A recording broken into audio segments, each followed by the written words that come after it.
Alright, let's do this. Back into the spooky novel. And this time, it doesn't seem like my internet's gonna just randomly die for a whole night on me.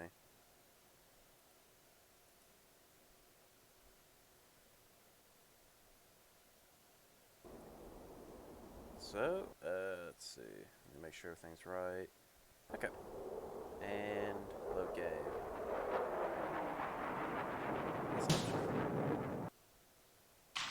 And there we go.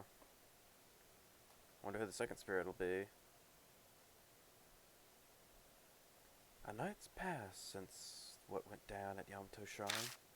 I'll admit it being curious during the fallout, so I swung by the shrine during the day, but the air around it was closed off. That's because they found a drowned body.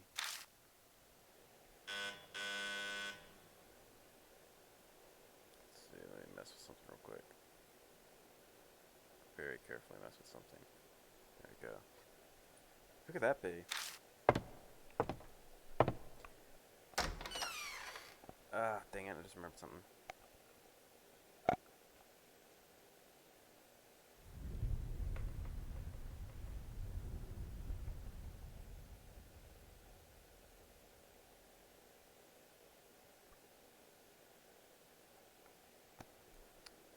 Give like 5 minutes to prepare, and then I don't even do all the things that need to be prepared.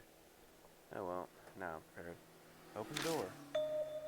Yo, how's it going? Onome stands there, smiling his usual smile. He barges right in without waiting for me to answer.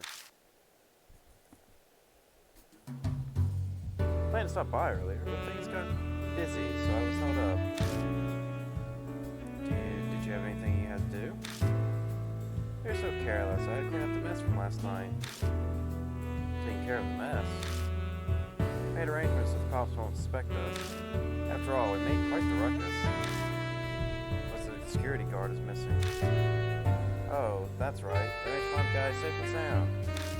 Can't seem to answer any questions, though, even when the cops press him for details.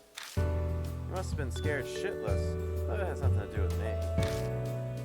About Ban, the journalist. He's got pictures, doesn't he? Isn't that bad? I'll keep his mouth shut. We're still in negotiations. Besides, there's nothing in it for him if he talks.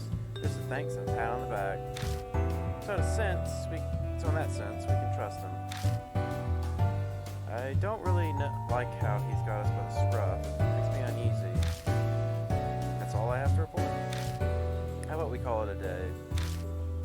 This could have all been done over the phone. Harry's afraid to come all the way here.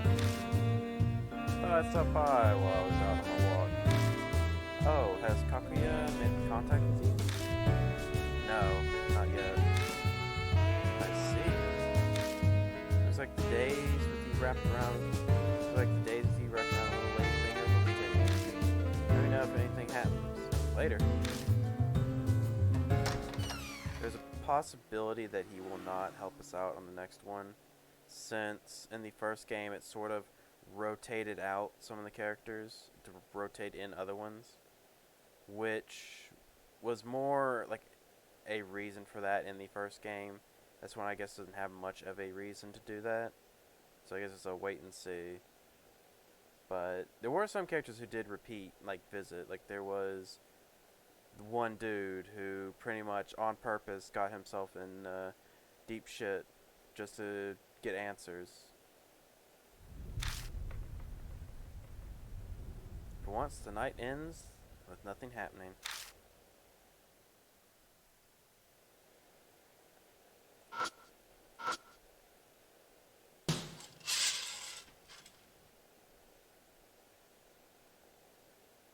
There's nothing in particular.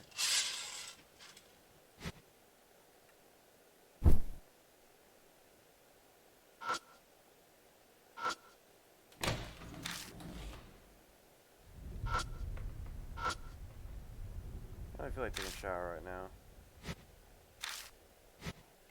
I'd take one while I still could. But I guess pointless to take a shower then go out and... Oh, he's not going out.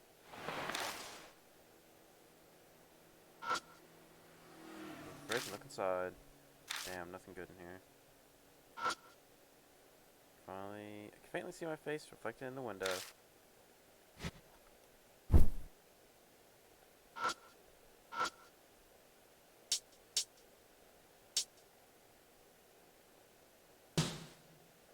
Well, there's not much else I could do. Supposedly I'm waiting for the flute to play. After on the bed, I shut my eyes. Onome's been a big help. I'm more grateful than he knows. But should I keep him caught in this? Feels like I'm taking advantage of his kindness. Those thoughts running through my mind, I go to bed.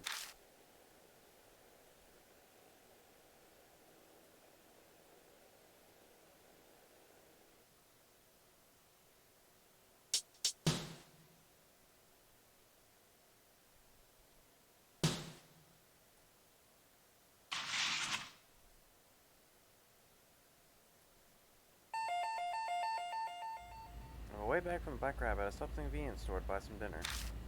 Aunt Natsumi wasn't at the bar. She must be with the police again. Hey, you there? Voice calls out from behind me. Belongs to a tall woman with sharp eyes. Going by her shoulders and forearms, she's definitely trained her body well. She'd stand a fair chance as a competitor in the underground match. Ideal dad bod, right? Come with me for a second. Here's my credentials. Pulls out a black bifold and flips it open. It says Police Department Inspector Raina O under a picture of her face. Looks like she's a detective. Thank you for her cooperation, dad bod. I'd like to hear about what happened to Ami. I already told your co-workers everything. Every time I had to talk to the cops, I end up belligerent.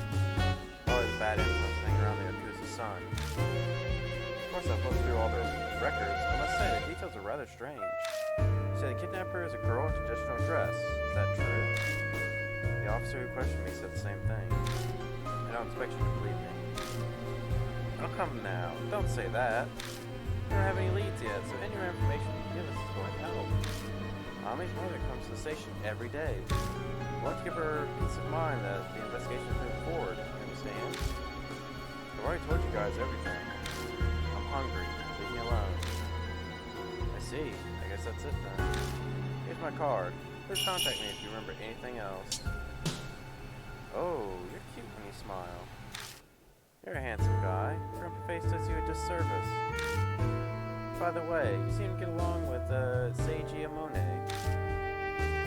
Or Amanome. I'm sure I don't have to tell you why, but you should avoid hanging around with him. Shut it. It doesn't concern you. It's a friendly warning. You should listen to it. I'm hearing that you've been meeting with him secretly at night. If it starts to become an issue, I'll have to tell the Judy boys about it. If you've got the time to watch us, hurry up and find Ami. Or does the police have too much time on their hands? Got me there. Take your advice and return to my work. If you'll excuse me. O's tall figure moves away. Like she might be one of the ones that will help me out. Maybe. Sounds like the cops have their eyes on Amanome too. Being part of the Yakuza family is tough. Well, in this case, I'm pretty sure he brought it upon himself.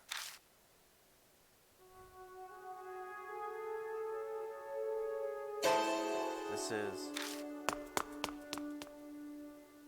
Didn't even hesitate. I bolt outside, following the sound of the flute.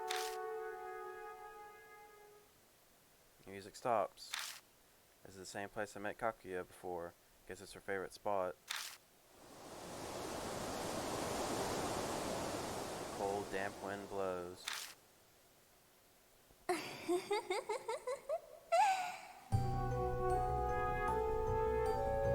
Good evening. The air in the underpants freezes at the same time Kakuya appears.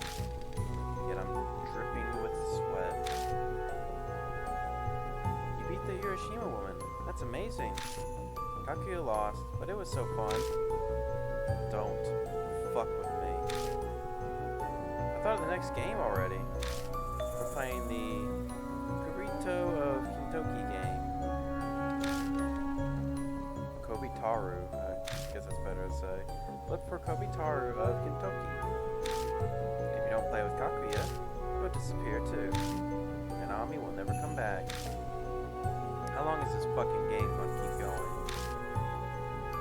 Well, till Kakuya wins, of course. Kakuya doesn't like losing. See you.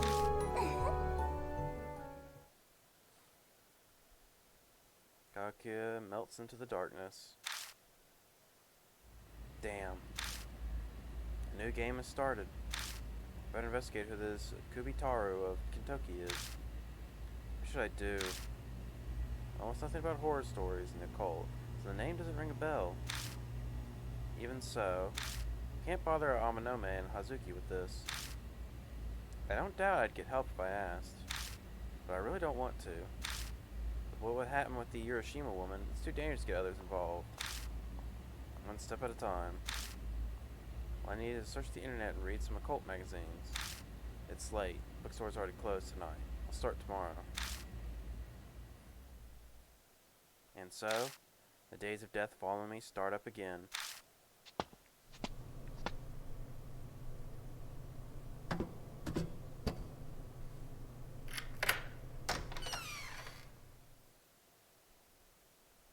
I go home and scarf down a quick dinner. Might be wise to go to bed early so I'm ready tomorrow.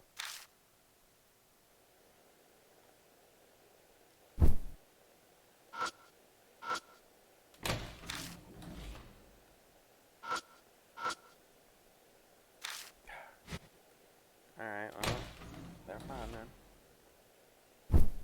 It seemed like the smart thing to do.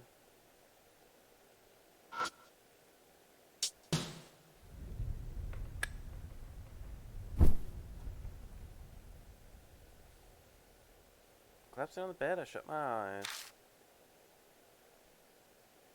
Kakuya has finally shown herself. Kubitaoru of Kentucky. That's the next spirit I'm after. Alright, tomorrow the game is starting over. Never heard of this one, so I don't know what like the folklore could be. But it might be related to a bull? If I had to guess. Let's see. It said something.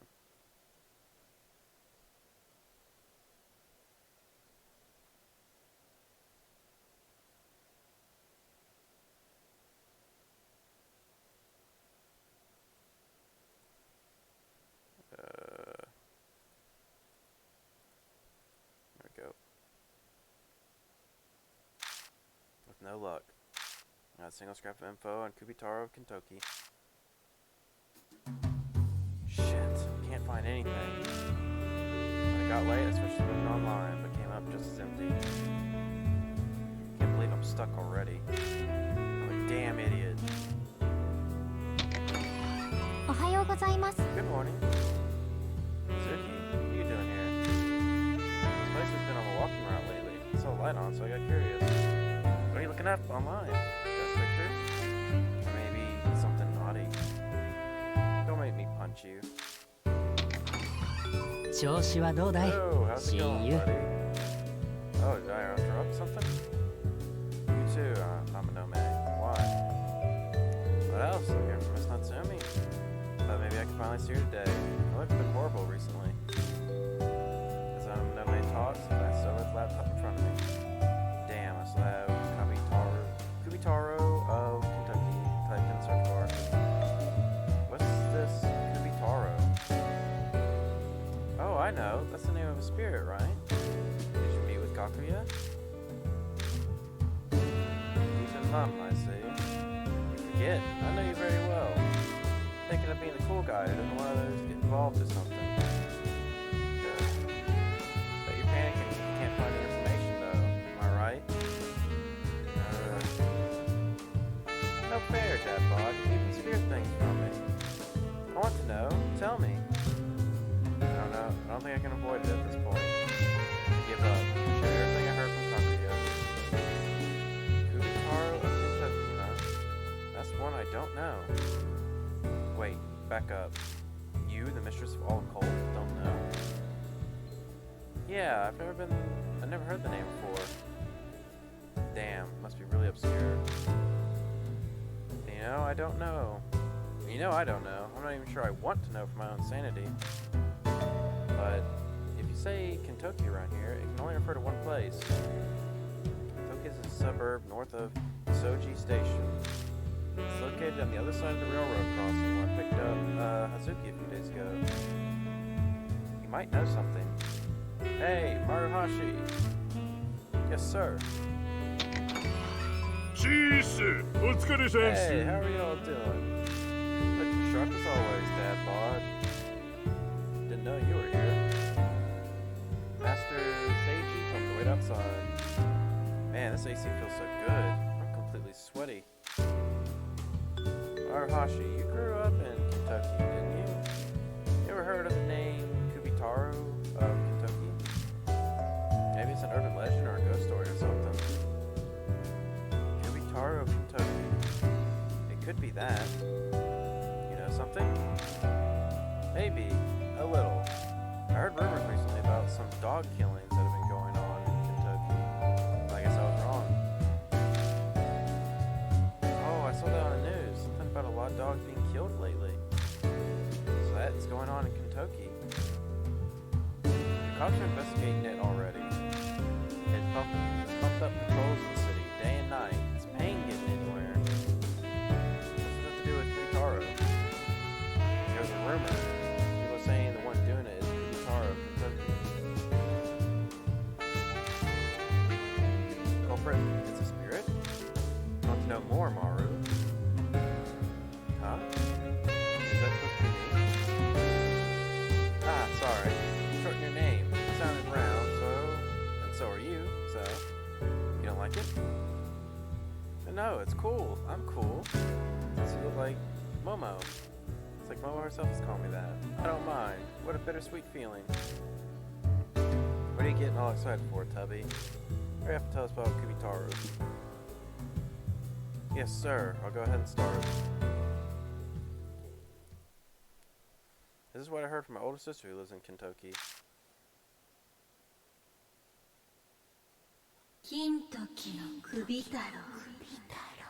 Kubitaoru. I guess I was saying Kentucky right. Awesome. Hey, have you heard what's been happening in Kentucky? Oh yeah, the dog killings. I heard this from other people, but... Oh, I got an achievement. Nice. One day, late at night, the neighborhood association chairman took his dog for a walk. He usually does this before sunset, but he was so busy that day that he went out at night. He passes the transmission tower on his walk that people call the Kentucky Tower. In front of it sits an old mini shrine. The old-fashioned chairman was deeply religious, so he made a manju offering to the shrine. But then, his dog suddenly started growling. This would never happen on any of the previous walks. The chairman thought it strange, especially since everything around him was normal.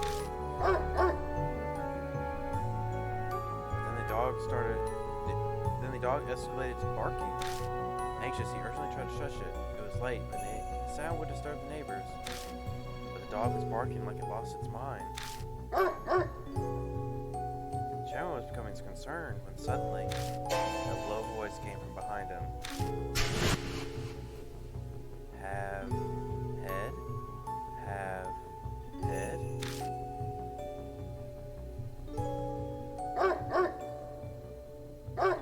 Oh, Jesus. That is definitely not a bull. He was so frightened that he couldn't turn around. The whole time this was going on, the dog was barking at someone behind him, but...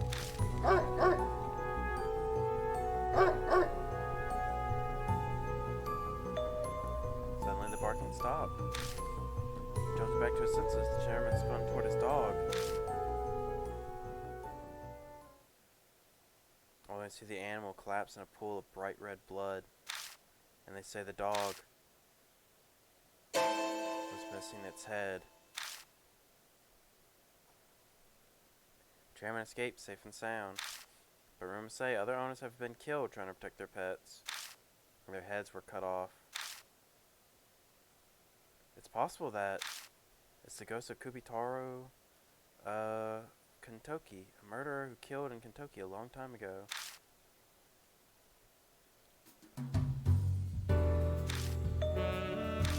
Man, these dumb people immediately turn to the supernatural to explain any weird things that happen.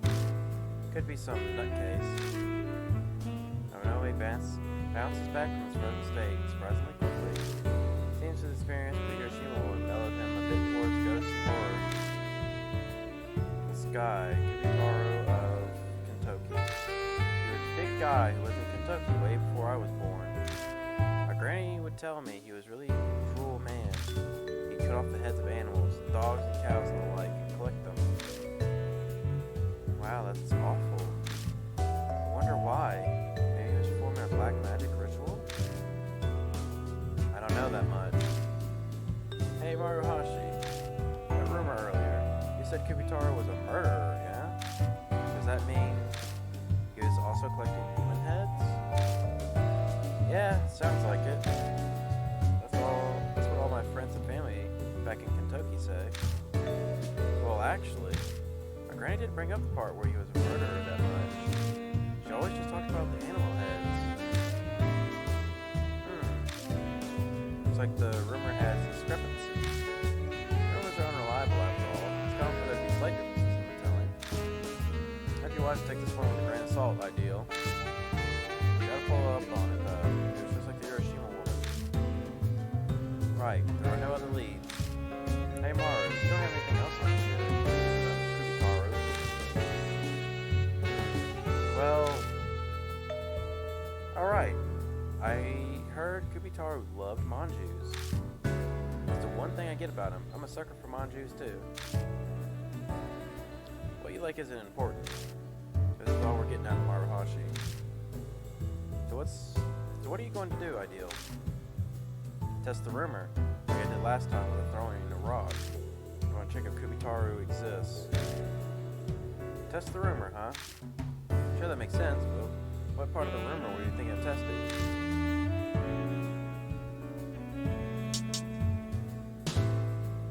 I wonder.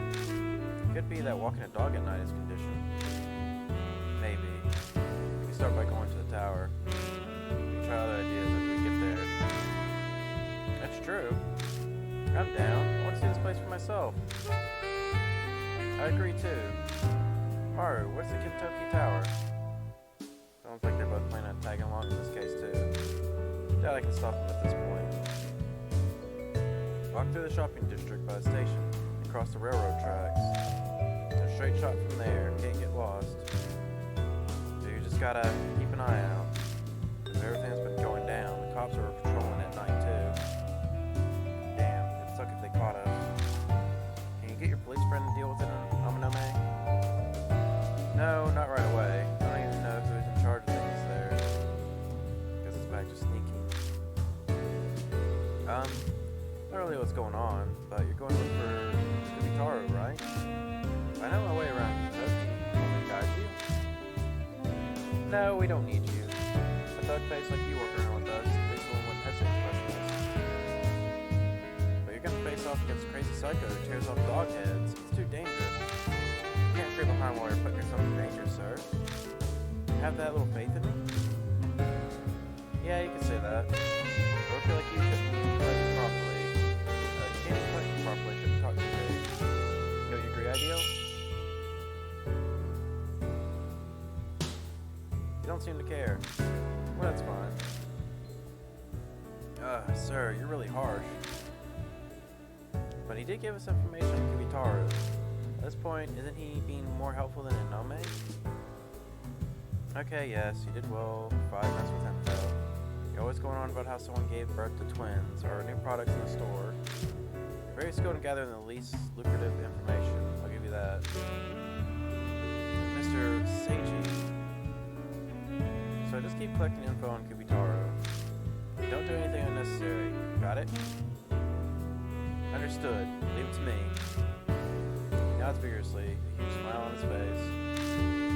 Like I'm watching a bulldog getting praised by its owner. It's practically wagging its tail. Ideal. Hazuki. Sorry to keep you waiting. We should get going. Apart from Hashi outside the bar and make our way toward Kisoji Station.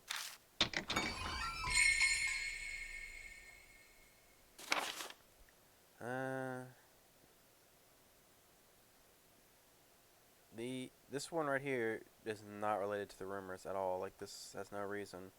Like, I can understand certain things, but this one is just kind of pointless. At least I guess so right now. It's, you know, stupid.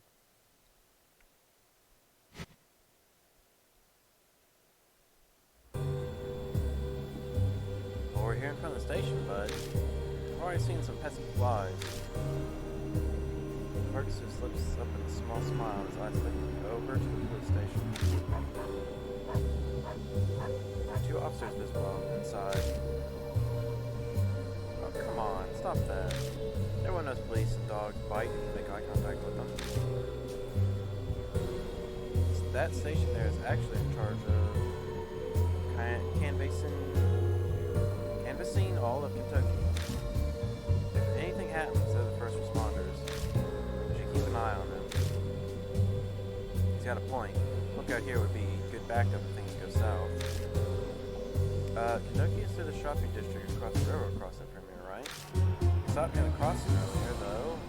Can't say I know much about Kentucky. Pretty sure the only thing it's famous for is Kentucky manju. Wait, seriously? Aren't they disgusting? What is the shopping district committee is really pushing sales? Anything to be famous. Bye, sounds not ideal. That's okay. Naomi or Hatsuki, take us on the investigation. 了解 Alright, let's go. Be careful.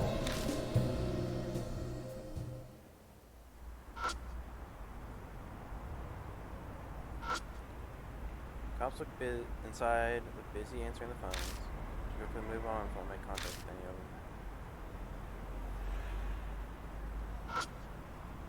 Soji Station. It's not the big city, but this place can be pretty hectic at times. Don't see anyone at the bus stop. Let's see. Is there anything else? Anything at all? Oh.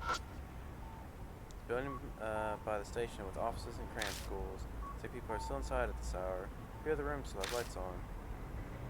I'm guessing that is it.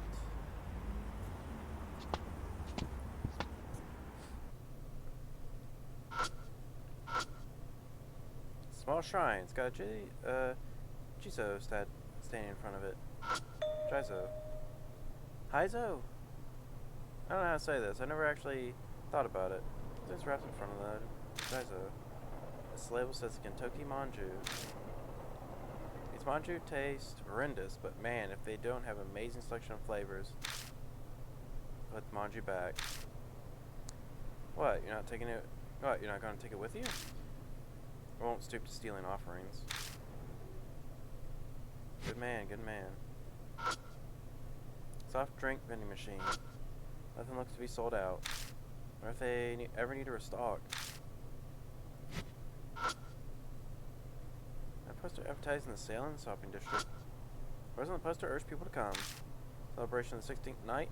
The shopping district is holding our annual Izoi sale. Big sale, huh? They call it 16th night the Izoi. Let's see. Oh, there's something up there. Alright, photos for lame graffiti. This color's selection, but they put a sign out in front of the store when they're open. Anything else? Anything else?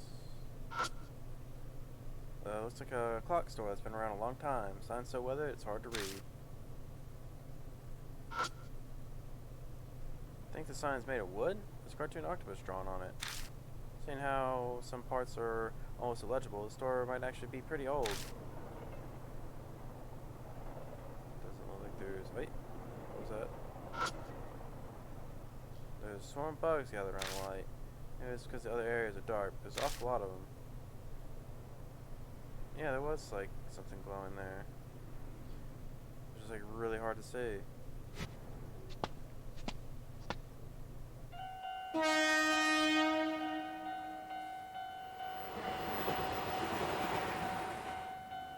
I didn't get to inspect the train. How was I supposed to know if it didn't have something spooky written on it? Crossing's open. Finally. This thing makes you wait forever after it closes. Hurry, it'd suck if it closes again on us before we get across. Alright, let's take my time. It's a flower offering by the crossing. I wonder if someone passed away here.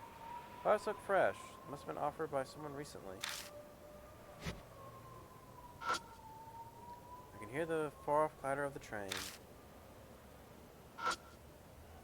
Crossing gate is scratched, as if something is rubbed against it. It's a beautiful condo that was built recently. I don't sense anyone moving inside. Maybe they're sleeping, or they're not home yet.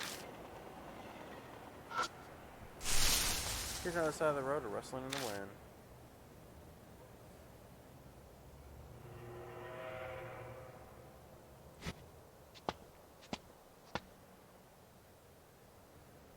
Closer and closer.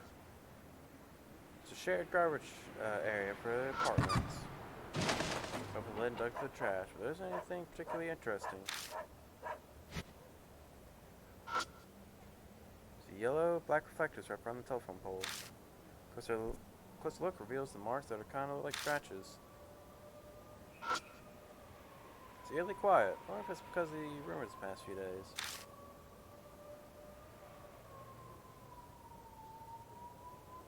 No, nothing else. So we've been walking for a while now. Is it me, or is security a lot more lax than expected? Well, it works for us, though you have to wonder if they can really keep the peace like this. Says the guy who disrupts the peace. Ha! What are you talking about? It's thanks to people like me that they even have jobs. It's an arrangement that's mutually beneficial. What a terrible world we live in. Now, just who made it like this? Right then. Eek! Is someone there?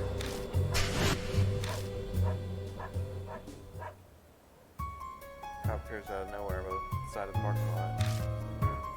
Did he time that? Cop's smile was rather forced. What are you doing here so late? Oh yeah, we're just... There's been a rash of dangerous, disturbing cases lately. You shouldn't wander about. I've seen the recent crime scenes myself. It was gruesome. I've asked you a few things. Looks like it's a form of ID. This is a precaution. Oh, no, it's not exactly clean. Been busted once for a fight. It probably finds out my name. Gonna have to dodge his questions somehow.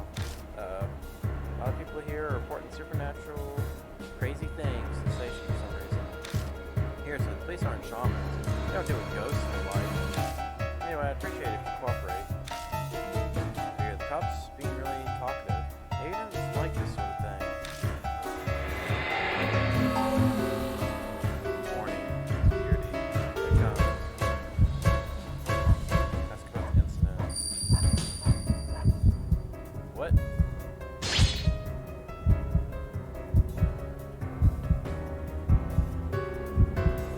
Oh, I guess he doesn't like to talk about it. Hey, what was the case you mentioned earlier? Hey, change topic. I'm afraid we're not at liberty to discuss that. Why not? It's not like anyone's fucking my neighborhood. Maybe that's fine. Just following orders. Sorry. Can I see your ID? I'll have to tell me details. Fair trade, right? I told you that we're not allowed. Are you attempting to divert this conversation? Is there any reason you don't want to show your ID? How about we have a little chat at the station? Come on, run! Hey! Make it to the train station, bud. You get cop called in for backup. Well, yeah, man, it's game over in every single one of these.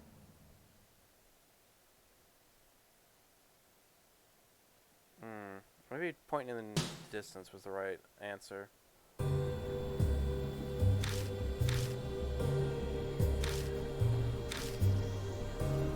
only one I didn't mess up was the obvious one of show the woman that her baby was still alive. I'm doing well.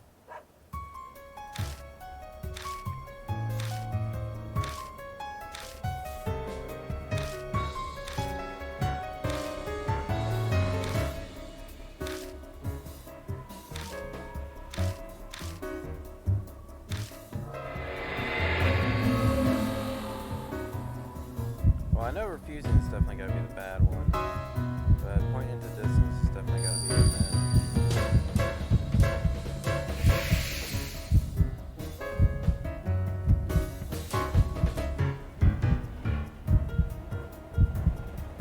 Hey, what's that over there? And a bit of distraction. I tried to point to a spot far away. It's too dark to see clearly.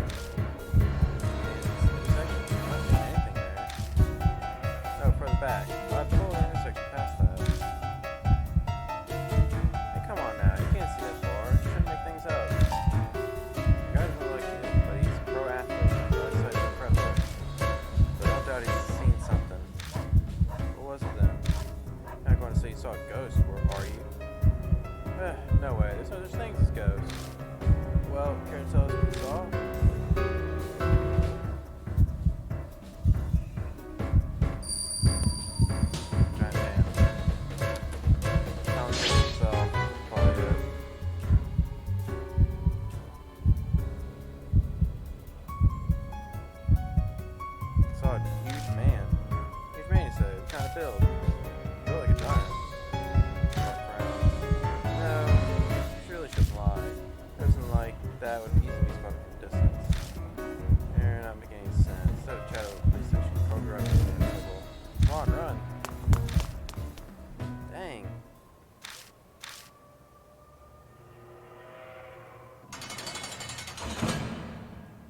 First game it wasn't that difficult, but this one, man, it's like tricking me a lot. Oh, well, we gotta go through this again, huh?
Dog? Weird how? Can't say for sure. This thing ran off, but didn't have one. Didn't have what? Oh, loudly. A head. Huh? You mean? Are you sure the incident didn't get into you? That's probably it. Yeah, that's not possible. I'm sure you saw a regular dog. There's no freaking way there's a headless dog running around. Sounds like he's trying to convince himself. His face is pale. So too, but so it's only a dog. You're just mistaken. There's no other explanation. Oh, how about we move to the station? I mean, we can't relax here, can we? There's a chance to join doggy, so I might come out and again. It should be fine, but the trembling voice and pale face will give away. Maybe I push the scare in him some more. He won't stay close enough to question us. If I go too far, I might snowball into a huge deal. Alright. Scare him for just a bit.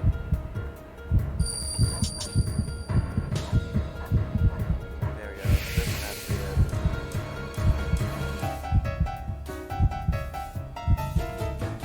Hold up. Fix my gaze over the top shoulder. What? Is something there? He spins around and looks behind him. I thought I saw something here. You know, by that house with the red roof? There's a dark shadow near its gate. It's a little fuzzy, but it looks kind of like a dog. Gate's hiding it, so I can't see what the head looks like. Enough! Alright! You guys are good to go. Hurry on home, okay? Don't take any detours. He's shaking almost as much as he is. The cop leaves us at a fast clip.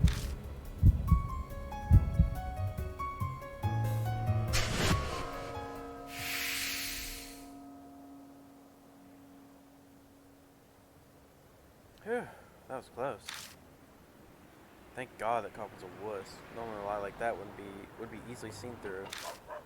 I'm sure me playing along helped. So, what'd you think of my acting? Hollywood should be knocking down my door, don't you think? You wouldn't even get a cast in a middle school play. While we're joking around, I hear footsteps from behind. Did that cop come back? I cautiously turn and... Heh, seems like there was some trouble. It's Maruhashi. He's holding a paper bag that he didn't have earlier. I eye it closely. Probably there's a lot of manju in there. Oh, this? Thought you might need them, so I brought some Kentucky manju. Why are you here? Did you... I'm really sorry. I got curious, so I followed you. Please don't hurt me. He's followed us this far. I doubt he turned back, even if we told him to. Guide us then. This is your hometown, right? Oh, thank you, Dad Bod. I, Maruhashi, will not fail to guide you. Speaking of, way to go from, like, a asshole to, like, a really good bro. Though I guess he did kind of have to get his ass beat for that, but, you know, that's just how it happens. Speaking of, how far is this Kentucky Tower place from here? You're almost there, actually. See that transmission tower over there? I squint and look into the dim sky. There's a hazy outline of a giant metal tower. So that's it.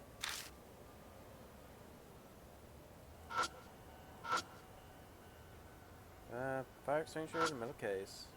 Don't tell me you're gonna take that with you. It's bulky and it'll only get in the way. Relax, I'm just checking it out. It's just because I take everything else. Address written on the telephone pole. Kentucky 4th District, number 12. That's the address of the street. Well, open the lid and take a look inside. Bottom of the plastic bag filled with empty glass bottles. Nothing looks unusual or useful in here. Dang it.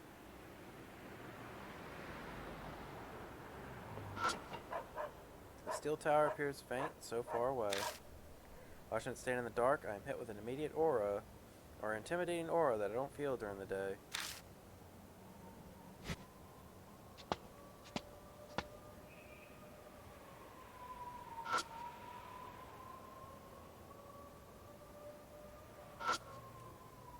The curved mirror is clouded by dirt and exhaust gas. A section of the paint are fading. Sections of the paint are fading away. An old lamppost. Light is weak. It's not enough to light up the path at night. Let's see. When I shine the light at the metal wires, I can see some parts have been snipped. Wonder if someone messed around with them as a prank. Like, what prank would this be? Like, ooh, I got to the metal tower. Ooh. Oh well, it's been closed with a concrete lid. It's a chain over the lid, sealing it tight. Could it be they don't want people falling in? It's a wooden mini shrine. There's a sign next to it explaining its origins. Must be the old mini shrine we heard about. Now, what should I do?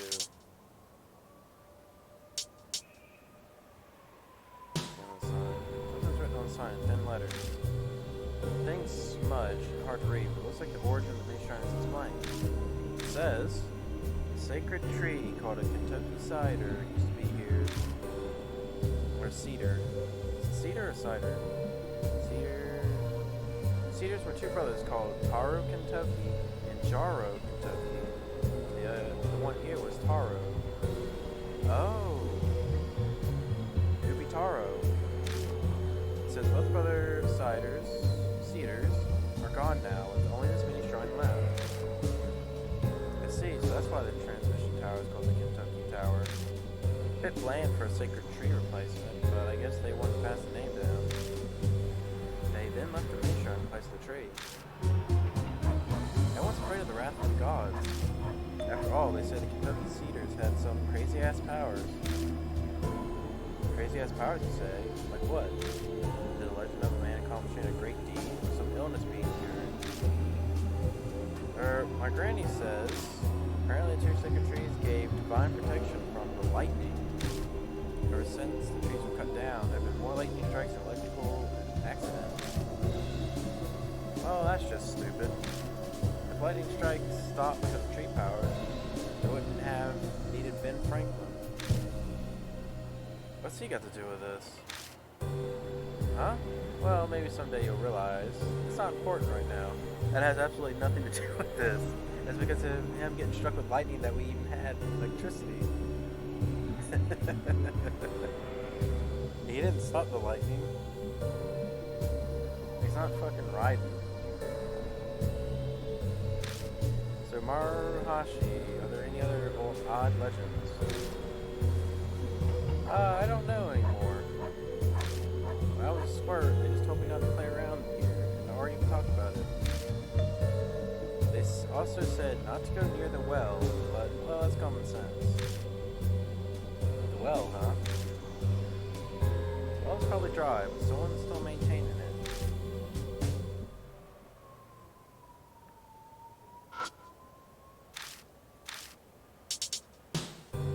Small plate for placing offerings in front of the main shrine. Might as well test out that rumor. Hey, Maruhashi. Yes, sir. What can I do for you? Hand me one of the manju you brought. Good thing. Here you go. He pulls a Kentucky manju from his paper bag and hands it to me. Once I've got it, I go to the place on the offering plate. What is this? When I look closer to the plate, there are weird things scattered around it. That better not be something gross. What is it, Ideal? Stick my nose close, but it doesn't smell like much of anything. It takes a bit of staring, but I finally realized what it used to be. It's a manju. The mess there is unrecognizable remains of what used to be, or what had been a manju. The red bean paste inside had squirted out an uncanny resemblance to intestines. Damn, that's surprising. It must be a manju. Manju got back at you for talking shit about it. Some kind soul must have offered manju before we did. Crows or rats probably got at it. Those things literally eat anything. Probably. Focus. I placed the manju on the small plate.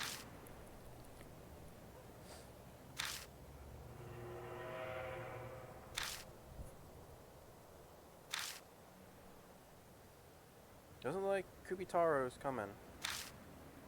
They all glance around, but nothing looks different. Well, obviously. Rumors are just that, after all. Maybe it was the walking the dog part. No, we don't know yet. It was the same with the Hiroshima woman. Nothing happened right after I threw the rock in, but she actually...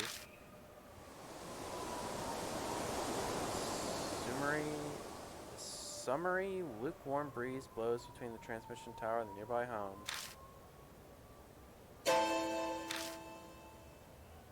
I swear did I just feel a gaze on me? Or was I imagining it? Nothing the matter, Dad Bod? My face kind of froze there. No, it's nothing. Huh? For real? You seriously want to do that? Well, you know, formalities. Ideal, you're unexpectedly religious. Can't exactly fault me for it. Anyone in a situation like mine would be the same. If bowing my head would give me help from God or Buddha, I'll bow it many times as I need to. Well, if that makes you feel better, then I'll do it with you. We line up next to each other and bow our heads to the mini shrine. Nothing really feels any different, but I fulfilled my duty.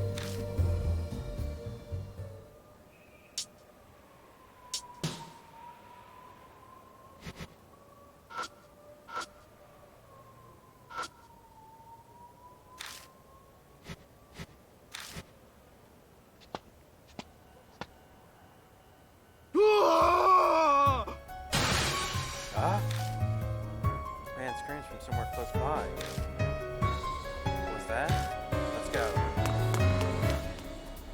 This thing has me running before I realize it. Dash through. There's also like this weird graphical glitch has been happening. It's not like insanely bad, but it's really weird that something keeps appearing like right here at sometimes during the text box. I'm guessing it's supposed to be pieces of the word that's supposed to be here, but it's kind of weird that it keeps doing that. Bolt to the alley. Crap can only let out strangled sounds. What he's staring at. He's swinging on without a breeze. Holy shit! A headless dog hangs from a pole. Oh, you gotta be kidding me. Ina, don't pull my string. How the holy... Let's catch up to me. Only moments later, all eyes fixed on the horrific dog corpse. Hey you, what the hell happened? Screw the guy being a cop. I mean, answers for the terrified man. Axe, head. Head. Hey, did you see Kubitaoru? An axe, large man. Took the head. Went to the transmission tower. He screams loudly. It's like he's remembering exactly what he witnessed in Kubitaoru. No doubt, everyone living around here just heard that. Damn, ideal.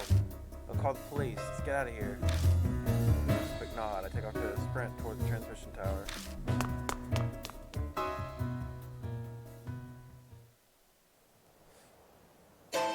Where's Kubitaoru? I glance around every corner. Yields. No one who looks even remotely correct. Shit. Takes a while, but Amanome and Maruhashi eventually catch up. You run too fast. Did you find Kubitaoru? No sign of him. That's so. I have to say, I'm kind of glad he's not here. Kubitaoru, he's more insane than I ever imagined. That dog, the head. Don't remind me. Run full speed's already got me feeling sick. Huh? What is it, Deadbod? Why are you sniffing around like that? Kinda smells like blood. Huh? Really? I don't smell anything. Place full trust in this guy's senses. He's like Superman, but at least physically. I checked the place earlier, but there's no harm in looking one more time. He's gonna start moving fast soon after, because of that dog thing. We don't have much time, so hurry. It's probably the shrine. This is the old shrine I heard about. What should I do? I guess not. Maybe it's... Oops. Change look at the sealed well. Huh. What's that weird smell? Coming from behind the well. Slide my fingers and suddenly... Behind the well to examine it when suddenly I feel a slimy sensation. Oh, it's the blood. I was right. I'm hearing something that sounds like a children's song. Sounds like a child singing it. Dog is whining like it's afraid of something. Head to the Great Taro Kentucky. On the 15th night. Off to the Great Taro Kentucky. To make Dad feel that voice singing rather joyfully. The presence I feel on my skin is the icy cold touch of sadness.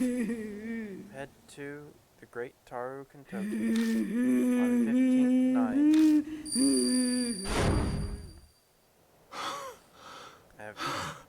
I heave deep breaths over and over. My heart won't stop pounding. Hey, you okay? Did you use your power? Shit. There was blood on the back of the well and I accidentally touched it. What did you see? No idea, but I heard a song. A song? Head to the Great Taro Kentucky on the 15th night. A children's song. The lyrics went something like that. Maybe it's returning to some old custom where people pray to the trees on the 15th night. The phrasing's definitely like a children's song. Yeah, you're right. Strangely, I don't feel entirely convinced that it's just a children's song. The emotion I picked up from touching the blood was cold and sad. It wasn't the only thing I heard. There was a dog growling. This blood must be from a dog that was killed. That means there's a dog head inside the well. I'm half a mind to open and check, but I doubt we have time for that right now.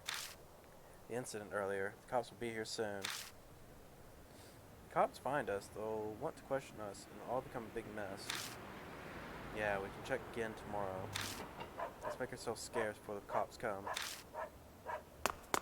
We head off at a run down the path that takes us back to the residential area.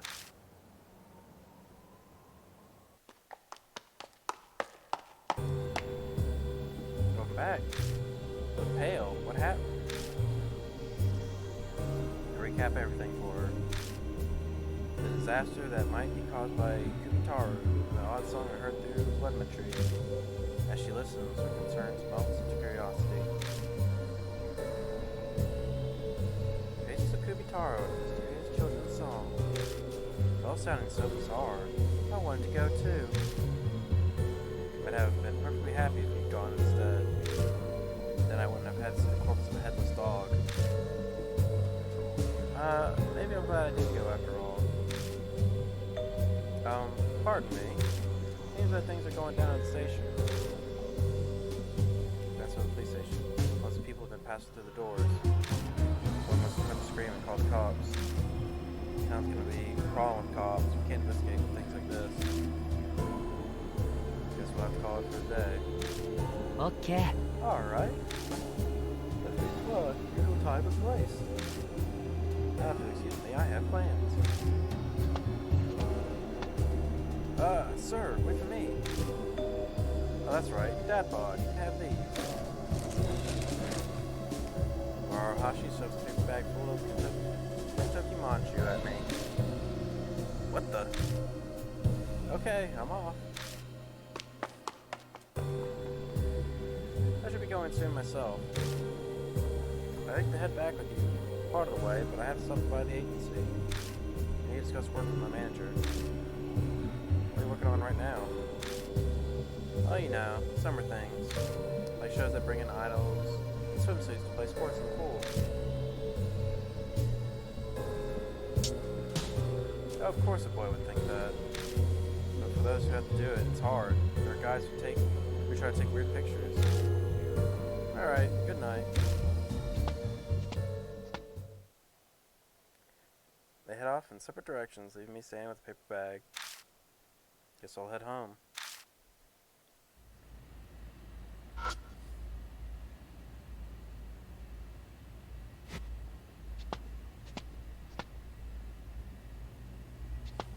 Something's about to happen.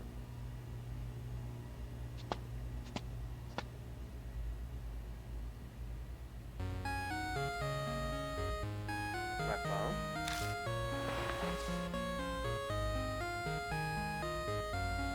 No number. Someone pranking me?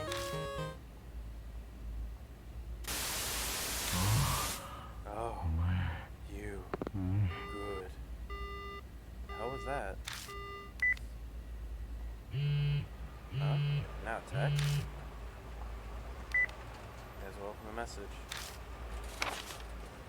From D-Man, subject D-Mail01. Want to explore this untapped world? I am D-Man. Don't be afraid. We'll start with finding open arts. The Bible we explore is all love. Then business can get underway. I sincerely hope that I can welcome you as a new comrade.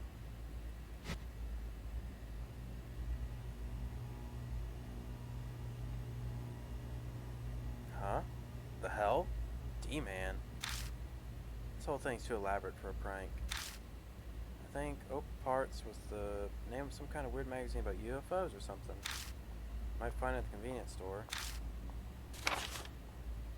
D-Mail. Texts from D-Man may show up sometimes. Use the hints in them to examine your surroundings. When you search a correct location, you'll gain a D card. You can check them in the spirit file. Try to look for the first D card.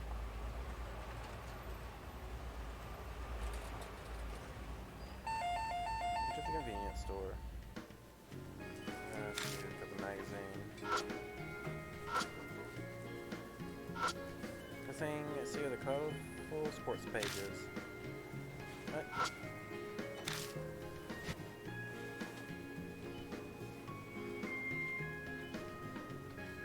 That's drinks and stuff. That's not magazines.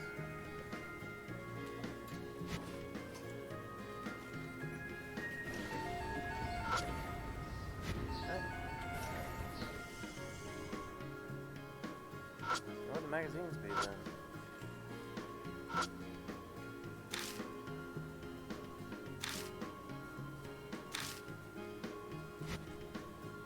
Is it really not here?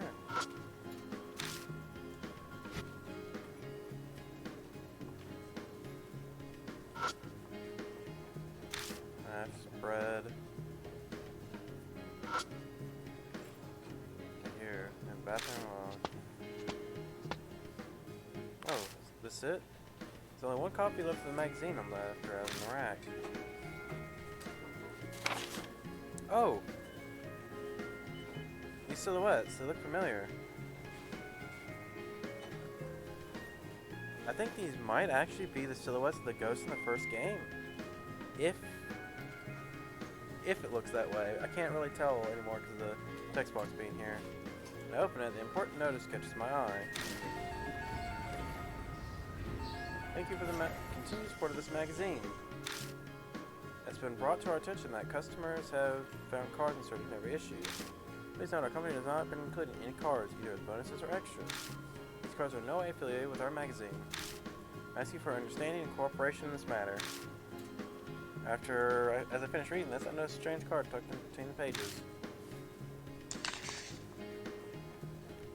Is this the card they were talking about? Flip it over to see what's written on it.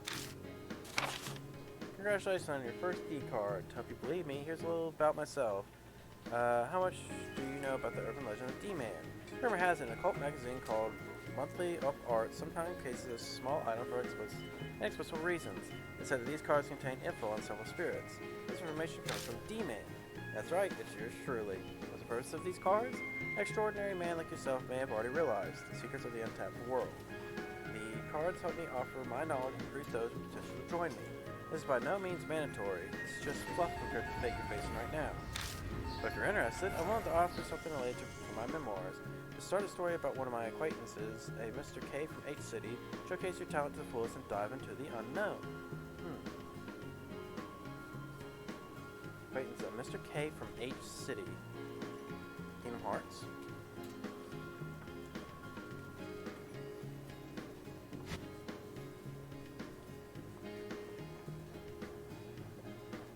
What's this card? This is pretty involved for a dumb prank. And how the hell did they text me? It's a joke, it's not funny.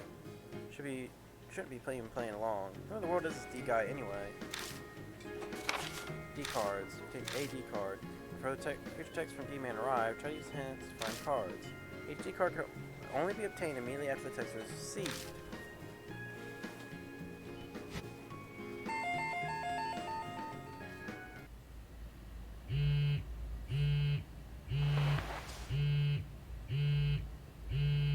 Text. Another message. Great, you're a natural. You have no problems with the next one. Search the red monster that devours paper. At this location will be appropriate analyst record. I'll be contacting you irregularly from now on. Stay healthy. Search the red monster that devours paper. Wouldn't that be like a mailbox?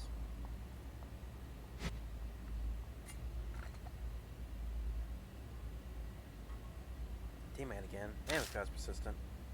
Alright, I'll play this game. I'll look for the red monster. I think this is it. Search inside the mailbox and my fingers bump into something.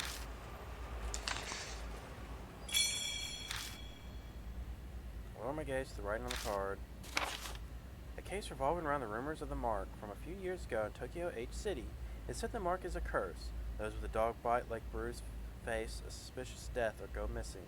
By the time I visited H City after the case, the rumor was very much reality. I follow the traces of several supernatural phenomena. And Mark's curse is inflicted with encountering a spirit associated with the H City legends, so I visited several haunted places that piqued my interest. I'll spare the details as another memoir. Death Mark recorded them all, but each spot was associated with death and fear. A suicide woods, an abandoned school, etc. I ended up at a large mansion. Oh, this is about the first game.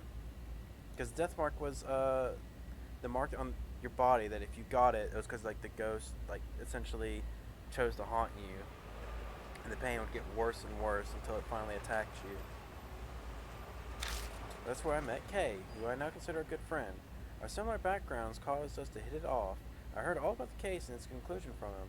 Mr. K highly regards my spirit information network. I promised to research two names for him, Lisa and Leonard. So those ghosts on the cover probably were from the first game. Though the very first one didn't look like, what was it? It was, I can't remember. It was like Hoishi or something. What's this D guy doing all this for? Yeah, whatever. I better head back. I solved D-Man's riddle, so I head home feeling pretty satisfied with myself. I haven't eaten since noon, so I checked the contents of my refrigerator. I have some pork that's still good. Maybe I'll make some stir-fry. Now that I'm full, I start to feel drowsy. Tomorrow's going to be busy, so going to bed early seems like a good plan.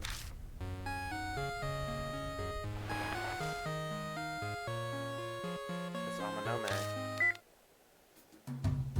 It's late. What do you want? Kubitaoru makes you too scared to sleep? Shut it. Van called me. That journalist. What'd he say? He wants to meet at Shinza Station. Right now. What a pain. This is let's go to bed. And? Why'd you call me? It's obvious. I want to bum a ride on that bike of yours like you always talk about. Why me? It's the fastest way there. Plus you'd be a good bodyguard. What members of the family work? You have to be curious about Van too. You knew about spirits. Actually, I'm outside your place right now. Hurry up and get out here. Don't keep me waiting. Guess I don't have a choice. Might as well go.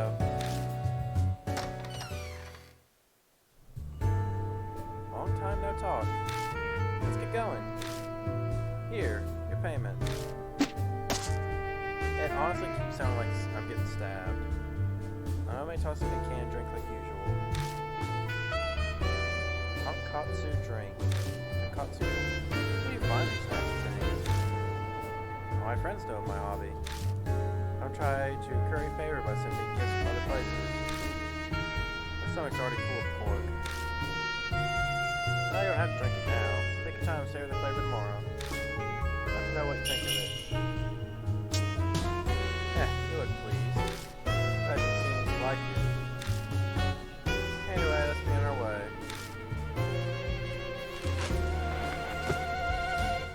Anime pops on the spare helmet and smoothly climbs on behind me. I've ridden before. He takes less time than Hazuki did. Alright, time. Take me to Shinza Station.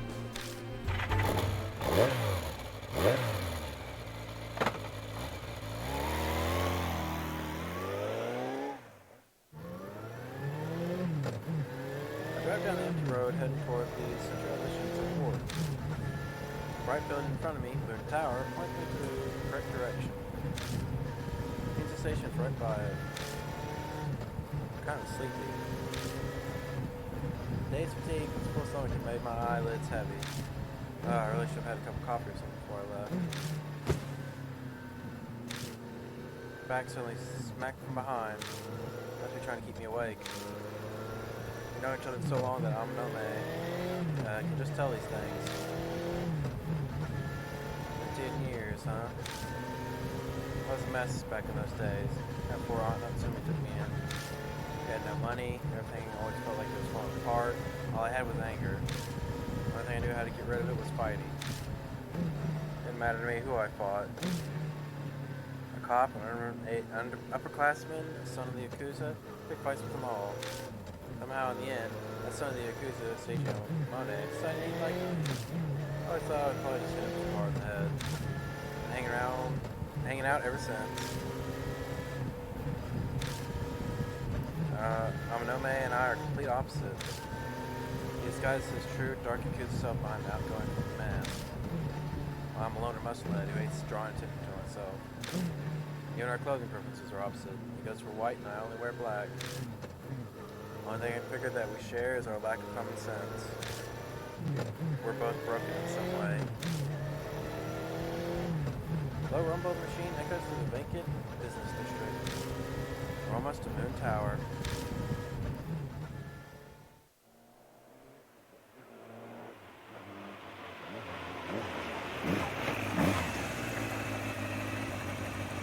When we reach Shinso Station, I park my bike and we head toward the meeting spot. The place band picked out is a raised passageway nearby. It's packed with pedestrians during the day, but right now it's completely empty. I can see the Moon Tower rising out of the darkness when I peer through the metal fence. I have people looking into band, but as a guy who deals with society's underbelly, he's careful. Even I couldn't attain his address. He almost sound happy about that. He seems to be a guy worth crushing. I wonder what he wants, though. He was surprisingly concerned about what we were doing at Yamato Shrine. Let's hope he tells us the right things. When it comes down to it, I'll just beat it out of him. Jeez, so violent, runt. I should study how adults handle things. 1 second.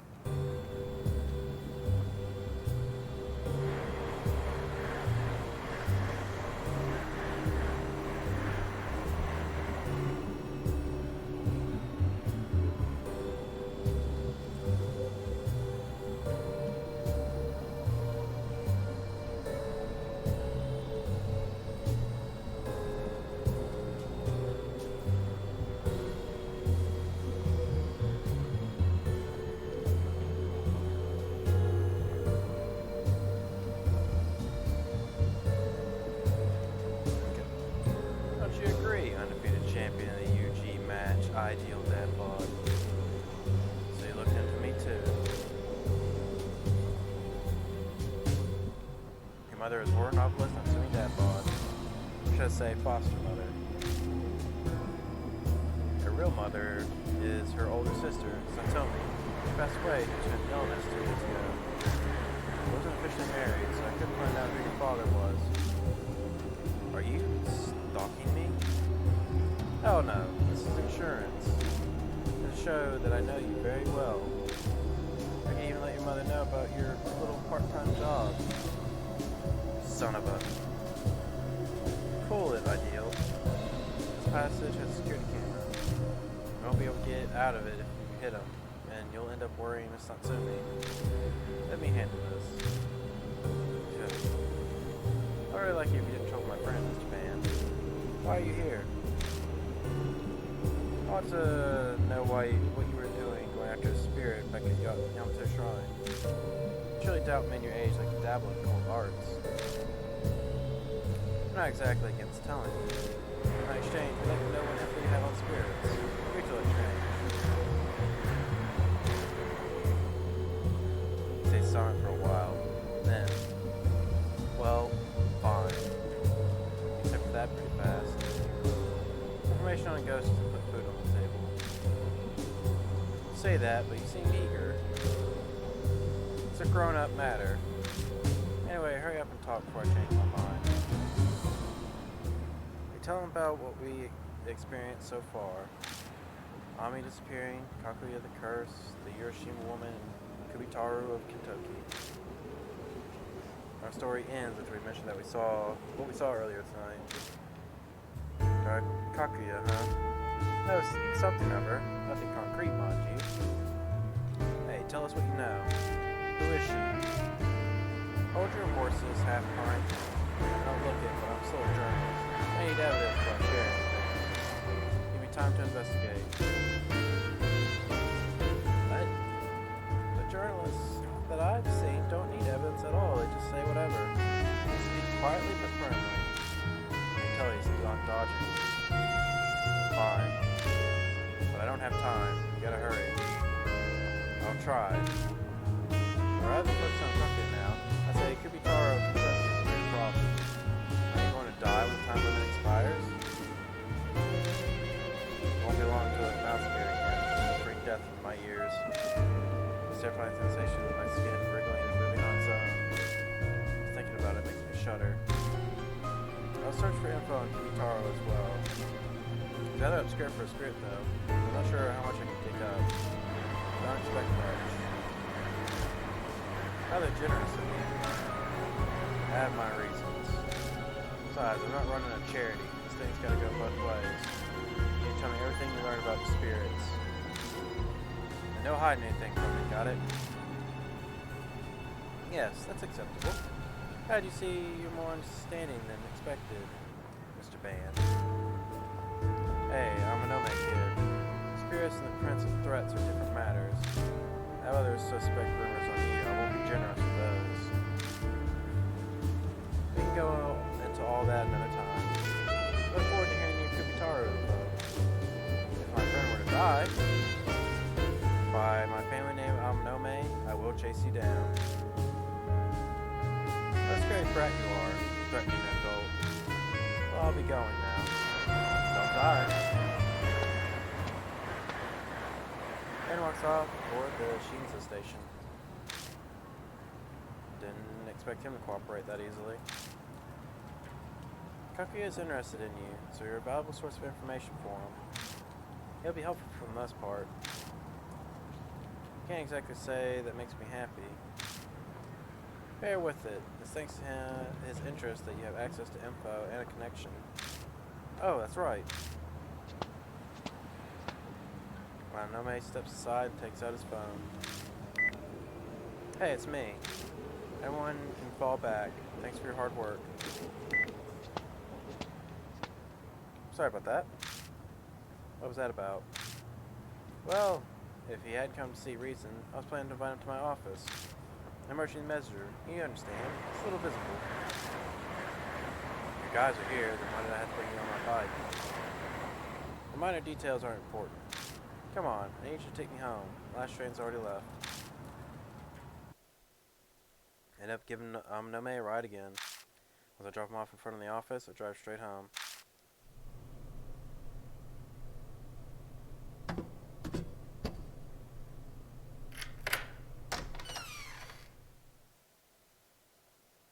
Today left me so exhausted.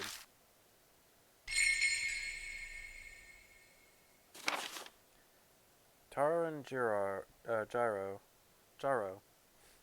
Kentucky cedars were both cedar trees. Divine protection from lightning. Cop was looking at something. Hanged headless dog. Well beneath Kentucky Tower. Blood marks. Head to the great Kentucky on the 15th night. I think like you consider the most gruesome bit in the first game being more the second dude, because he had that one phobia with him, the fear of holes. But he was really goofy looking. Like, honestly, he was another one of those I could only feel uncomfortable looking at, but not really scared. Like, he essentially looked like a bald fat bastard. And I don't mean just like fat bastard, I mean like fat bastard from Austin Powers. Well, greasy too. He was like very greasy. And of course had holes in his body, so I'm tired. Better freshen up first. Just a quick shower today.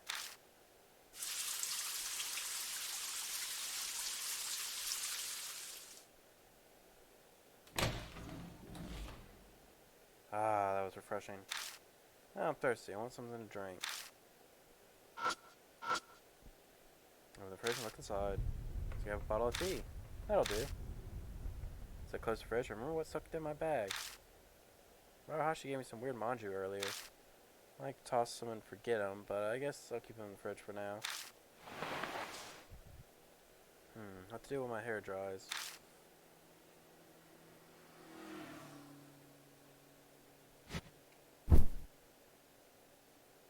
Chug the tea and place down the empty bottle on the table.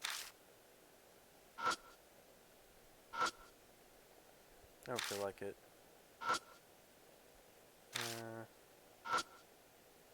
Oh yeah, it was in the middle of the book. There it is. A secret and indiscriminate combat technique. I think I'll read this for a while. Where did I leave off? Blows to the mastoid disrupts semicircular canals. Confirm that your opponent's off balance.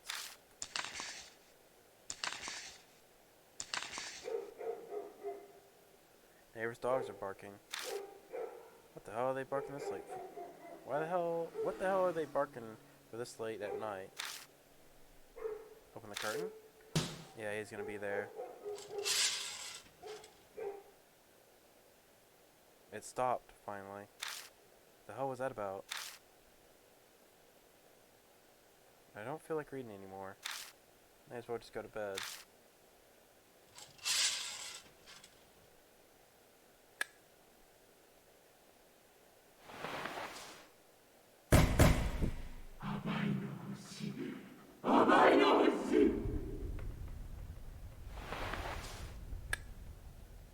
What was that? Came from the balcony. Open the curtain. He's gonna be there. Oh, well, handprints were there. This is a weird stain. Could it be from the ones I saw from the Hiroshima woman? Nah, I'm reading too much into it.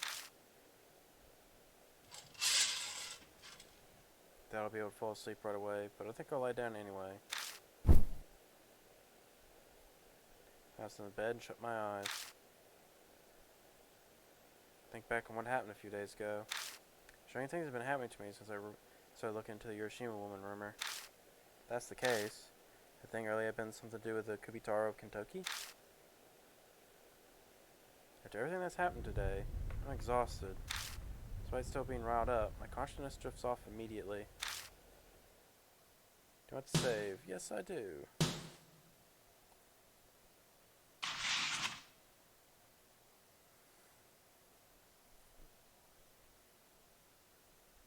Kentucky during the daytime was full of cop cars and an excessive number of officers. I bet it's because of the incident with the headless dog last night. Looks like we'll have to keep our guard up even more tonight. When the sky bleeds into sunset, I make my way into the Black Rabbit like usual. Lights are already on at the bar. The sound of the door, Autumn Sumi stands up from the counter. あら、いらっしゃい。 Ideal. Take a whiff of something that smells suspiciously like alcohol. Not Sumi, have you been drinking? Maybe a little. Couldn't get any food down, so I thought I'd try and see if alcohol would. I'm sure it's not just taking place of some kind of food. She's doing everything in her power, but there's been no progress regarding Ami. Meeting up with everyone again? Yeah, we get together here sometimes. It's unusual to see you with friends, Ideal. You're usually lonely whenever I see you. It's not that I don't like people, it's just more comfortable when I'm by myself. I see. No, just not do anything reckless. Just then her phone rings. Hello, it's Natsumi. Alright, yes, I'll be there shortly. I'm going out for a bit. I hired private detectives, so I need to listen to the daily report. Lock the door on your way out, okay? Not Natsumi gives a little wave and leaves. Her forced cheerfulness is painful to watch. What's worse is that she can't hide a stagger in her step. Laptop set on the counter, still on. Not Natsumi must have been using it. On the screen, website for more info on missing people. Click to read the Sheens Award page. This hasn't been made public yet. It's not up on the site yet. Most of the missing seem to be old folks and adults, though there there are a few kids too. Half a year is also as recent as they get. Some middle school kid missing. There's investigated kidnapping, like on me, but it doesn't look like the kid's been found yet. Kids disappearing one after the other with adults not noticing. It's damn eerie.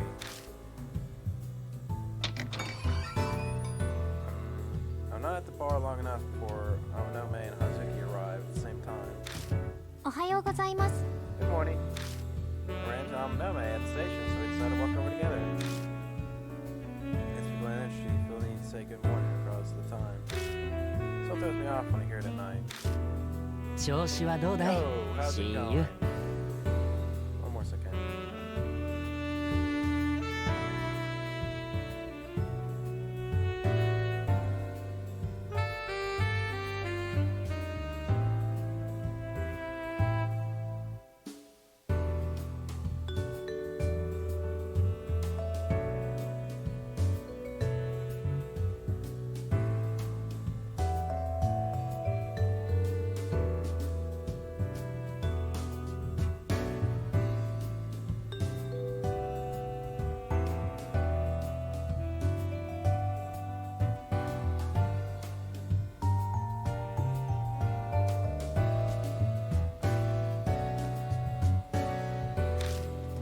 It's a dumb question considering your whole situation.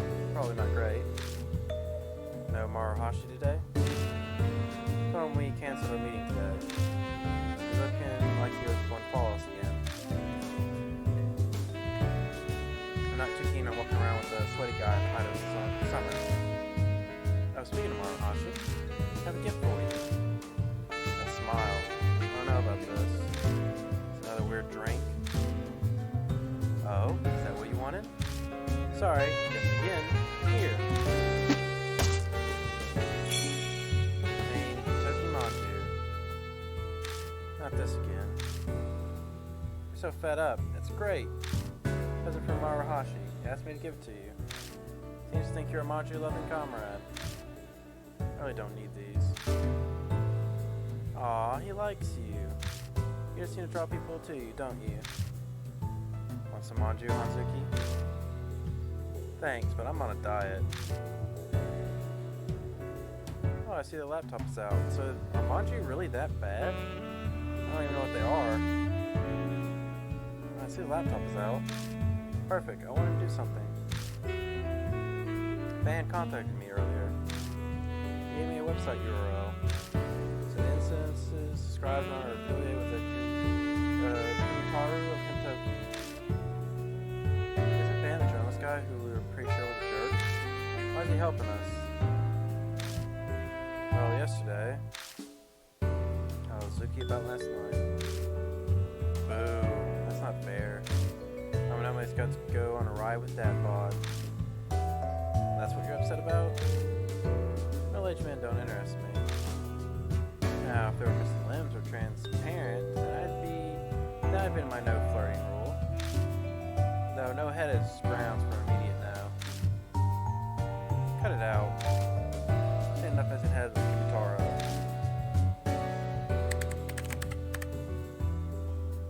Namaname turns to the laptop and types in the URL that he was given. Hey Dad Bod. Internet URLs are kind of like a magical incantation. You type in random letters and numbers and the website is played out of nowhere. Oh, see what I'm saying? First person to understand. Don't get touch. Hey. Stop babbling about dumb things and take a look. Big red letters on a black background is a straight point heading. The Truth of Kentucky's Legend of Kubitaoru. Fan says that apparently this website doesn't show up with normal search. So it's called a hidden page. I guess that adds to the fun of a horror site. Gives that sort of secret feel. Adds to the realism. And this is where my job ends. I'll leave reading it to you guys. You know my stance on horror stories and the like. Summarize it for me later. The guy doesn't like ghosts. Or my eyes, I begin to read. Ghosts and eyes be like there are facts and logic hot in my friend. Kubitaoru was a large man who lived back when Kentucky was called Kentucky Village. A vicious murderer, he killed numerous people and animals, chopping off their heads. That was the established theory regarding Kubitaoru.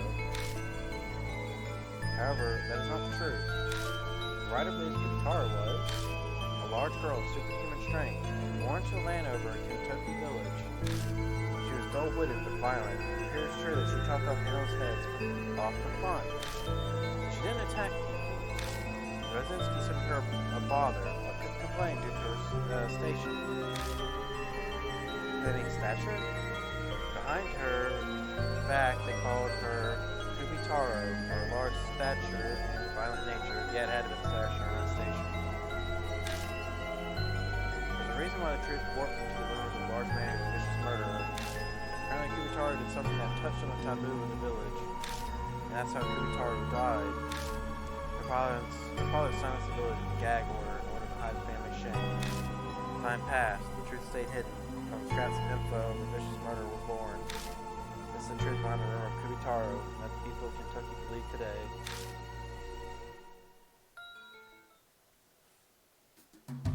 Not really a horror story. This feels more like a validation of the truth. These things are nice too. I like a good mystery. No ghosts or curses from the dead. I stayed on guard for nothing. So you read it anyway? Well, I was bored. This all feels more believable than any vicious murder story Mara Washi told us. If we assume this theory is correct, then the biggest surprise is that Kubitaoru was a girl. Not exactly what you expect from a girl. I thought that voice sounded really feminine when it was haunting my house. It's not far from what normal boys do, too, chopping heads off animals. It does make you wonder, though, what did Kubitaoru do that touched on the taboo? You could think on this forever, and there'd still be no way that we'd know for sure. Now I'm curious, is this connected to the death of Kubitaoru? It might be a clue to something like the Hiroshima woman. No point to musing on this any further. We should go to Kentucky first. Yeah. I decided to head to the station for now.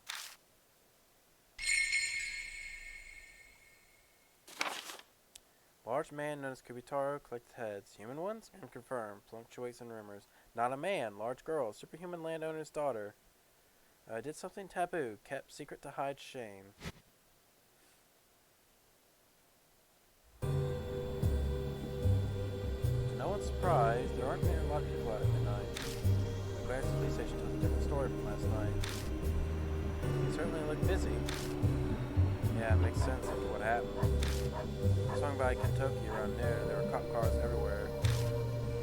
I'd assume so. Security's gonna be tight. We can't be half-hearted in our investigation. We need an objective. So what do we do?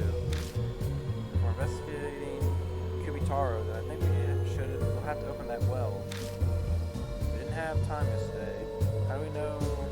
But how about we look at the well by Kentucky Tower? Kubitaoru might be hiding something in there. Oh, that's right. That's the area around Kentucky Tower used to have the Kentucky Cedars. That'd be a reason why Kubitaoru's seen it so often. Okay, so we're heading to Kentucky Tower again. Security's heavier than yesterday, so let's turn back. It looks like the cops want to question us. Agree. After all, I brought the troublesome little thing with me. What are you talking about? My turns, unless the shirt fits, show is tucked into his waistband.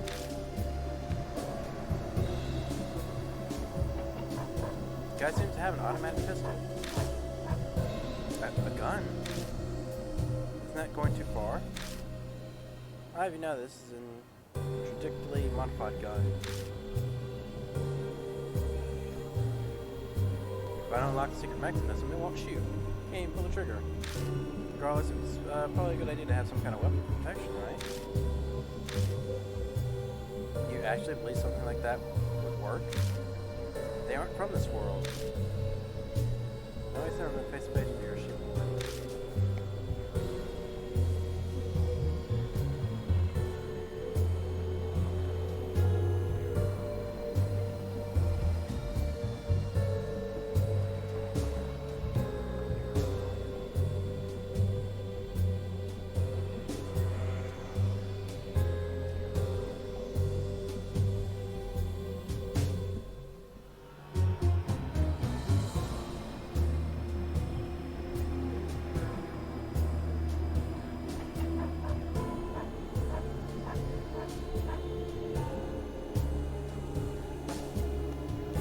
said, every time I stream, it's like allergies hit me with a wave. I don't understand it. I was fine right before the stream started. Even for a while when the stream was going on, I was fine.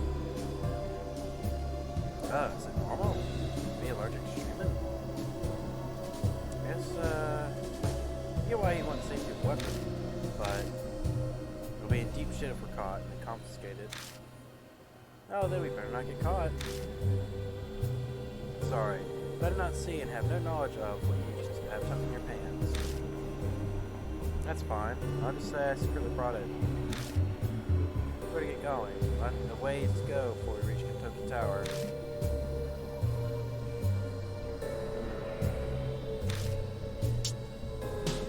Amanome might be a bad idea to bring right now. Sure, Conan. Oh, that's right. We might find new things in places we've already investigated. Let's keep an eye out as we go. Because in the first game, there was also a guy who carried a pistol, and he got you the destroyed.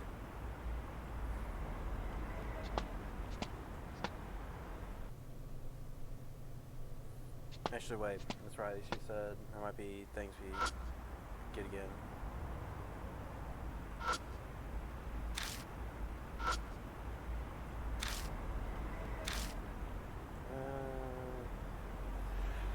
Maybe not here.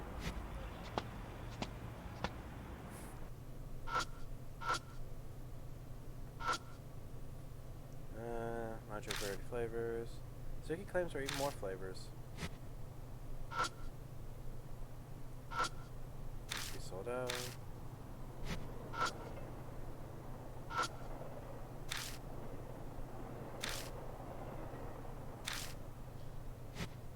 Good thing about rechecking stuff that we've already seen is that I don't have to read it again.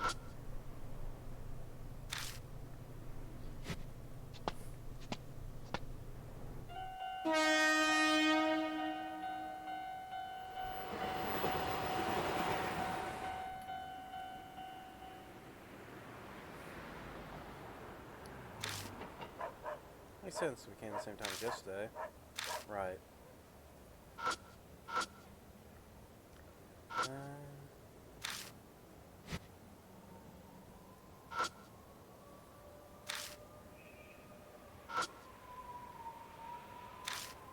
Scratch as if something rubbed against it.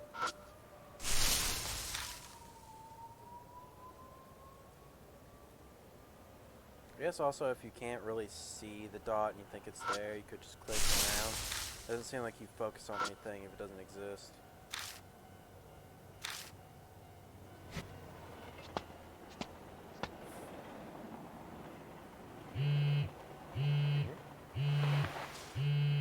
D-man. Text. Sum up the message. How are you? Remember me? It's the D-man. Prepare your next riddle. Decipher it to receive your analysis record. Search the monster that holds up the sky.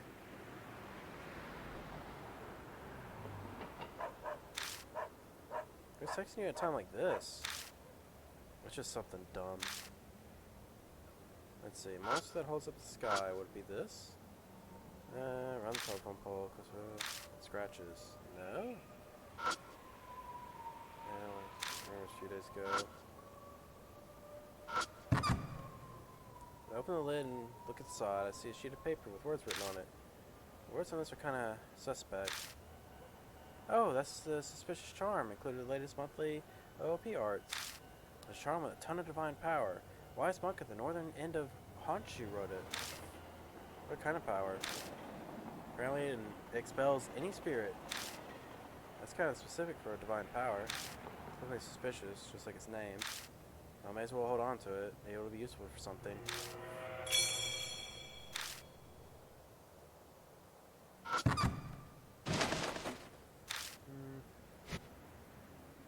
The monster that holds up the sky.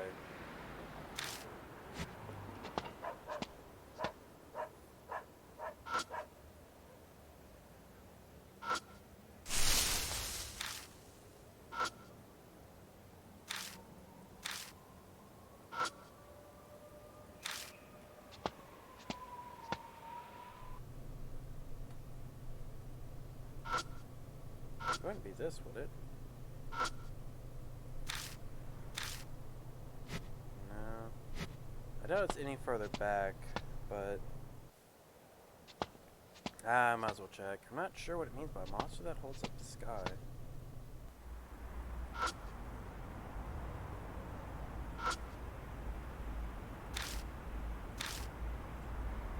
It has to be something I can touch.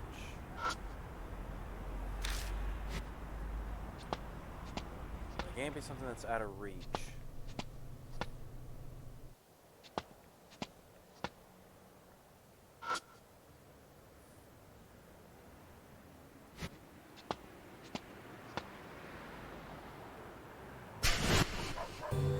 Second, I just put the cop car up behind the building.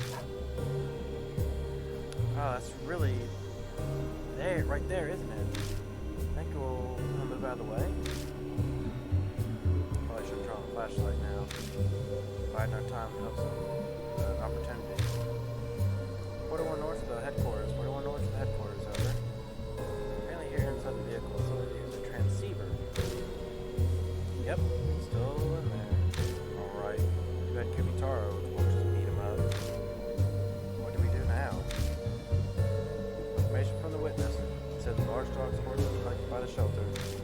Yes, the witness stated the body was found near the trash cans of the Durham district of Kentucky. The area was splattered with blood, so apparently it was cleaned with rags. White traces were found during patrol. The one north end of report. The talking cuts off. Looks like another dog fell victim.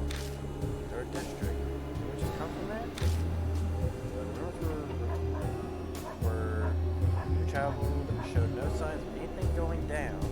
He said something about someone cleaning it up. Should we go back and check it out? Yeah, it looks like we won't be able to get through here anyway. Besides, if there's another dead dog, it means Kubitaoru might run around town. There's a chance we could find him while we're searching in Kentucky. Maybe new things to discover, so let's check places we already searched yesterday.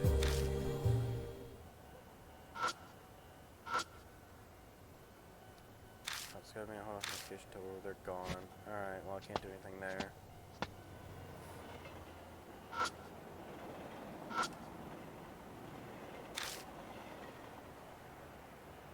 Honestly, that holds up the sky, and it's not this.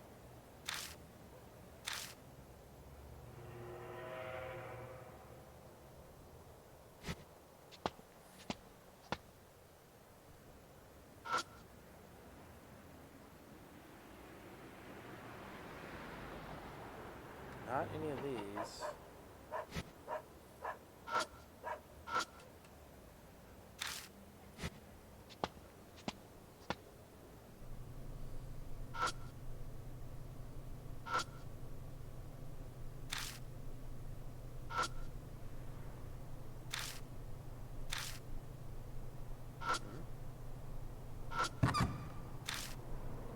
There's only cardboard in here. Something that's not cardboard bird in here. Utility knife and packing tape. Did they forget these when they were tossing this out? They look pretty used, so maybe they threw them out? No harm in hold on to these. Oh, of course, there was this pillar. Key card. Lower my gaze to the writing on the card. Urban legends have fascinated people for years. There's an old one that goes back to the 70s. A spirit known as Leonard appears as a clown doll dressed in red and blue. Each person sees him in a different spot, school, home, etc. When Leonard shows himself, time stops. The world will look the same, but will be devoid of all people but them. An example, a man wakes up and leaves home for work. Oddly, he passes no one on his way to the bus stop. The bus arrives and it's empty when it's normally packed. Immediately suspicious, he freezes before the bus door. The driver approaches, looking like a mannequin clown. It's Leonard. The clown grins. Oops, it's another lost one. Suddenly he wakes up, surrounded by the usual crowded bus stop he's used to. The rumor is that what happens when one accidentally slips through time and space into a parallel world. The rumor is that that's what happens when one slips through time and space into a parallel world. Identity of the clown or truth behind the phenomenon is unknown. Make note of this case, Mr. K. What are you doing? Let's go. Yeah, I'm coming. I should have known. It was a pillar or something like that.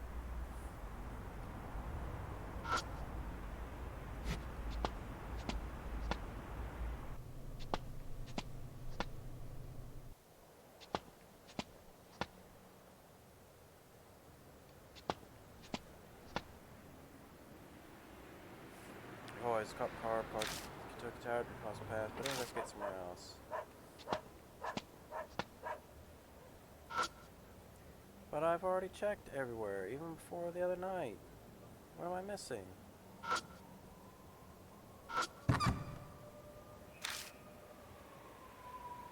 Here we go. Right in the stench of rotting trash. Guess it's what hint of what smells like rusted metal. Oh yeah. I always said the 3rd District can was so dirty it was clean with rags. And that smell must be. Light up the inside of the trash can again. Then, found them. Found what? The rags. Remember the cop report? The dog corpse was here. Someone cleaned the mess with rags. The corner of the can is a pile of rags. They're pretty damp, covered in red stains. I hold my breath and hopes blocking out the horrible smell as I pull out the blood-soaked rags. If the cops are right, then this blood should be from the dog killed by Kubitaoru. Maybe I can see some kind of clue. I hesitantly place my palm on the rags.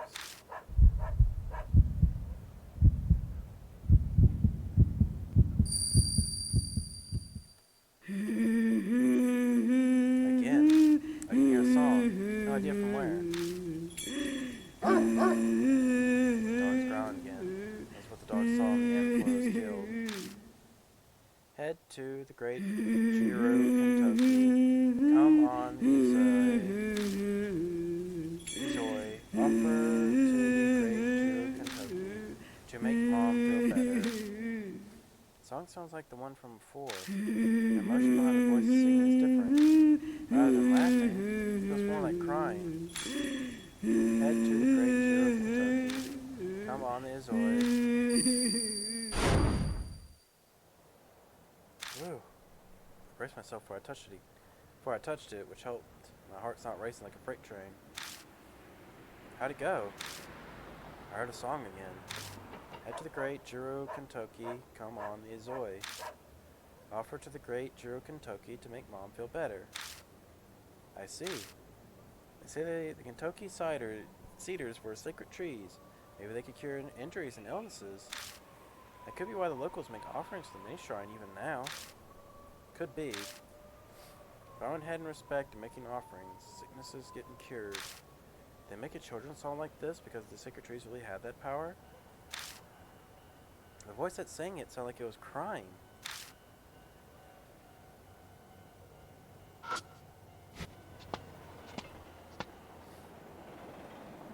Came back to the front of Kentucky Tower.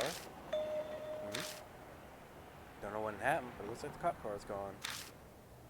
I wonder if he was just parked there because someone called the police. Maybe.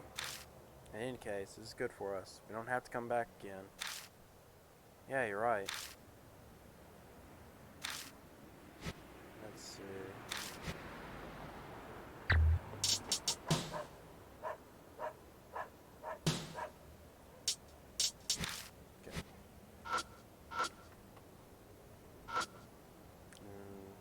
Do I need to check it again? Editor, alright, got that. That's probably a trash can. Open the lid and take a look inside. Bottom, plastic bag full of glass bottles. Nothing here. Steel tower appeals faint so far. Watching it stay in the dark, I'm hit with immediate intimidating aura.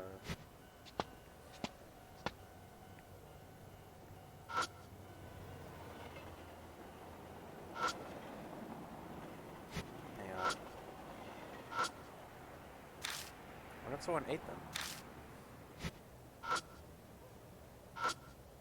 Tracing the thick chain, sealing the well to its end. Fixed in place with the dial lock, combination lock. Damn, combination lock. We have to do something about this first. I'm guessing your strength is enough to break this. But we don't have any special tools with us. It's really sewed up tight. I wonder if the main shrine Shinto priest did this. Maybe we can get the code out of the priest somehow. You really think it'd be that easy? We have no idea how to even contact him. I wonder if this sort of information is inside the shrine or on the back of the sign. Can't say I'm expecting much, but it doesn't hurt to check.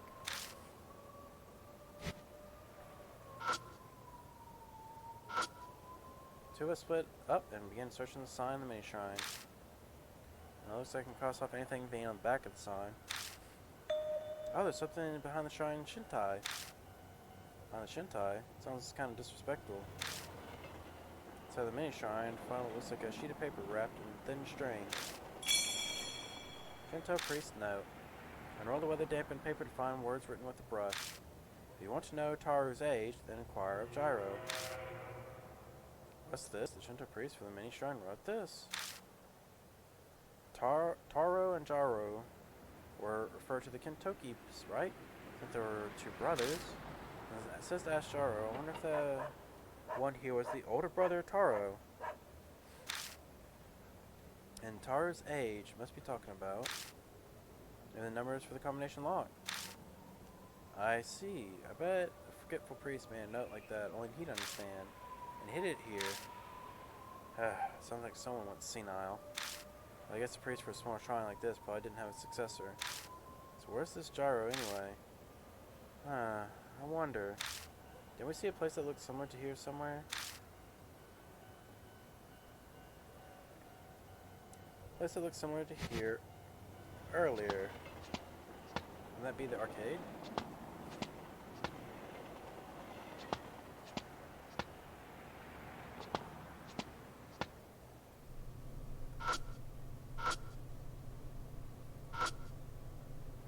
Step back from the shrine and look at it again. The shrine somehow got a similar vibe to the main shrine at Kentucky Tower. The place feels familiar. Yeah, I get the same idea. Or same feeling. This is definitely the place where Gyro was. Jiro. We better check every inch of the shrine. Flash right around the inside of the shrine again, illuminating the roof and the Jizo. Or Jizo. I spot some pale letters on the ceiling. There's something written here. Let's see. Hear the children's song, offer up a humble prayer. The two gods will bless. Multiply the numbers given by the waxing moons. That's all of it. Sounds like a Tenka poem. Maybe it's saying to multiply the numbers of the moons from the Kentucky Cider children's song you heard. Multiply the number of moons? I don't get it. Besides, wasn't there just one moon in the song? Isn't it talking about the 15th night? I wonder if multiplying the numbers will be the key.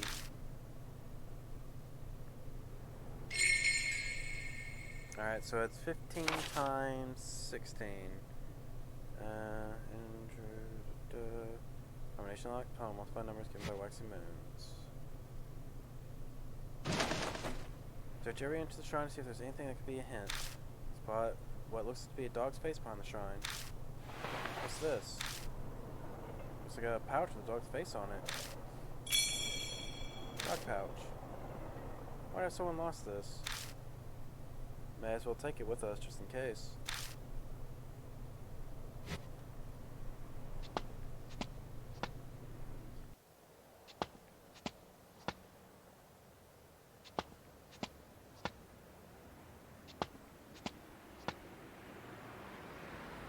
Okay, let's see. I'm not doing math off the top of my head, so 15 times 16 is 240.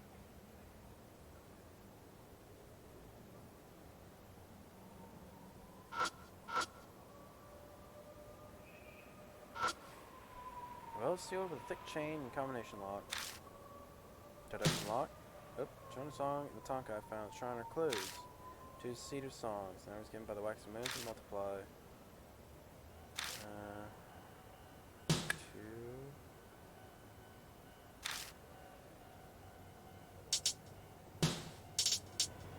4.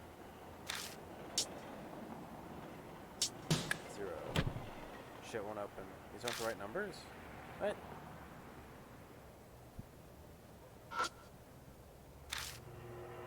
Oh wait, I think I know. Oh, I did it backwards.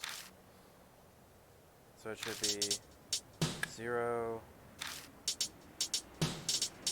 4, 2.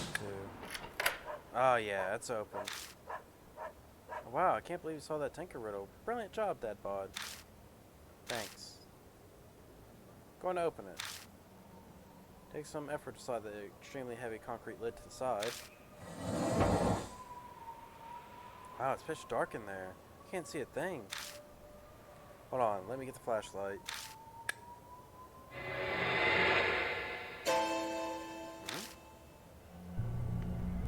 Hazuki gulps, trembling slightly.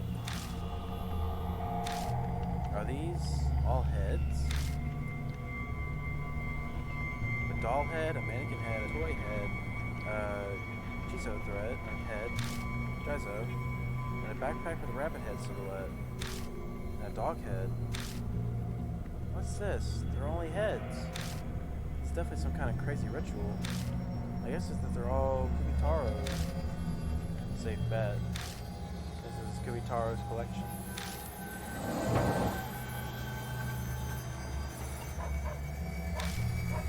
Kubitaoru is the only one who left the dog's blood on the back of the well. And there's no doubt this is his doing. Her doing. The question is, why is Kubitaoru doing this?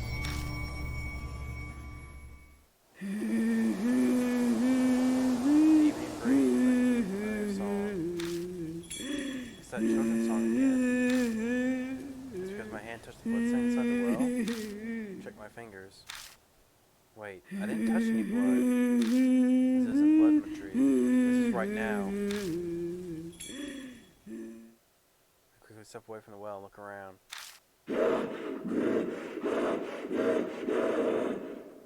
An eerie voice floats over. It's nearby. Why does the voice sound so angry? Is it because we opened the well? Stop hiding and show yourself. Oh God.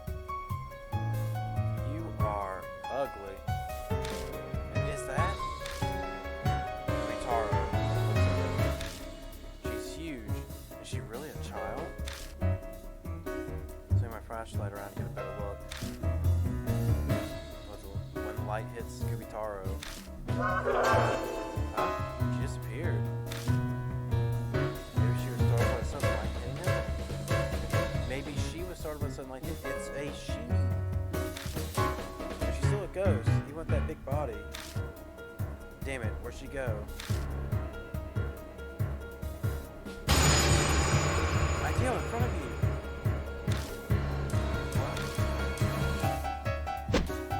Look, an axe started swinging toward me. Do I have time to dodge? My body moves with my thought and slash that misses me by a hair, knocks away the flashlight. Yeah, called out. That would have been bad. That would have been it for me. The impact from blocking the attack makes my hand go numb. I'll get the flashlight. Looks like the only one here doesn't seem like it. Yeah, I'll hold her off while you... I'd say that, but look, I wish I did. I thought it's fine opening that way.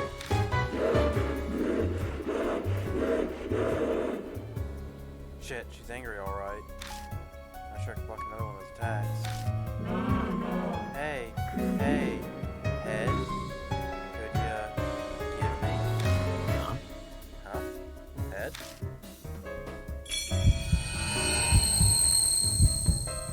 What does she mean by she wants a head? Sounds like her kind of fun is in bad taste. But if Kubitaoru really is a kid, maybe I can calm her down by giving her what she wants. What she wants? What is that? Focus. Think, damn it. Dark pouch. Dark pouch.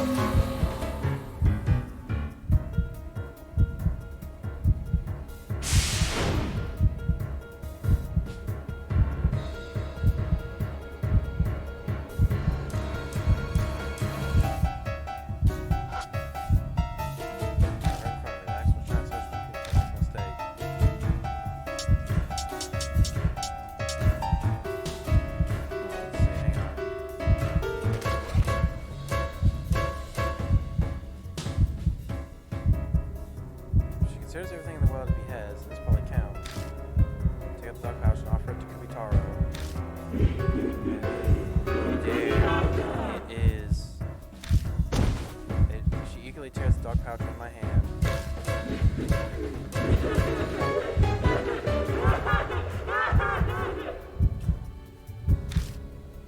Kubitaoru looks happy as she stares at it.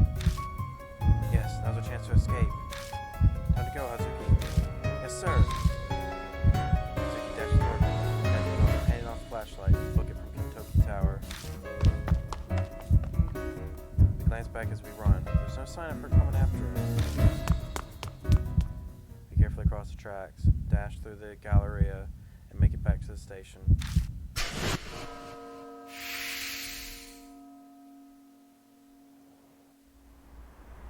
Now I'm back in familiar territory. My heart finally stopped trying to beat out of my chest. Whoa, you two are in pretty bad shape. Did Kubitaoru come out? Sorry, but can you explain, Ideal? I'm out of breath. I can't. She collapses to the ground. Wait, won't tilt that long. Or weed. Sounds like you had a rough night. Let's take a break at the Black Rabbit. Can't bear to see a girl gasp for breath, even if it's just Hazuki. Drive dead weight of Hazuki with me as we go back to the bar. Quickly summarize what happened to Nome as we travel. He's smirking and flippant when he hears about the head in the well, but his expression freezes when I tell him about Kubitaoru. I can finally relax. Love nothing more than to hurry home and get the sweat off me, but we need to discuss what happened tonight. Looks like Kubitaoru really is obsessed with heads. We officially confirmed that rumor with our own eyes. Yeah, she seemed happy when I gave her the dog pouch. But she thought it was a head. Bet she thought it was a head. But a more fundamental question. What does Kubitaoru want to accomplish by collecting heads? I doubt it's some cult thing. Hazuki, that's your area of expertise. Any insight on for us? I looked at my cult books last night looking for rituals. The only thing I could find that was the closest headhunting tribes. I doubt they're related to this. It's your time to shine. How are you so useless? The cult idol Momo Cruz? This is looking more like false advertising to me. It's not my fault. I love the occult as a hobby. I feel like I have a degree in it.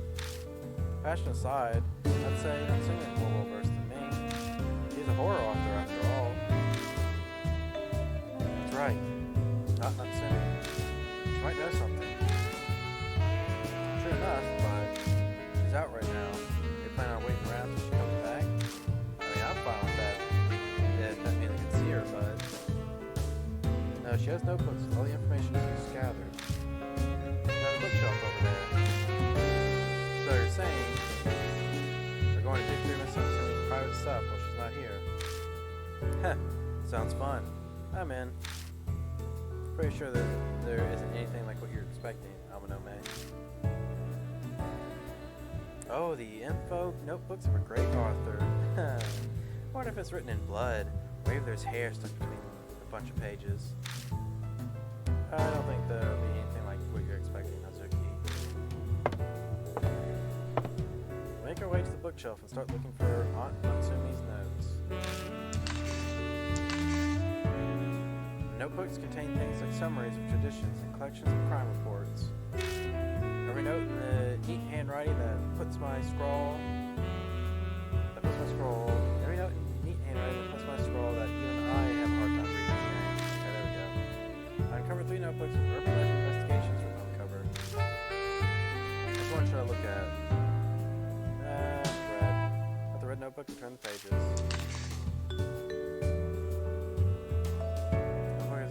Info on all the most recent urban legends.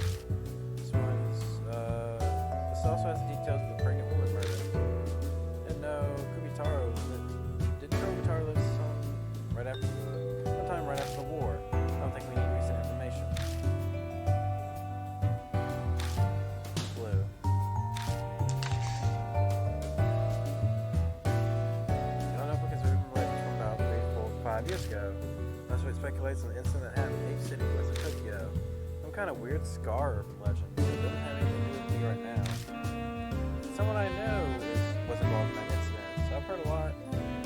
provided from them. I used a lot of details when I created the character of one of the police. Alright, I'll go with it.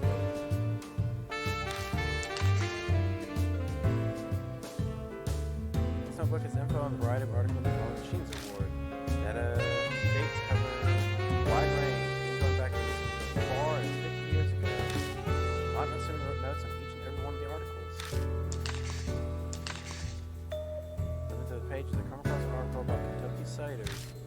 The local paper looked back on the former brother cider trees, or cedar trees, Taru, Kentucky, and Gyro, Kentucky. Guess Aunt Natsumi became interested and looked further into it. During my investigation, I obtained a journal which reveals the truth about Kentucky ciders. Inside a Kentucky village, wide gag order, the journal's writer tried to leave a record of it. According to the journal, one of the secret Kentucky cider trees, Taru, was chopped down. It was done by Kaneko, daughter of the Oishi family, who owned the land the village was on. Kaneko suffered from oxyopia and symptomatic obesity, was considered a nuisance by her family. Oxyopia? Hang on. Oxyopia. An extremely heightened acuteness of eyesight resulting in increased sensibility of the retina. Okay, so that's why the light hurt her eyes. Without proper education, her mental state and intelligence didn't measure up to the other children. As a result, she seemed to believe a bear plushie to be her little brother. However, during a certain incident, the plushie was destroyed and her little brother died. Bereft, Kaneko thought to bring him back to life by following the Kentucky Cedars children's song. Head to the great Taru, Kentucky on the 15th night. Offer to the great Taru, Kentucky, and Dad will feel better. Kaneko attempted to put the song into practice, but misunderstood its meaning. The head part. She always jumbled the lyrics up and thought they offered heads, which meant she believed that her brother would be brought back by offering heads to the trees. So she cut the heads off livestock and stray dogs and offered them to the Kentucky cedars. Of course, no matter how many heads she offered, there was no way her little brother would live.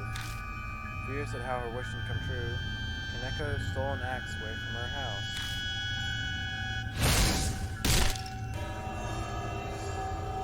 Chopped down the sacred Taru, Kentucky tree. Her angry father captured her and tied her to the brother's cedar, Jiro. Alienated by her family, feared by the villagers, Kaneko was left to starve to death. The corpse was never removed and decayed at the base of the Jiro, Kentucky tree. Kaneko could be heard worried over her precious little brother all the way up to her death. After Kaneko's death, the Jiro tree she was tied to inexplicably died. After the loss of the two sacred cedars, Kentucky village was repeatedly struck by lightning. To calm the lamented events, the citizens built many shrines where the trees used to grow. At the transmission tower where Taru used to be, the shopping district where Jiro had been. There's nothing else on the Kentucky Cedars. The story contained Aunt Natsumi's notes. Tragedy of a girl who misunderstood the meaning of a children's song. An absurd public execution like that would never happen nowadays, but village society back then was very insular. It could have actually happened. The Oishi family had complete control over the village.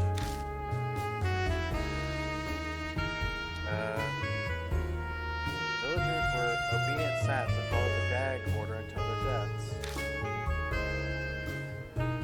They saw Kaneko tied up and still left her to die. The villagers are accomplices of all this.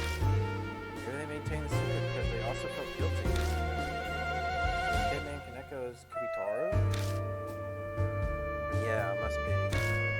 combine this with what we read on the site. The girl called Kubitaoru must be Miss Kaneko. The notes say the girl was giant, which matches with Kubitaoru's appearance. The part about gathering heads also matches. Those heads we saw earlier at the well, no one else but Kubitaoru would have gathered them. Then you're saying those heads are to bring her little brother back to life? But didn't Kubitaoru make her cut down cider trees because it didn't work? Why'd she gather them now? Could it be a deeply ingrained delusion? Her behavior is affected by the regrets and grudges they had when alive, right? If she doesn't know of any other way, she's got no choice but to frantically keep trying and hope for a miracle. If that's true, then she's a pitiful existence. Her working for a wish that will never be granted. The only ones who can end Kubitaoru's delusion are probably us. You're right. It's late. Let's call it for the day. わかった。 Alright. Today was so tiring, but it was a great experience. Leaving the bar, we parted ways in front of the station. Amanome has plans to go out drinking with an important figure. The election is almost here, so he's got a lot going on. Hazuki apparently needs to stop by the agency and talk to her manager about work. Everyone's pretty busy.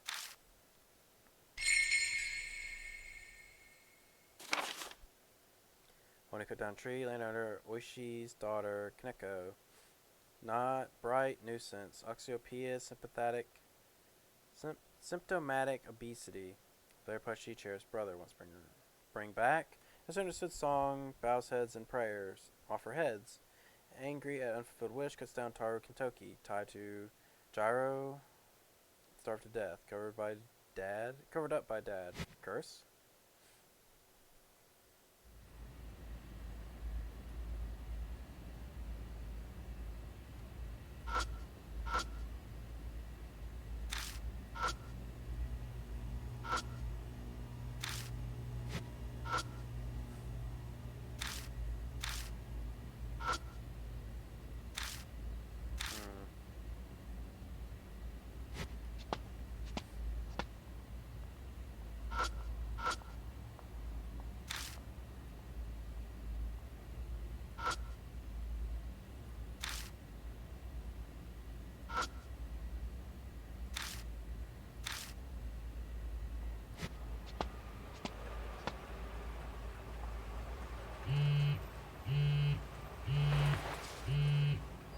What's a D-man?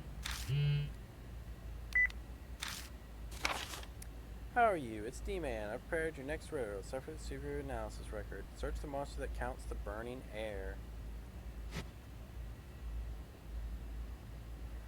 The monster that counts the burning air. That's a weird one. I think that was what this was, right? Yeah. Wait, no. Oh, wasn't it? Counts the burning air. That, I guess it would be a thermometer. Or not thermometer, AC unit.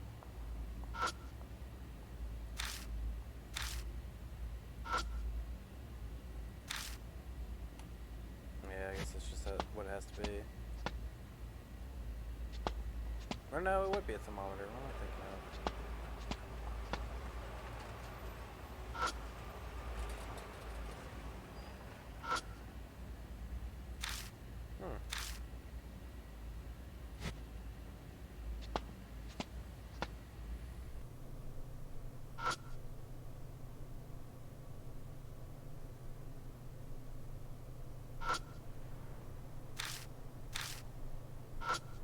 That be it? It's mailbox. Monster that counts the burning air.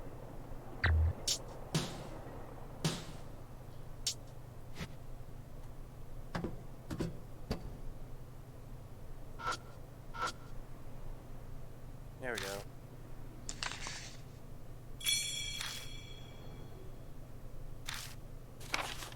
Scary room from K-City, adjacent to Shinza. A young woman in a red raincoat appears on rainy days. The red light district. Oh, this was the very final one that you can only get if you get the true ending. Yes, men, tell me, are you? And lures them into the hotel. Do not accept the invitation. Those who do go missing, and then go crazy or commit murder after. My assistant, M, played a large role in uncovering the truth of this rumor. My part-time assistant at the time was still in college, but had a knack for scoops.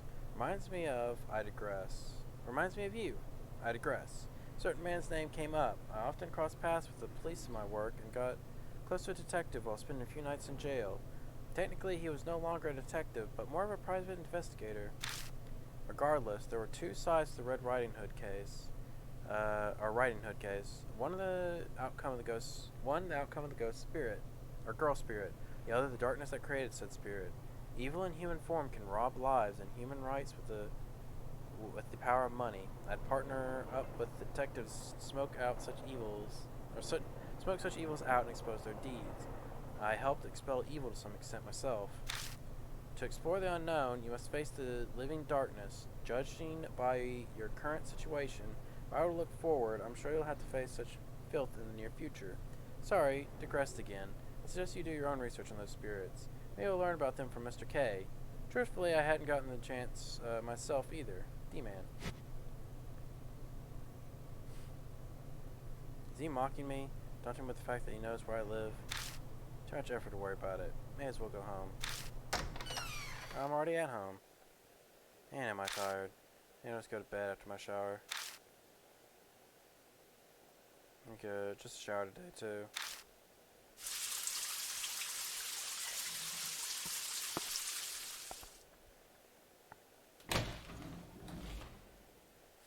Ah, good shower.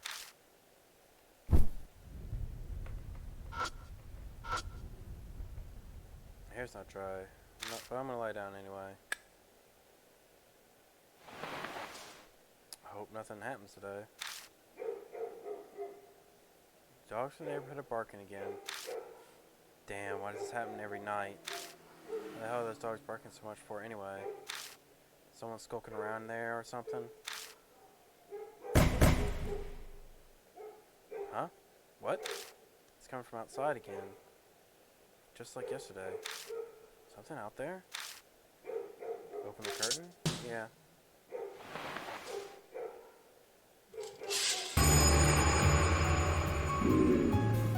There she is. This is Kubitaoru.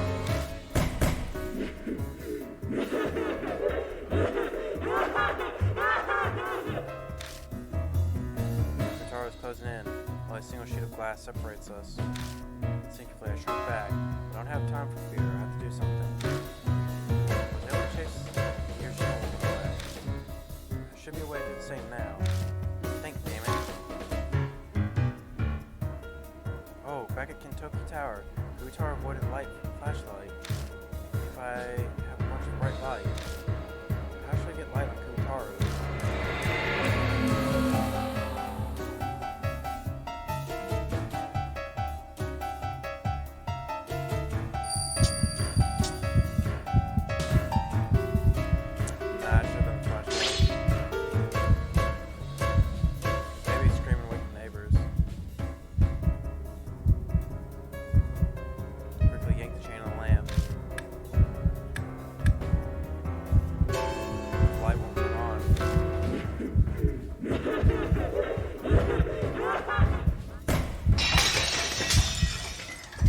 Door shatters and a giant hand engulfs my face.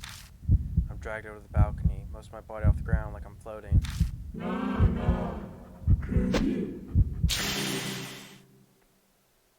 A powerful impact strikes my neck. Like a light switch, I instantly lose consciousness.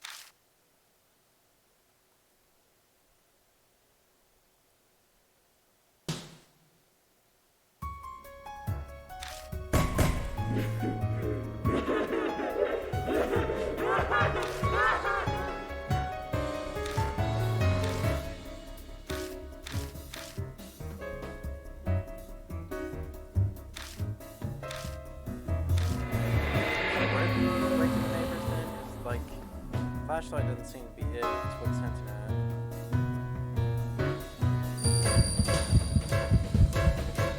Yep.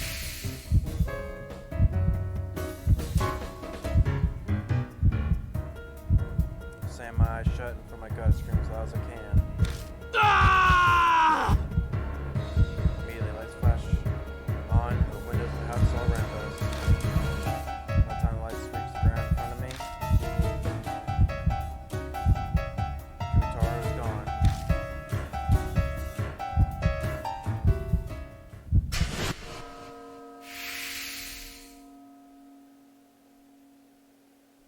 Taking a deep breath.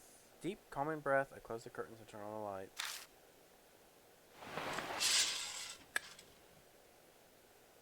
Doubt I'm getting any sleep tonight.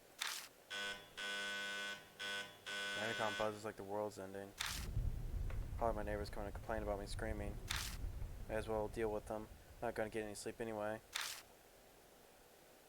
Go to the door and pacify my pissed neighbors as I wait for the night to pass. It's morning. By the time I climb into bed, I manage to doze off.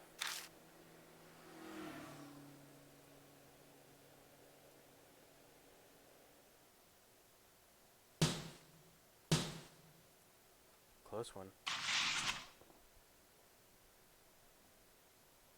I make it to the bar a little earlier than the set time. Anatsumi isn't here today. What should I do now?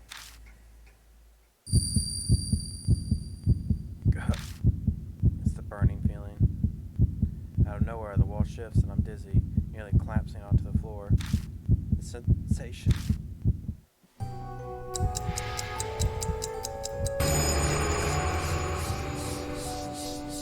Whisper comes from somewhere. It's time for a tale. Kubitaoru carries an axe on one shoulder. Time to make offerings to the great Kentucky. Bow wow wow, a dog's head.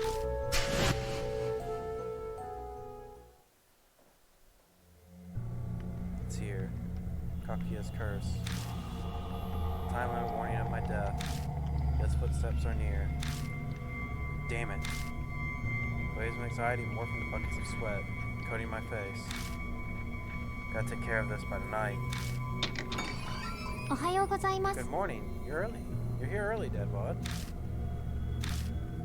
Your face is covered in sweat. Is something wrong? It's nothing. Could it be that... Is it the curse? Did it come? How can you tell? Or how could you tell? I just had a feeling. Maybe a guardian angel whispered in my ear. Just gone off about how I'm acting. As usual, a ghost intuition is spot on. Alright, I'll do something about it. Huh? Just leave it to me. She moves to a table and dumps the contents of her bag on it. Out comes a wallet, makeup pouch, silver wig, and for some reason I bought a Sumi ink, a brush, and an inkstone. I'll start off with this. I'll start with this. Here's for a silver wig. Here it goes. こちら来瀬桃あなたの背後霊は Transformation really necessary. Atmosphere is important. Any gold Buddha statue feels like it would offer more luck than a wooden one, does it not? Moving out her silver hair as she dresses Momo Cruz smiles. Now for the preparations. Of course, the ink of the stone. What are you going to do? I take great pride in the fact that I memorized all 266 of the letters in the Heart Sutra. That answers my question. Okay, I'm ready. Alright, Deadbod. Let's take off the clothes. What? Surely you're familiar with the story of the Koichi, earless, escaped evil spirits who wrote the Heart Sutra over his entire body. However, he forgot to write it on his ears, and the evil ghost took them. Are you planning to write... Wait, are you planning to write Buddhist prayers? There's no need to be afraid. I will not make a blunder like in that story. I shall write the Great Sutra from the bottom of your feet to the backs of your ears. This is certain to chase away all spirits and curses that wish to bring you harm to you, Deadbod. Nope, no way. Believe in Momo. Those who believe are given salvation. Quickly now, take off your clothes.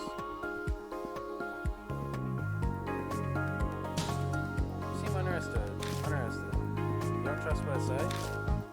Obviously. How stubborn you are. You'll have to forcefully. 調子はどうだい Yo, what's up, 親 buddy? 友 What are you doing? Eyes wide, Aonome stares at me with my shirt half off in front of Kazuki. Did I interrupt? Hey, wait, it's not what you think. I quickly explained everything to him. Oh, that's ridiculous. It's so stupid, I can only sigh. Aw, pretty sure it'd work. I really wanted to write that heart suture. Kazuki's madness aside, curse activated. That's not good. I'm sure that he will be fine. After all, he escaped his death with the Hiroshima woman. True. We can only hope you're alright. Or we can only hope you're right. Well, we'll just have to put an end to this tonight, no matter what. That might be tough. What do you mean? I stopped in Kentucky to see how things are, but security's gone up since last night. More important, they saw a large man carrying an axe. So everyone's on high alert. Police cars are positioned on every street. They look like they're afraid or something. Or it's like they're afraid. Oh no, man, don't you have an acquaintance in the police force? Is there anything you can do? Of course I've already tried. There's a toe-the-line hardhead in charge. No way I can get one over on him.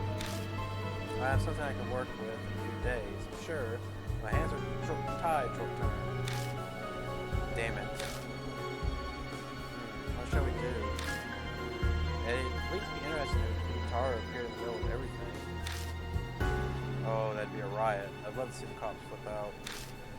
Any kind of disturbance would give us an opening. A disturbance. Create a big ruckus in town and maybe... Oh, got something in mind? Maybe one thing. I already told him to stay out of this, so I'm reluctant to use it, but... Excuse me while I make a call. Aonome, ready for pause. I'm sure he's talking about Maru. We can find out what he's planning. I feel rather excited. It's never anything on the up when it goes to the effort stepping away. But at this point, that's all we have to depend on.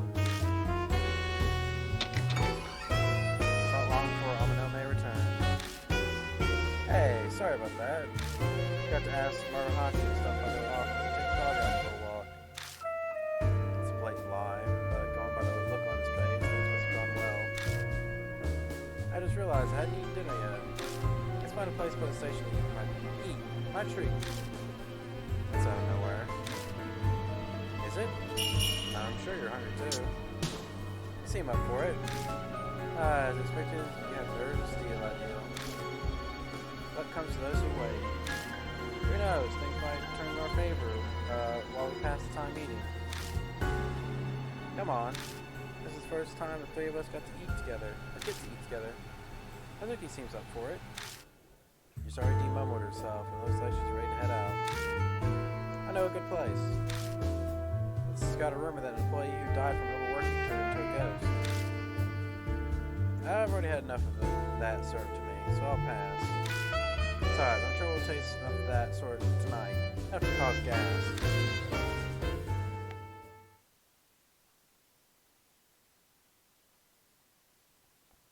The three of us end up eating at a pricey sushi restaurant. I'm way out of my element, while the other two order like they go to places like this every day.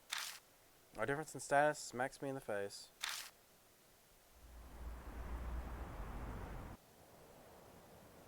We finish eating and make our way to the roundabout in front of the station. Huh? Is it just me, or is it noisy over at the police station? The building's packed with cops. I think it's a little hectic. I don't even have to strain to hear an angry voice carrying all the way over to us. Why is there a biker gang running amok in Kentucky? We didn't hear anything about a gathering. It seems it was decided spur of the moment. Apparently the founding leader of the Red Crescent called them together. Guess that Mohawk bastard hasn't lost his pullover. How are we responding to it? The guys in charge of Kentucky are on it. Huh? Why isn't the traffic division's jurisdiction? Well, sir, those seem to be the orders that might have come down. The guys at the scene were reluctant, but it appears that they were forced to do it. Sounds like a biker gang infiltrating Kentucky is raising hell. Seems the higher ups are making the cops over there go for them. Kind of leader with a mohawk. They can't possibly be talking about. Coincidences are scary. That's a perfect chance for us. Yeah, I know. Let's get moving to Kentucky Tower. If Kubitaoru is going to show her face anywhere again, it's going to be around that old well. It's dangerous as hell, but I have to go to survive. Duh. Is it already the second part? Sean's mouth surface of being cruelly laughing. It's almost the finale of the tale. Right under the Kentucky cedars, head there with your wish. Looks like I don't have a lot of time. Hey, you okay? More or less. Let's hurry. Omanome or Hazuki? Just look at me on investigation. わかった。 Okay, got it. You stay here, Omanome. Sure, call me when anything happens. Oh, that's right. If anything's a place to investigate, keep an eye out as we go. Again.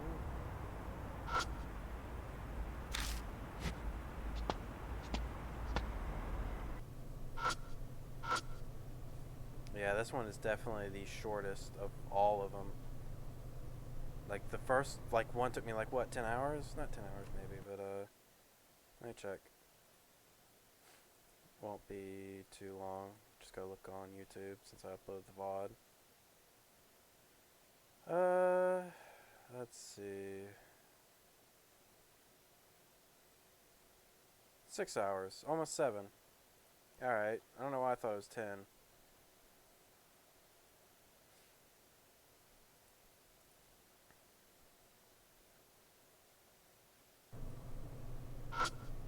Background, a little shrine, the only thing are the mantra offerings.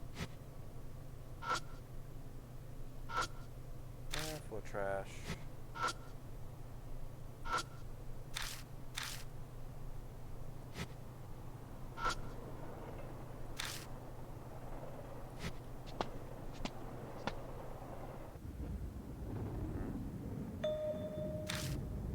Huh? What's wrong, Ideal?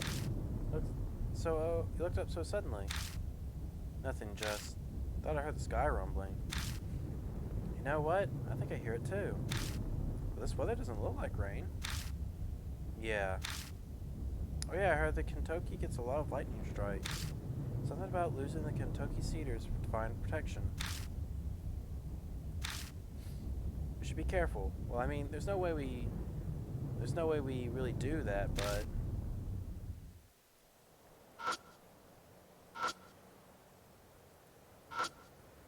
oh, there's another offering. I don't think the plushie was here yesterday. It's true. There's a new plushie offer near the crossing. Feels like this thing's not going to keep its head for long within a place like this. Yeah, hopefully Kubitaoru won't find it. No time to waste on a plushie. Let's go.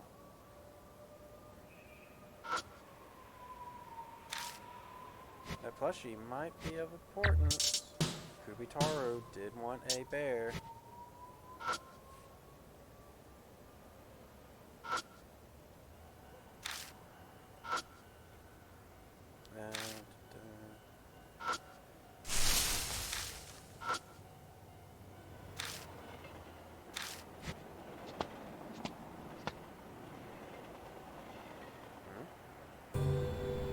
Something just flipped over.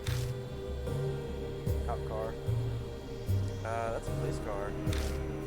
I see that. Why is it upside down?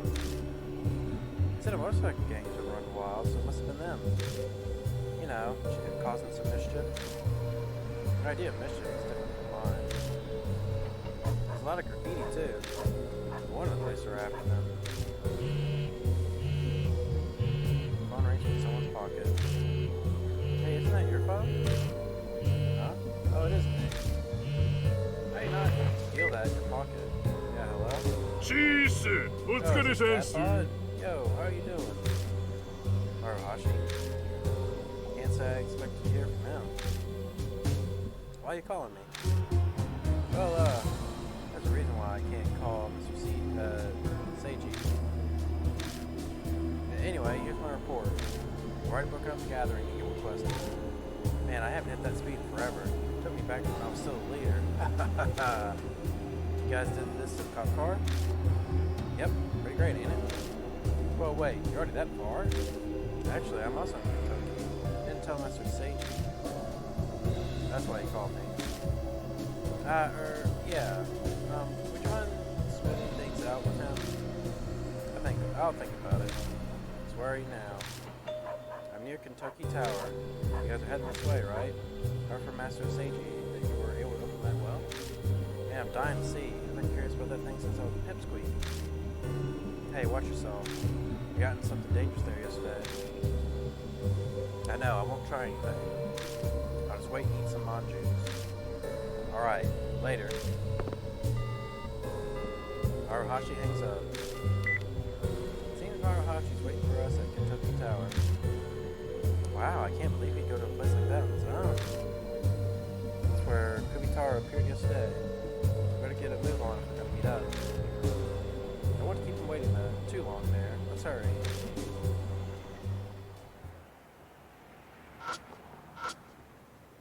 Cop car finally flipped over. Looks like something big went down. Well, I'm not gonna try and loot it. I guess that would be a bad idea. A variety of tire marks on the road. Looks like they ran through here with a lot of people. Just huge letters. There's nothing artistic about it at all. Graffiti that only seems to be focused on getting attention.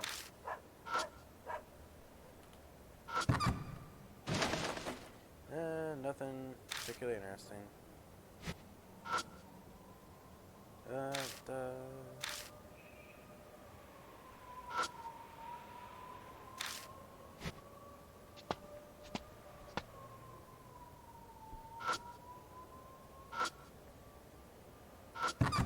the lid and take a look inside. At the bottom of the plastic bag filled with glass bottles. Nothing useful again. Doesn't say so.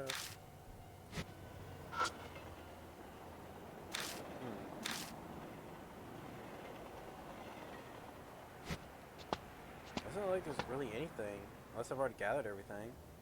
Here on Kentucky Tower is completely silent like usual. Wait, didn't he say he'd be waiting here? Yeah, it's supposed to be.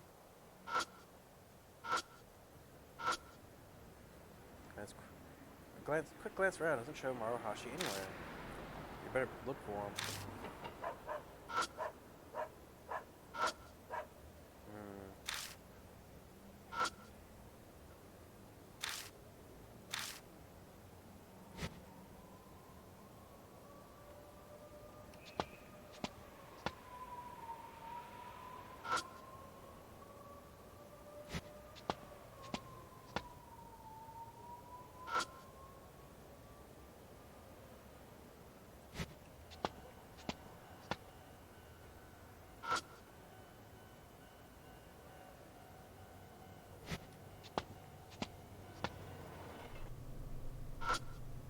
Hey, I forgot to check this. Okay, well, they had nothing.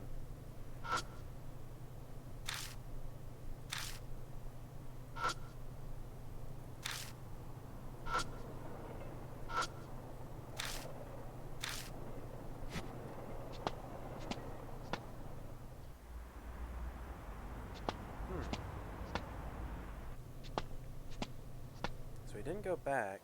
Wait, hang on. I didn't check the drink, I don't think.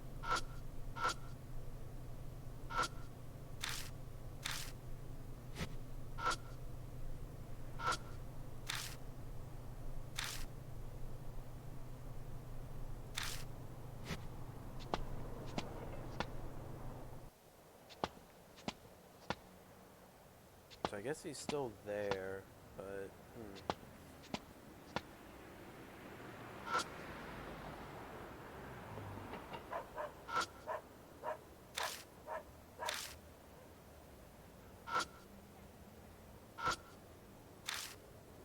everything was the same as yesterday. Where the hell is Maruhashi?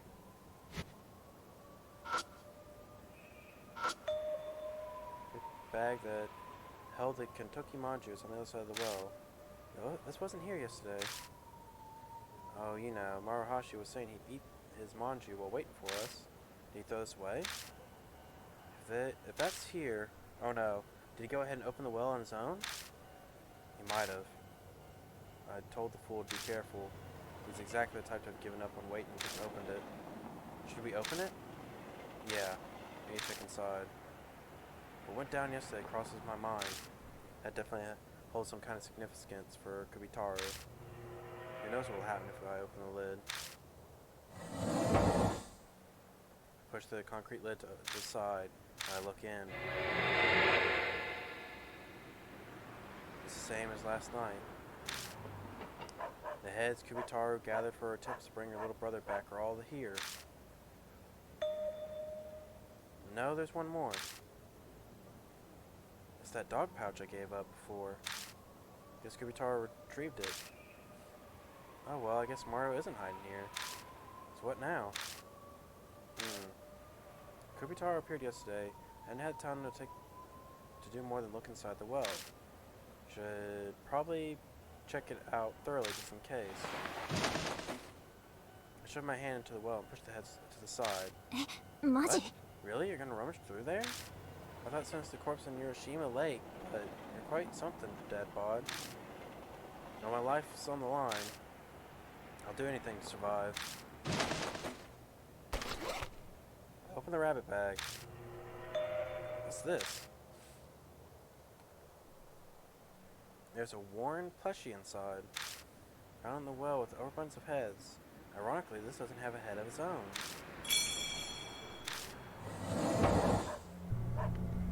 I think we're done investigating the well. That aside, where did Maru go? No clue. Probably close by, though. Take up my phone and check my call history. What are you doing? I'll try calling back Maruhashi's number. If he's around here, then maybe I can find him by the sound of his ringtone. Oh, I get it. After all, we shouldn't shout his name out loud in a place like this. Punch the call number, or call button.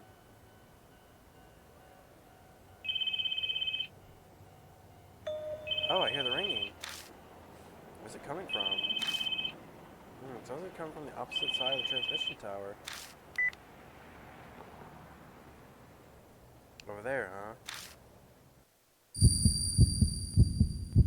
God.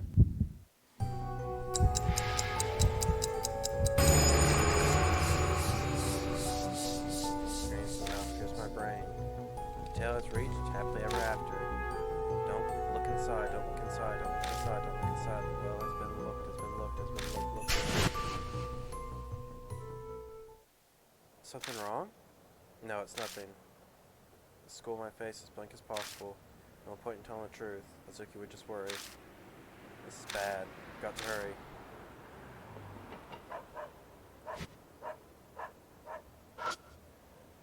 I shine the wire of the well wires. I can see some husband snips. That's not what I meant.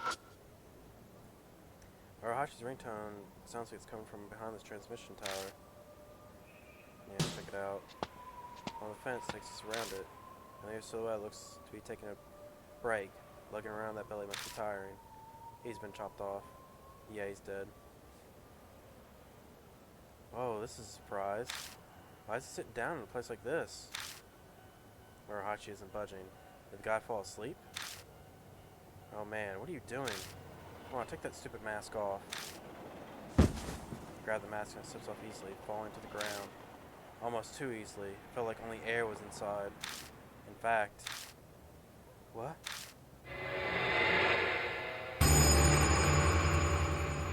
There's nothing inside the mask. It feels like I've been shot through the heart. It's completely gone. Wherever Maruhashi's head should be, it's empty. Instead, the space is filled with plastic toys. Only after finally comprehending what I'm seeing do my legs fail me and I collapse to the ground. It's Kubitaoru. Kubitaoru did this to Maruhashi. The taste of blood fills my mouth. My teeth clench so hard that I bit my cheek. This can't be. This isn't happening. shock in Hazuki's voice jolts me back to reality. Maruhashi has been alive during that phone call, so it had only been a few moments since he died, which means... I wonder... Carried on the evening breeze, I can hear that damn children's song. Kubitaoru is coming. You have no idea how Kubitaoru reacts if she sees within through the well, but that's why Maru is saying to stay here. You better move to an alley somewhere for now.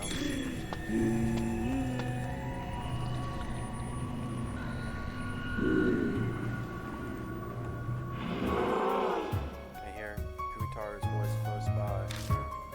Stop looking around. Tell me she's noticing anything wrong with the well yet. What should we do? Should we run all the way back to the station? You know, if Kubitaoru discovers what we did to the well, she'll be pissed and chased after us. Either way, my time limit's almost up. Gotta prepare for the worst and confront her. Then where are we going to fight her? Well, the place that works to our advantage. Where would it be? The tower yesterday. The tower in my apartment. Think about everything that's happened.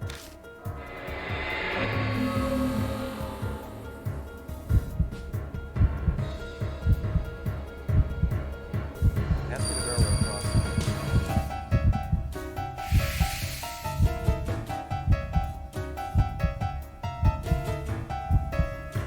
Let's go back to the railroad crossing.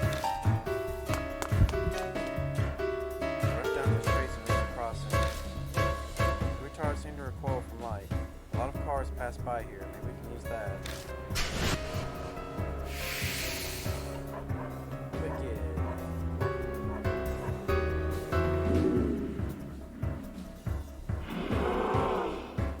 Hear Kubitaoru's voice in the distance. Like we thought, she chased us here. But I guess she somehow lost sight of us. She's standing along the pathway. So we brought ourselves some time. Don't you think something's been off about this place? Graham, there's something odd. All the street lamps around us are dark. Oh, is the flashlight okay? Heard the flashlight turn the switch on a few times. What the hell? Wait, could Kubitaoru do this? Last resort was his life in this thing. Looks like that's out. There aren't many cars around either. Damn it, am I out of options? Suddenly, railroad crossing barrier lowers and warning lights begin flashing. Wait, what? Crossing lights still work? Realization opens up my gut. That means that over here. Hey, can you lure Kubitaoru this way somehow? This is only so short notice. But use my trained voice to scream from the bottom of my feet. Anything to do at this point, do it. Alright, here goes. Superfly fills every inch of her lungs with deep breath and shrieks.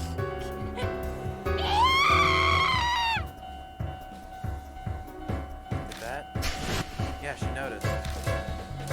Retarded far away, but now she's gone. She should show up again nearby. I've gathered, whenever she disappears, she uses the darkness to reappear elsewhere.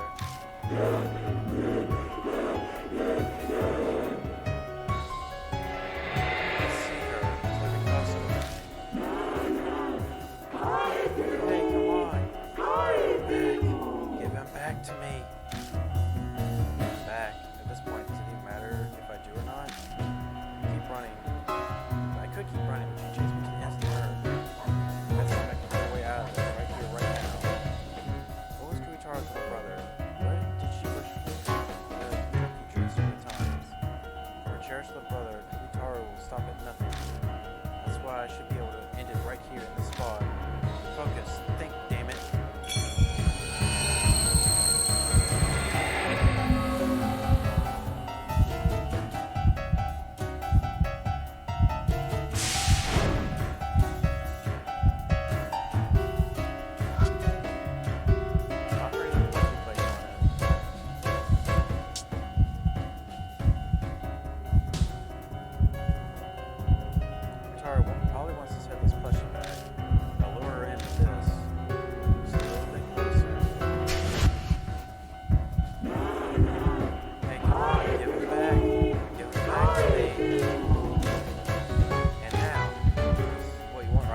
right down right here. That's what you place next to the offerings. A beat and then...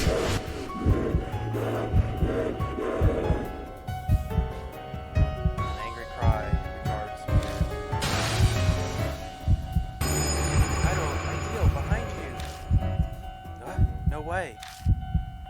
Right as I go to whirl around.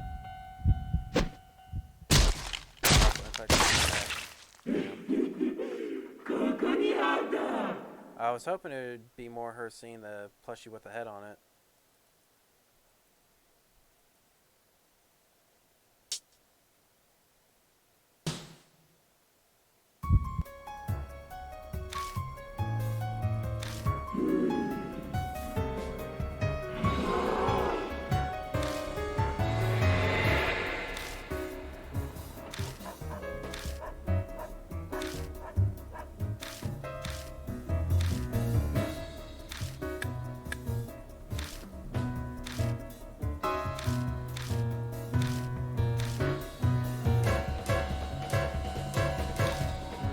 I'm hoping this won't be the bad ending one, because that's not what I want.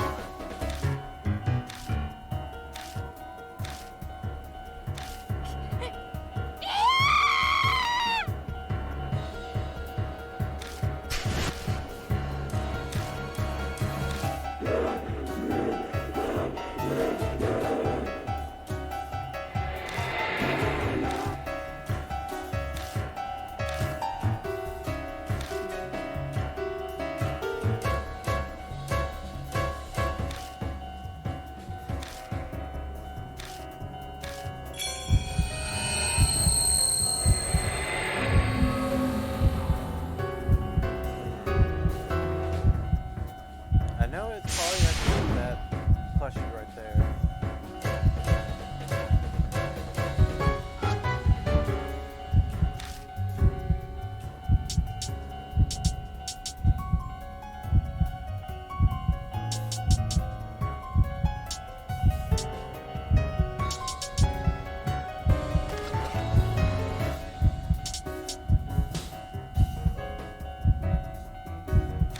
Take a look.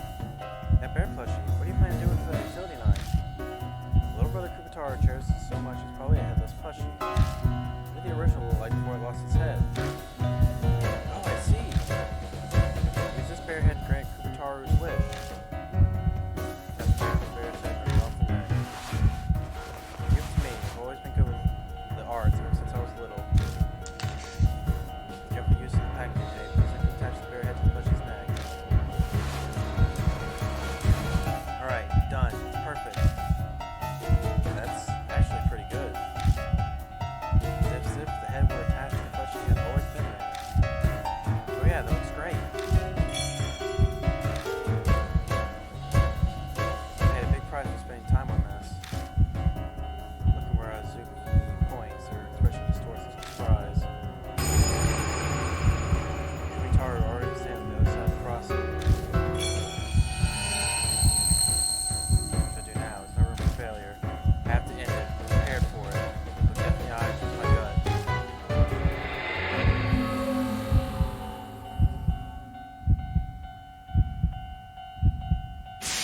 Last scene.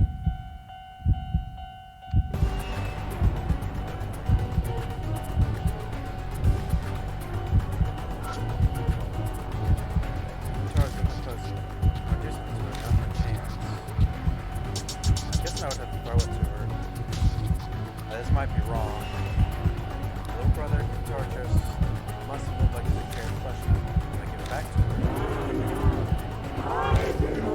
And now, suck in a deep breath and yell, Kubitaoru, here's your little brother back. Another pair of plushie subtracts from both ears. Picks up the plushie and stares at it intently. Taru. Kubitaoru mutters quietly before she looks at me. I swear I see a gentle smile.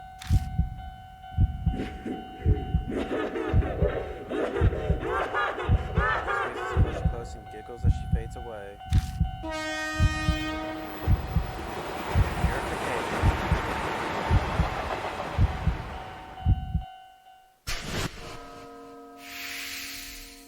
Nice, nice, nice, nice, nice. Easy, easy, easy, easy, easy.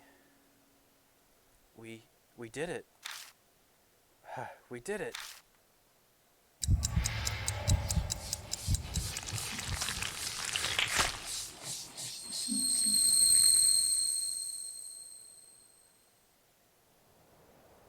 whispering voices are gone. I'll be able to live for another night anyway. I'll be able to live for another night anyway. Defeat another spirit. You're really amazing, Dad Bod.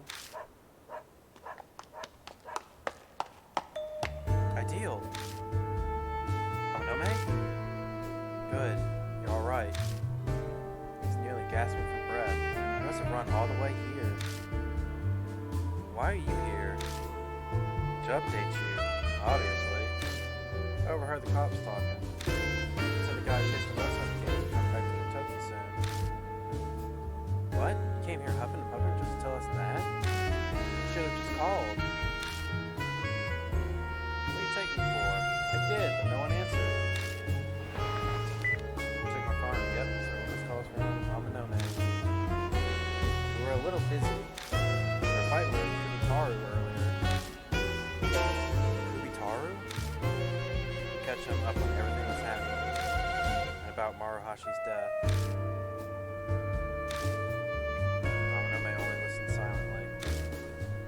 He's nearly biting through his lip, though, trying to rein in his emotions. His voice trembles when he finally speaks. Idiot. I had a feeling this would happen. That's why I told him not to get involved. How I attempt to explain this to Pops and his family. Cause a problem for me, even after dying. Damn it.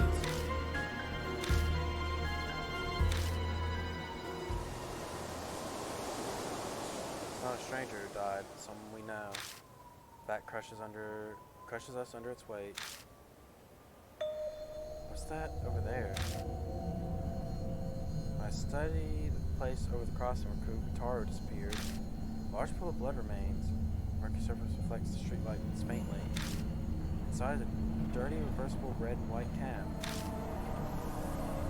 I saw a vision of Ami from the blood left behind by the Hiroshima woman. Doesn't hurt to try. Make my way closer to the pool of blood. I cautiously reach out and touch it. I want to try and see not only the bad ending, but also what happens if you bring Amanome.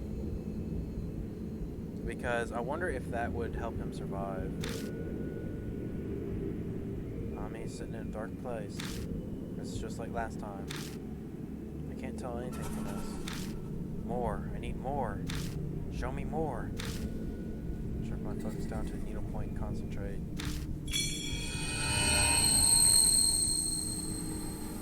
Fog lifting, southern surroundings are clear. A floor with gray tiles, a wall, a shower hose, and a nozzle. Is this a bathroom? Kakuya. Even Ami's voice is clear this time. Did you kidnap me so you could play with my big brother? Why does it have to be him? Kakuya, tell me. What's NG?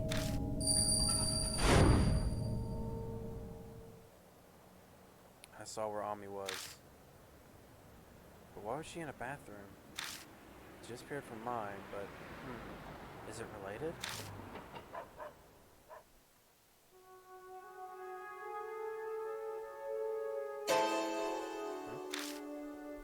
What's wrong, Dad Bod? You're looking all over the place. What do you mean? Can't you hear the flute? A flute? I don't hear anything like that. Am I the only one who hears it? そうだよ。 You're right. Kakuya is only talking to you. Her voice echoes in my head. Kakuya thought of a fun game. Seiji or Karu? Which one's more important? Kakuya wants to know. What do you mean by that?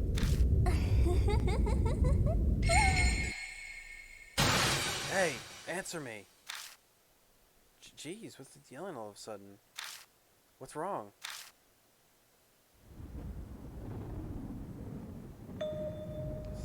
Is that rumble from... Glance up at the night sky. Weird, there's no sign of rain. weather's so strange. I shudder as the chills run down my spine. I have a really bad feeling. Move. Move right now. Huh? What's wrong, Ideal? Run! Hurry! Instinct makes my feet start running. Deafening sound splits the sky. All I can see is white.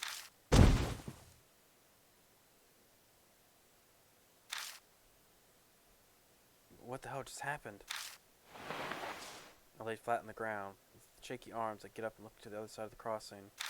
The tree by the road is shattered into thousands of pieces. Some of the branches have caught fire and smoke gets the cough. The roar followed by a flash earlier. Is that a lightning strike? The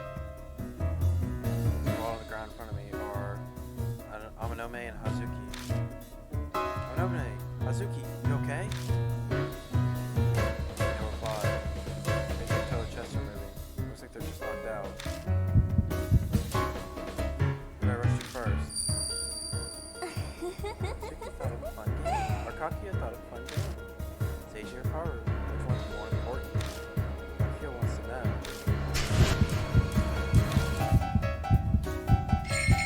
This here is crucial. The partner not chosen will never accompany you again. Choose wisely. I choose.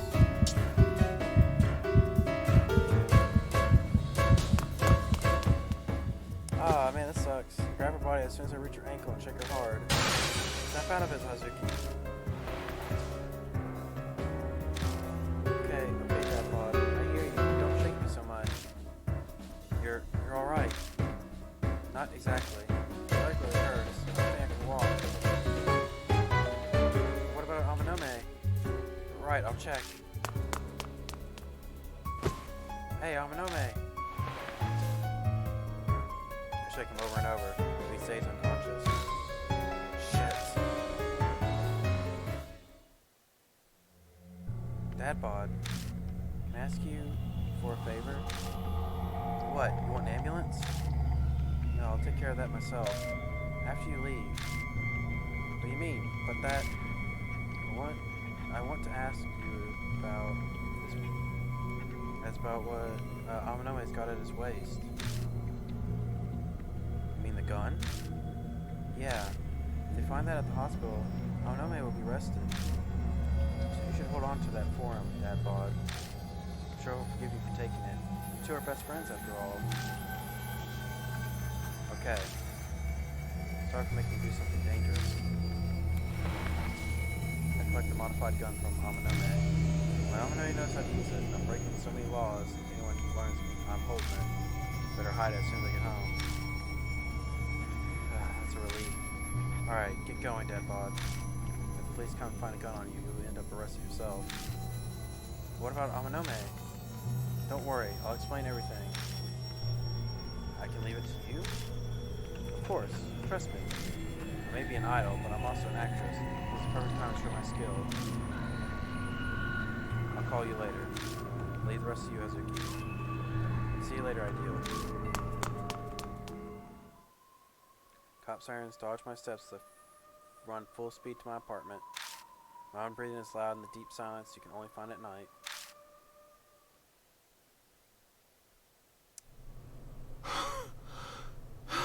It feels like forever until I finally reach my door. I'm strangely out of breath. Maybe it's because I've been on edge since the fight with Kubitaoru. Amanome, Hazuki. I'm worried about them, but I'm sure Hazuki's managing somehow. I just have to be faithful. I just have to have faith.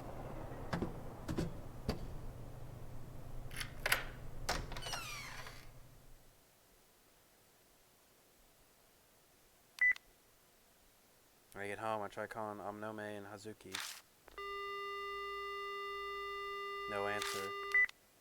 Must not be a good time. I'll try calling again tomorrow.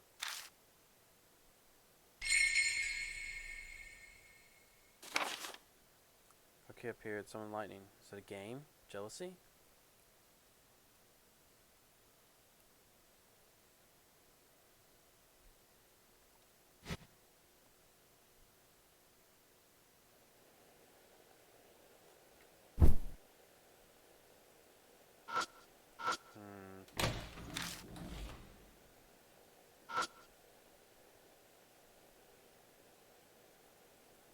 can't seem to go for the shower option again.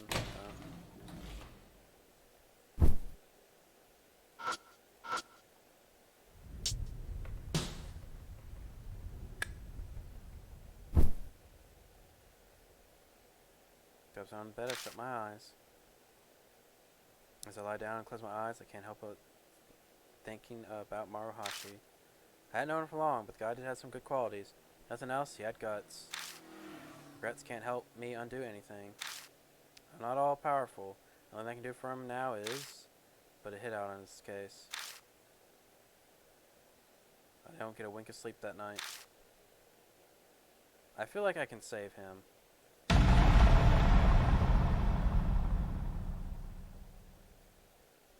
Like, I feel like if I brought Amanome with me, maybe. Oh man, that kind of sucks. I don't exactly know.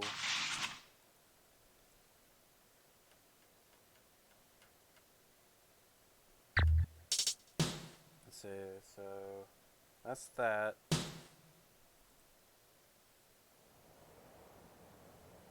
Okay, I think this was saved before I got there.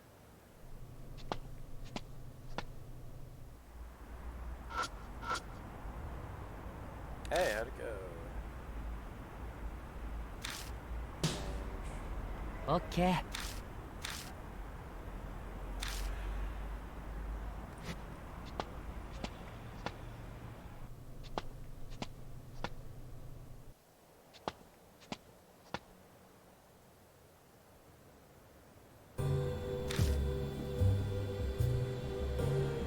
That's a cop. That'd be a cop car.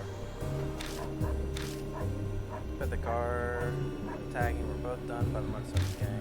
Don't distract the cops, I didn't expect this much. Hey, I'll tip extras. Thanks for showing me something fun. Somehow I knew you were behind this. Isn't that your phone? Yes, hello? Cheese! Oh, how you doing? Why are you calling me? Well, there's a reason why I can't call Mr. Safety. Anyway, here's our card. Yeah, pretty great, ain't it? Oh wait, you already have more. Yeah.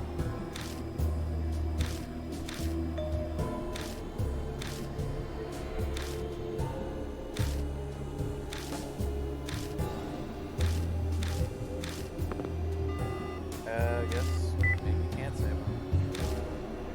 That idiot never follows instructions.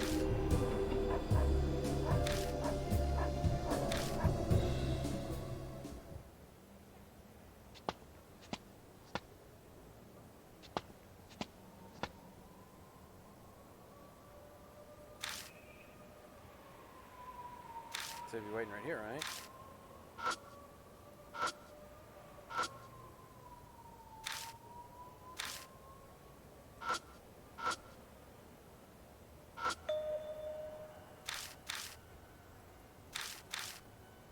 If this is here, that idiot better not have opened the well. Should we open it ourselves?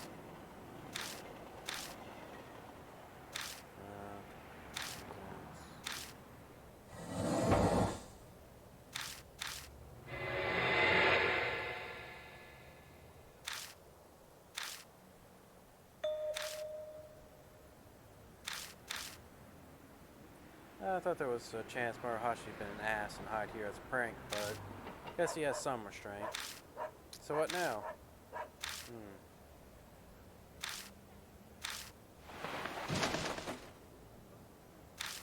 嘘だろ。 Really? You're gonna touch those? There's several dog heads mixed in there. Shut up. Ugh.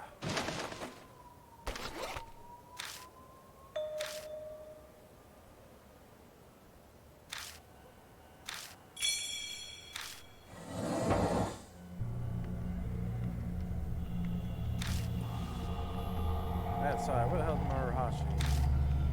Oh yeah, I do. Your phone. Call back a number from your call history. Try calling Maruhashi's number. If he's close by, then maybe we can locate him on the sound of his phone. You do this yourself. Why didn't you make me do it? I don't want to hear that guy's annoying voice close to my ear. Come on, aren't you worried about him? You do honor him, my best friend. Sit.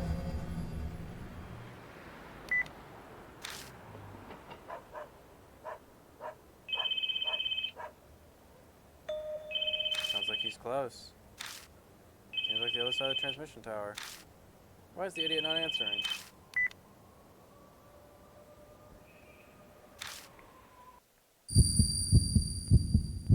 Okay, well, either way, regardless of anything, I want to see the bad end at the very least.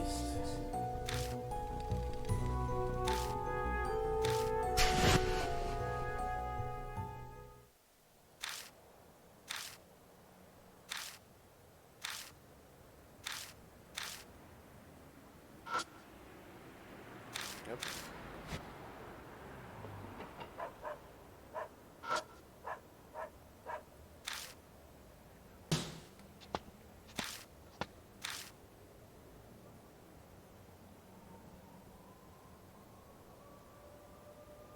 What the hell are you doing in a place like this? Hey Maruhashi, hurry and get your ass up. Maruhashi doesn't budge. The guy fall asleep? You got balls, ignore me, idiot. Damn it, come on, move it and take off that stupid mask.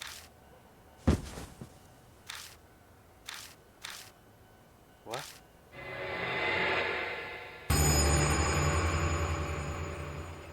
Oh, I just noticed there's barbed wire in there too. There's nothing inside the mask.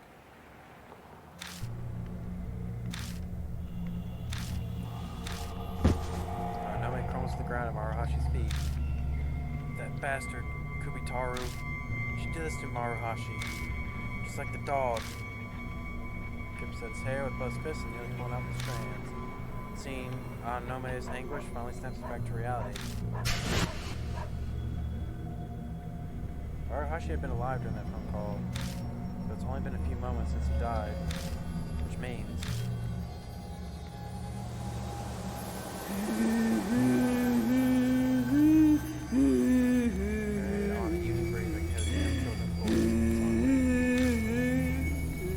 Finds out what he's searching for well, she might go berserk. That could be why Maruhashi.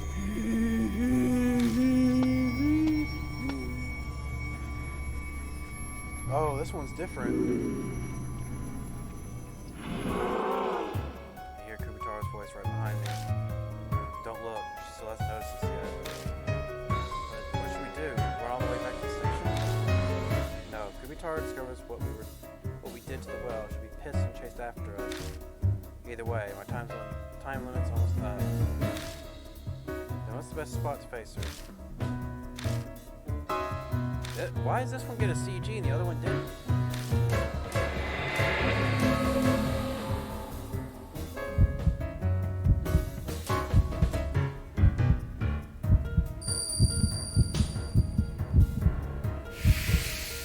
I want to let people know that I was clicking that pretty fast. For some reason it took a while.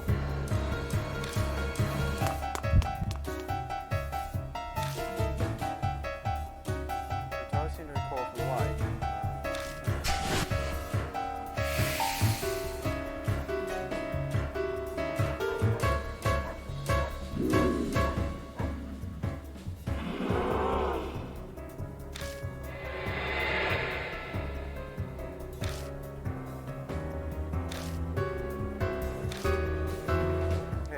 Does something feel off about this place? Oh yeah, this flashlight needs to turn on.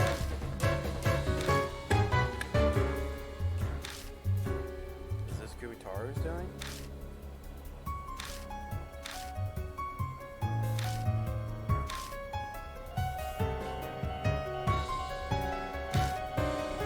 What? Flashlight still works.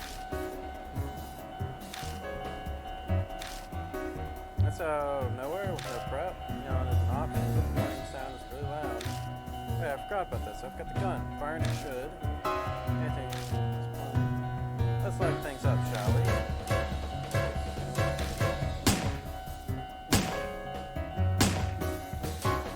Did that?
farther back. Then.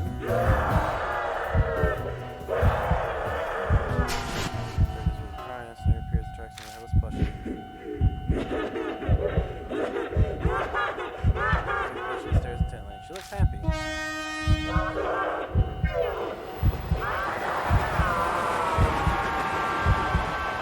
Iron light slams into Kubitaoru with a pained sound. She melts away. What's the punishment for this? Yeah, we did it.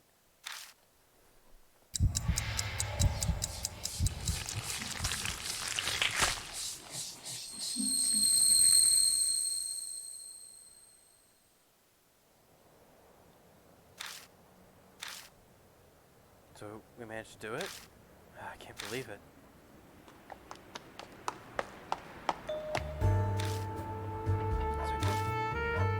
So glad you're okay. And even with every breath, she must run all around. I came to warn you. I heard people in the police station saying officers who were after the Larson gang are coming to come soon. Wait, you ran all the way here for that? How did you get called?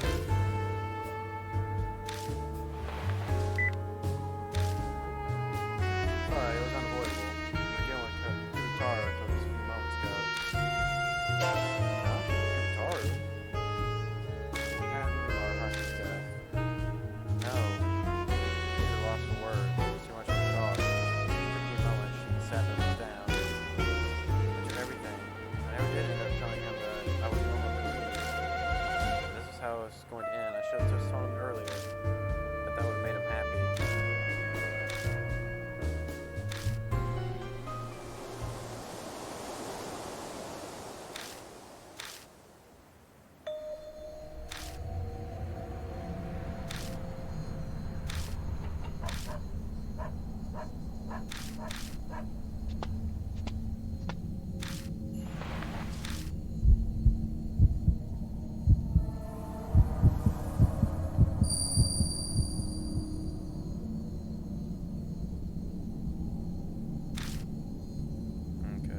It doesn't matter too much to me since I've already read this. I just want to see what the bad endpoint is. I'm guessing it's going to be he's going to get struck directly by the lightning.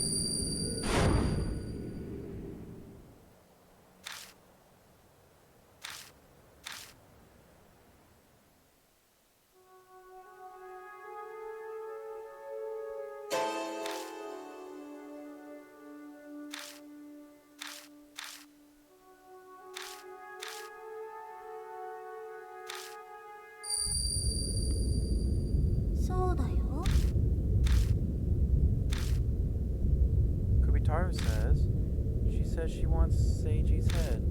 Kakuya is going to help her. What do you mean by that?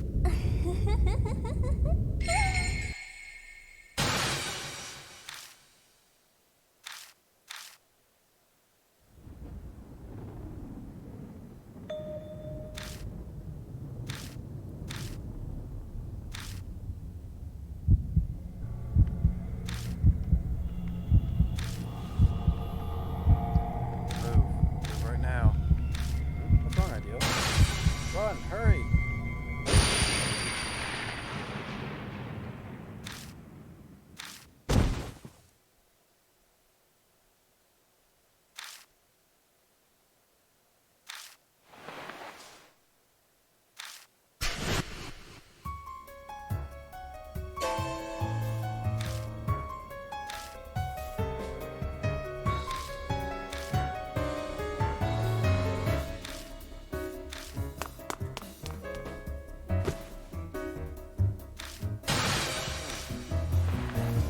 Manome.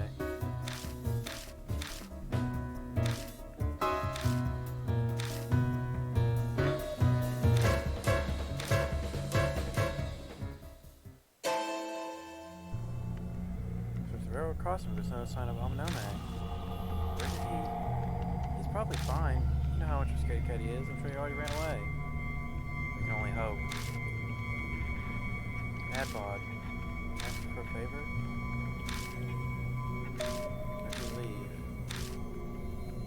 run away, leave me behind. Asian reporters find out about you, it'll be a giant mess. I won't cause trouble for you. What do you mean? You're gonna make me say it? Oh, Karu's entered a secret midnight meeting. Renoir's his high school friend. It would be a disaster if they write gossip like that. I know he'd be able to silence them by using the power that Kakuya has, but you wouldn't be able to do that. There'd be a swarm of reporters on some bar in your apartment. You wouldn't want that, right?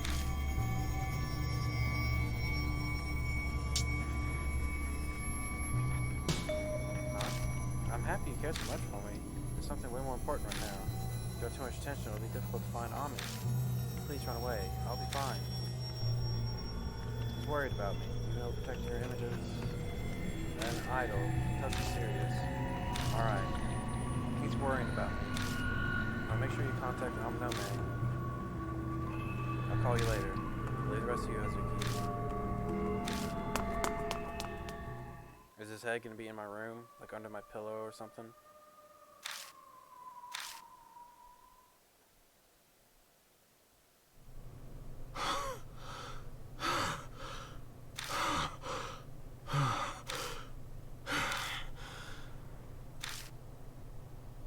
You're concerned about Amanome. Where did he go?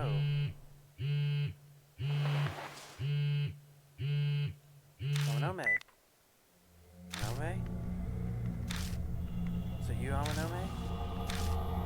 Call him over and over, but he doesn't respond. There's only small raspy breathing on the line. Hey, what happened? Offered to the great Kentucky. Hey, what are you saying? Head.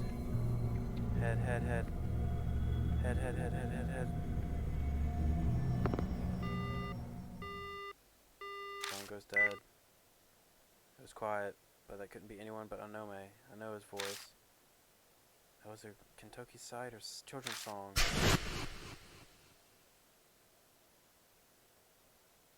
Kubitaoru collected dog heads because she was following the children's song. Does that mean Amanome's head is... Shit! No way. There's no way it'd be... My premonition's so grim that I have to refute it. I hurry over toward the Kentucky Tower one more time. Made it to Kentucky Tower without being spotted by the cops. It's still quiet. Doesn't think Maruhashi's body has been found yet. Is Anome here? Is that someone up ahead? The human's figure stands distance away. White shirt, dark pants. Kinda looks like Amanome. I could be imagining it. It looks hazy. I can't see it well. Figure melts into the darkness and disappears. What the? I myself toward the spot I last saw it, like pulled by a string. I plod slowly. My steps heavy. It doesn't take me long to get there. Something falls with a heavy thud onto the ground. I can swing my flashlight toward the sound. Oh,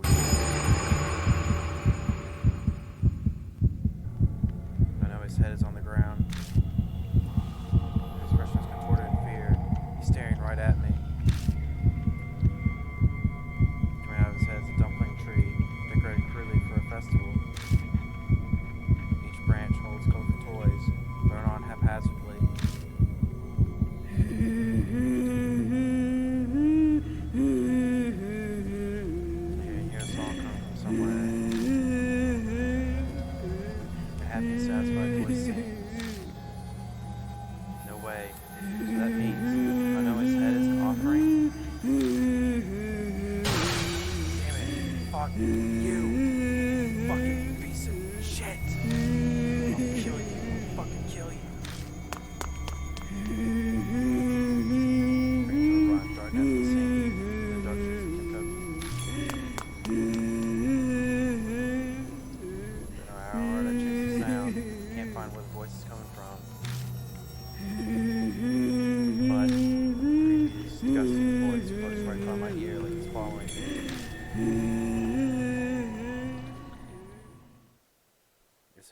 Fades.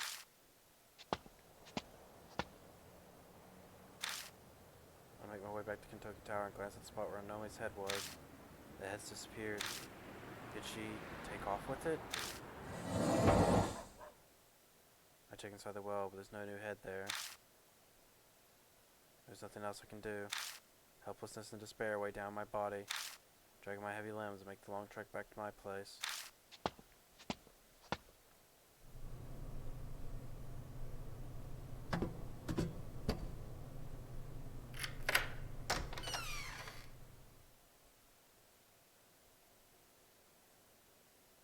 I have to tell Hazuki about Onome, but I can't find the energy.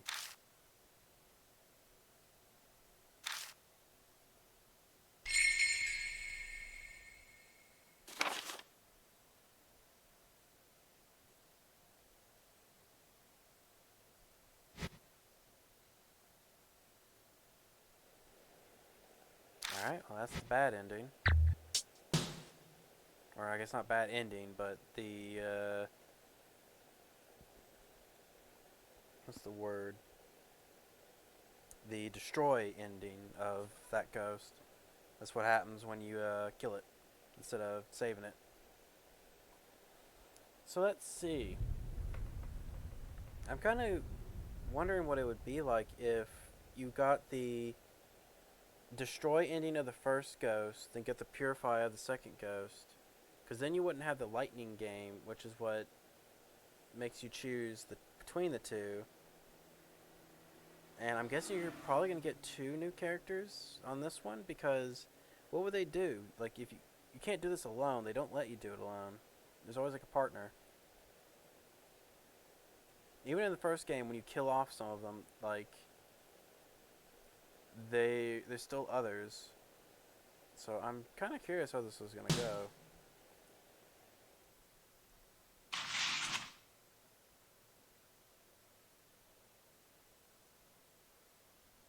My head is full of fuzz the next morning. The sun is bright and shining, but all I can think about is Maruhashi's last moments.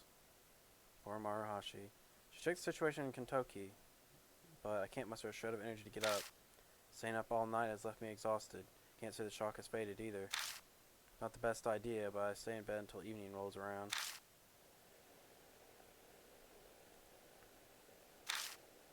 The events of last night pop into my head over and over when I least expect it. Can't count how many times now. Someone I know fell victim as a result of going after spirits. Damn it. There's no question that this is Kakuya's fault, but I'm the one who keeps dragging everyone into this mess. What could I have done? This is the result of working with Amanome and Hazuki. But if I don't tell anyone, I won't have resources to help save Ami. Whatever I choose, someone dies. No neatly wrapped up comic book happy ending where everyone's saved here. See, that was the thing with the first game, is pretty much everyone was saved, aside from one person, but you couldn't do anything about that. Well, I guess 2 people, technically. When Ami disappeared, I decided to stop at nothing while going after Kakuya. But coming face to face with a person's death like this, my determination wavers. My heart is slowly being shredded to pieces from the horrible dilemma I find myself in.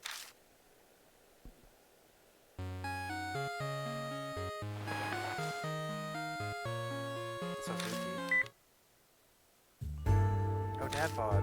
Sorry for troubling you yesterday. It's fine. You sound down. I kept thinking about Maru and couldn't go to sleep. It'd be amazing if this was all just some horrible dream, but the news this morning, I found a dead body at Kentucky Tower. You're right. How's your leg? The injury wasn't that bad. It should only take me a week to be 100%. There's different problems. Something happened. The agency found out I'd been trespassing. They got me under tight security. I'm kind of stuck here. That sucks. I tried escaping 3 times, but they caught me right away. I wanted to go after Kakuya for Ami and Maru's sake, but I don't think I can get out for a while. Sorry, Ideal. You've helped me a lot already. Thanks. I understand the greatness of Momo Cruise. Oh yeah, I did get Onome safely committed to the hospital. As he's the son of the Yakuza, I had a tough time trying to expand our relationship. How's he doing? He's got a handful of injuries, but nothing as severe as mine, which is great, but what do you mean by that? He won't wake up. He hasn't regained consciousness. They say he's completely comatose. I forced an answer from the doctor, but he claims he should have woken up already. They don't know what caused it. Or could this... Wait, Kakuya said something before the lightning strike. Game, Seiji or Karu? Which one's more important? Kakuya wants to know. Is this all her doing too? He'll be fine, right? Yeah. Damn, someone's coming. Okay, I'm going to hang up in a sec. Don't do anything crazy. Get some rest. Hey, Ideo.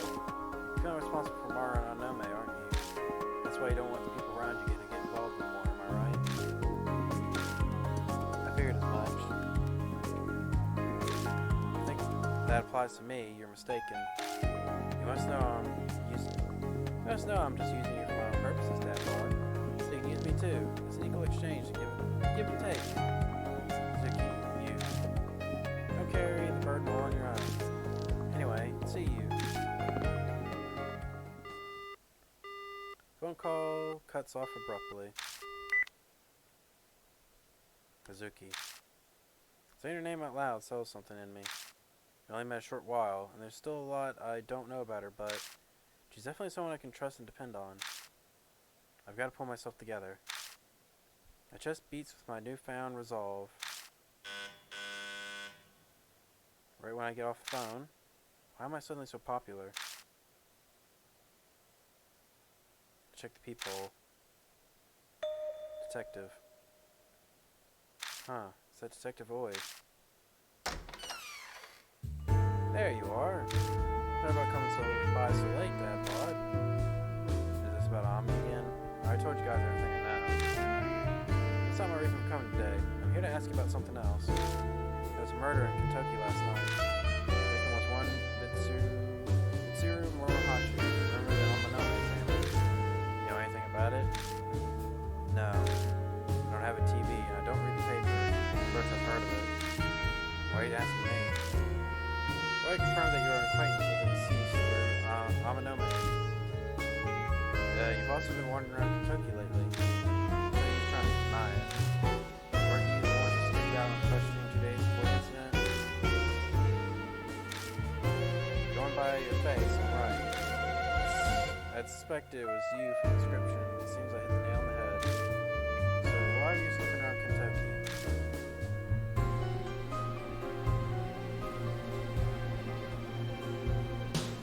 Ah, so you're innocent. I've asked why. I don't need to tell you. It's an invasion of my privacy. Quite uncooperative, kid. Hey, I'll open my door for you. That's plenty cooperative. Anyways, are we done here? I want to get some sleep. Fine, I'll take my leave for now. For your information, I'm the only one who's connected you to that questioning. I haven't submitted a report on it yet, so you won't be subject to another officer's coming by. So, this is all just you on a hunch, suspecting me. Don't get the wrong idea. I'm not interested in you. The spirit in the way of Ami and the dog killings in Kentucky. You just happen to be involved in the cases and take an interest in. Anyway, see ya.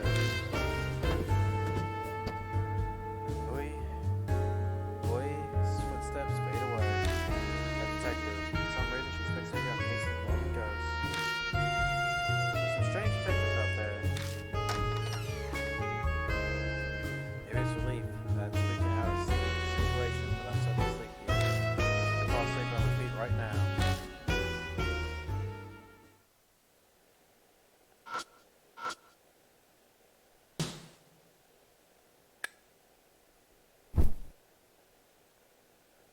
Taps on the bed, I shut my eyes.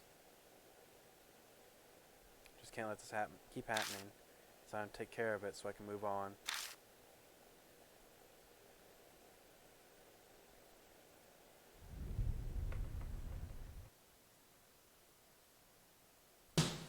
Man, that was quick.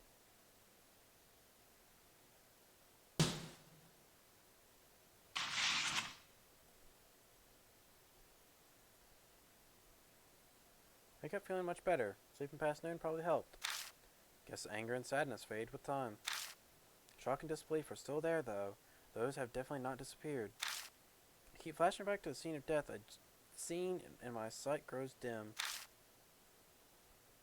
Nothing happens today, and soon night falls. So I've heard the sound of Kakuya's flute. That should work.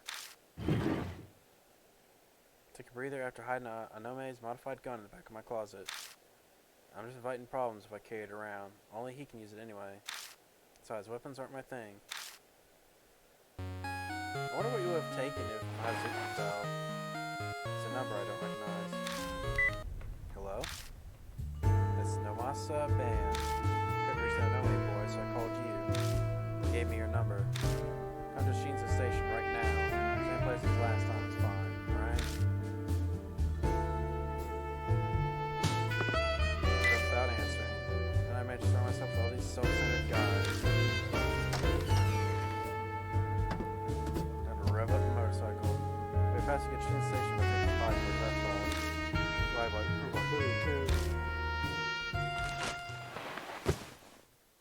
Down on my bike, I head toward the station. But this is also a difference from the first game. There was like no branching story depending on something like that. So that's pretty interesting. Abandoned roads.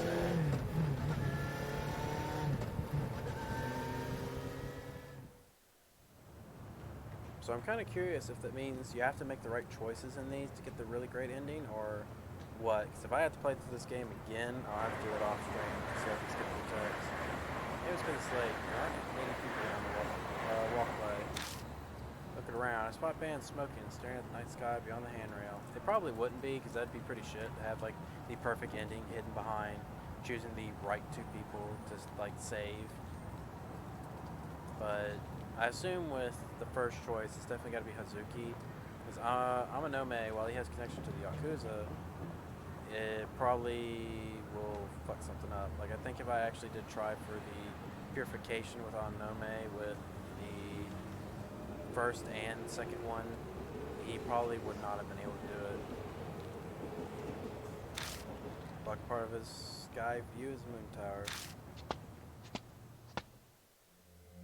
You finally made it. I was getting tired of waiting.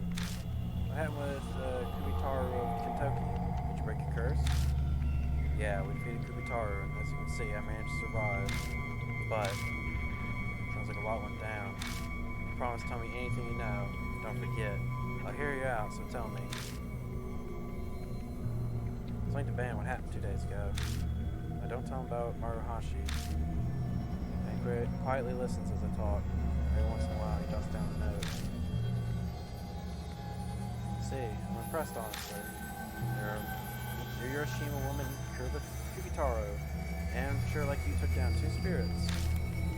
You might be more remarkable than I first thought. It appears to be praising me. Makes my skin crawl. It's your turn, old man. Did you investigate Kakuya?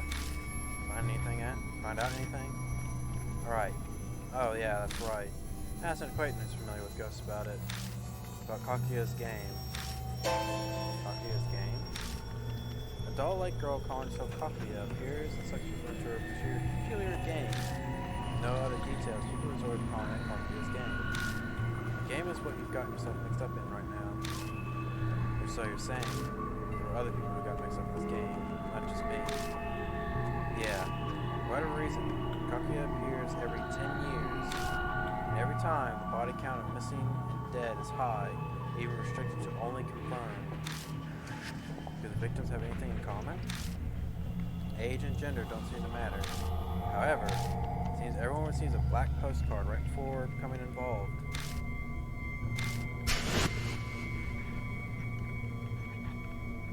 A postcard that was outside my apartment. Let's play. Well, it was mine and Amee's invitation. From the look on your face, you know something. Yeah. Anyone survive playing Kakuya's game? Nah, no one. Like, it keeps playing until our opponent loses. There's no way to survive it. His fate is always tragic. Missing, vegetative coma, insanity, death. No one returned to a normal life completely okay. So blunt. No point in showing consideration to guys. What, you want me to be gentle with you? Huh, glad you get my humor. We're gonna get along just fine. Oh, almost forgot. You free in the evening 2 nights from now, Dad Bod? My acquaintance is stopping by your mother's bar that night. Got it? Good. Hey, just hold up. Why the hell do I need to be with this person you know?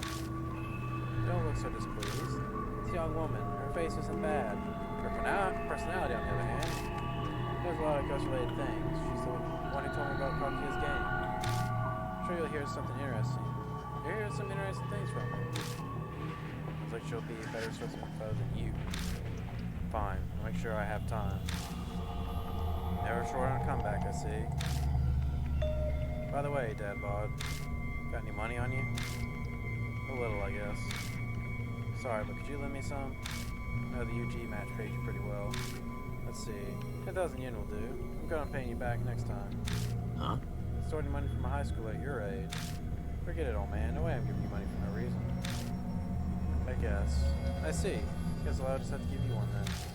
Information referral fee, 10,000 yen. I think that's pretty reasonable though. Just want to drop to 5,000. That's a steal. Man. I wanted to get rid of him at this point, so I give him this 5,000 yen. He's going to be helping me from now on. From here on out, so I'd say that's not that bad of a deal considering. Yeah, thanks. Good luck when you meet her.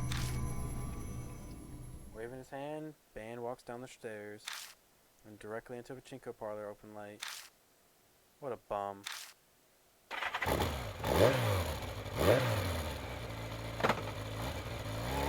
Well, if I gotta choose between him and Rose, Rose better be quite the bitch. Climb on my bike and drive full throttle down the expressway. The road's empty at midnight. Or rose, I should say, because I think that has an accent. Well, yeah, I don't think it had an accent. It did have an accent. At home, I devour the hamburger meal I bought on the way back. This has become my staple diet. Can't find the desire or energy to cook for myself while this is going on. Can't be blamed. When I'm full, I decide to go to bed.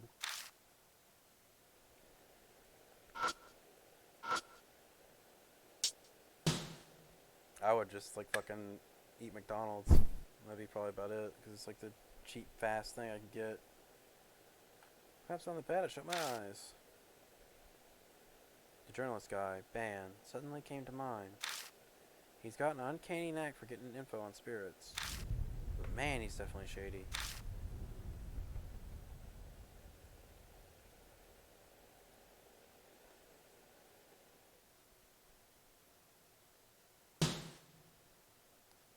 Let's see.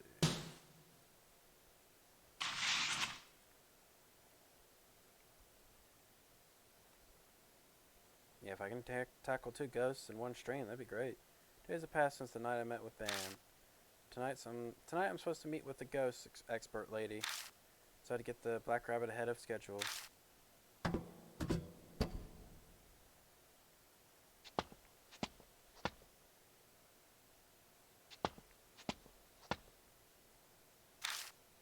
Took into the underpass. Billy breeze is blowing. The tension in the air again. Is it Kakuya? Yep. The melody echoes down the alley.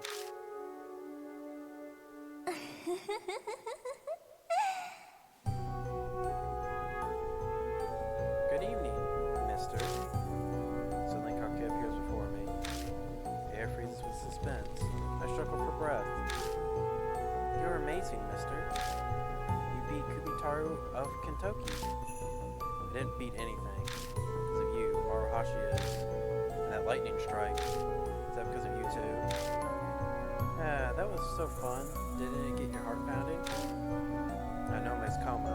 Don't tell me that you... Yep, it's boring if no one disappears. Don't you think it's more fun like that? Damn it. Are you annoyed? Do you want to quit? But mister, you have to play with Kakuya. We'll play forever and ever. I'm stuck, completely helpless. realized I've been biting my lip. Foul taste of iron spreads through my mouth. Thought of the next game already. It's the Screaming Arthur game. If you don't play, you'll disappear too. And Ami will never come back. Ami. Kakuya, tell me, what's NG? Hey Kakuya, what's NG? I heard Ami mention it in my vision.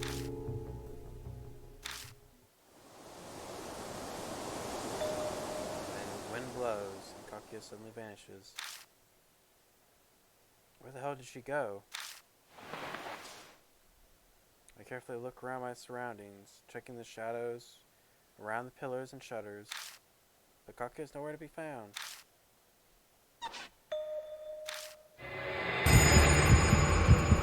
Got up close and personal. NG, me and Daddy's secret. She doesn't have a nose, from the looks of it. Like, unless it's like it's really hard to see from the effects, but it doesn't look like she was made with a nose. I guess she is a doll, so she doesn't really need it. If you learn the secret, I'll have no choice but to kill you.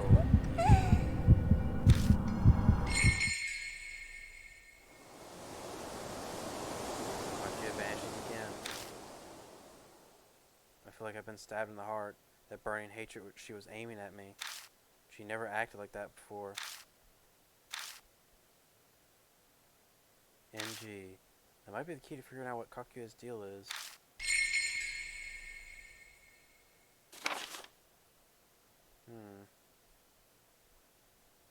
Screaming Author.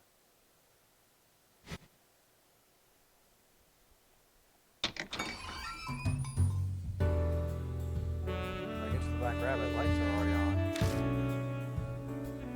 Is Aunt Natsumi inside? You're late. I've gotten tired of waiting. A woman sitting at the bar nursing a drink. Slowly she stands up. I've never seen her before. There's no sign of Aunt Natsumi. She must have stepped in somehow, but it can't be. I was bored out of my mind, so I helped myself to a drink. Relax, relax. I'll pay for it. Might not kowtow all society's norms, but I draw the line at stealing top shelf alcohol. Then you should drop by the bar more often. The place is pretty much dead. I'm sure Aunt Natsumi would love a regular customer.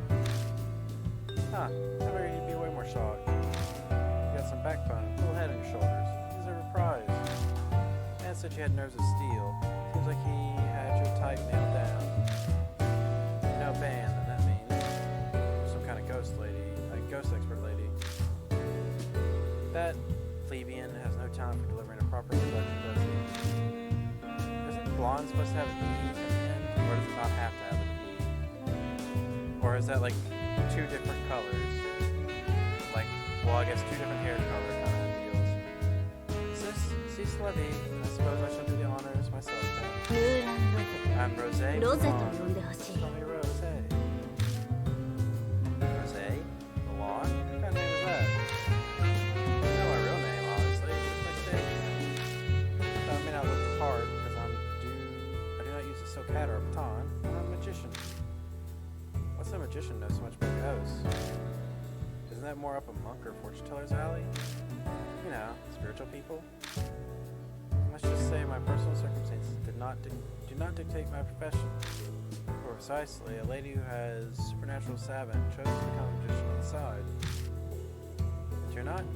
So you're just interested in the supernatural like a certain famous occult might. No, I wouldn't say that. My interest is a little more serious. If we get to know each other better, maybe I'll even tell you all about it. Rosé narrows her eyes and smiles at me ominously. So I stick the sweet scent into my nose. Oh dear, are you put off on my rose perfume?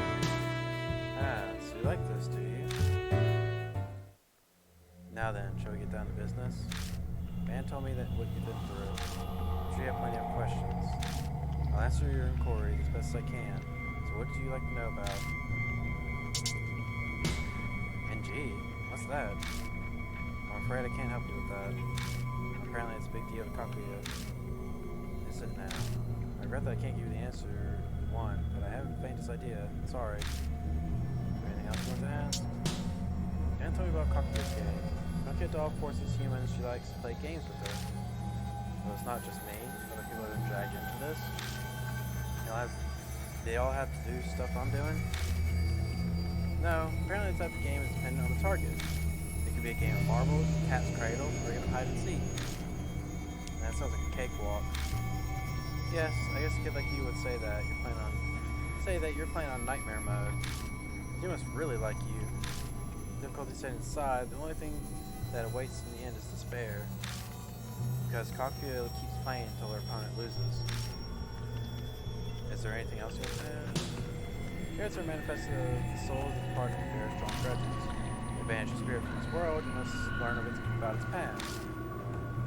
Oh yeah, I picked up on that part already. Are there any other tricks that can help? Like using talisman or scattering salt? Oh child, you read far too many comics. If I had one piece of advice to give, I'd say the most important thing would be to try to empathize with the spirit. It may seem like a monster now, but it was once human. Like most humans with a grudge, they're typically lonely and desperate to be understood. I don't get it. Simply put, there's no easy way to do it. Sorry I'm late, Dadbod. Good work playing Q&A, Rose. Drat, you actually showed up? Alone time with this cute boy was much more appealing proposition. I was thinking about giving him an intense private lecture too. What a pity. By the way, Dadbod, thanks for last night. Found a slot with a nice little bonus game fed money you gave me. Hit my first jackpot in a long time. It was great. I mean, I lost it all the next day, but hey, gambling's all about the thrill, right? Ban, are you telling me that you extorted money from high school to feed your gambling addiction? Whoa there, extortion? Me? I did nothing of the sort. Quit assassinating my character. I just collected my fee for the work I did. I only charged him for half price because he's a kid. That's pretty much charity coming from me. Someone should have taught you about this earlier. But a truly charitable adult would have never broached the subject of money to a kid. By the way, you better not have squandered the funds they gave you for the investigation too. Have you discovered something about the Yakumo Muriko? Rome wasn't built in a day. I really just started to do it yesterday. I'm still in the pre-information gathering phase. I just canvassed the neighborhood so far. I heard some wild rumors. I bet you'd like.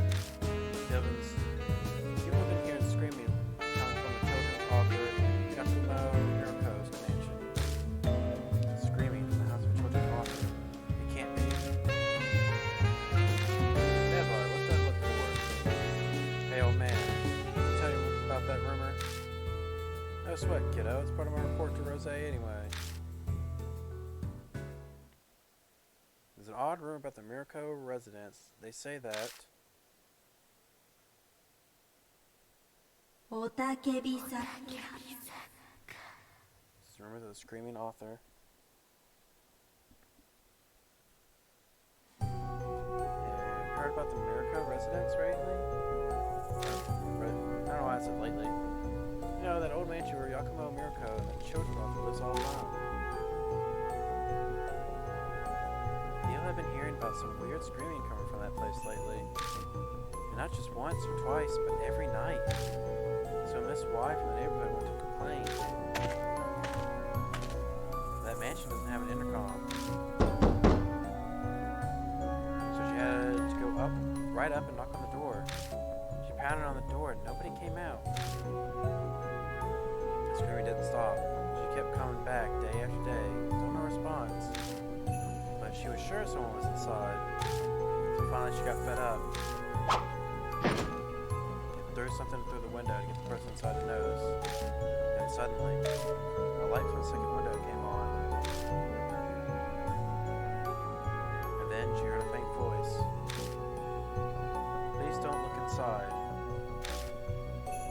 The voice kept pleading with her softly over and over again. Please don't look inside. Please don't look inside. Please don't look inside. Please don't look inside. Please don't look inside. Please don't look inside. Please don't look inside. Don't look inside.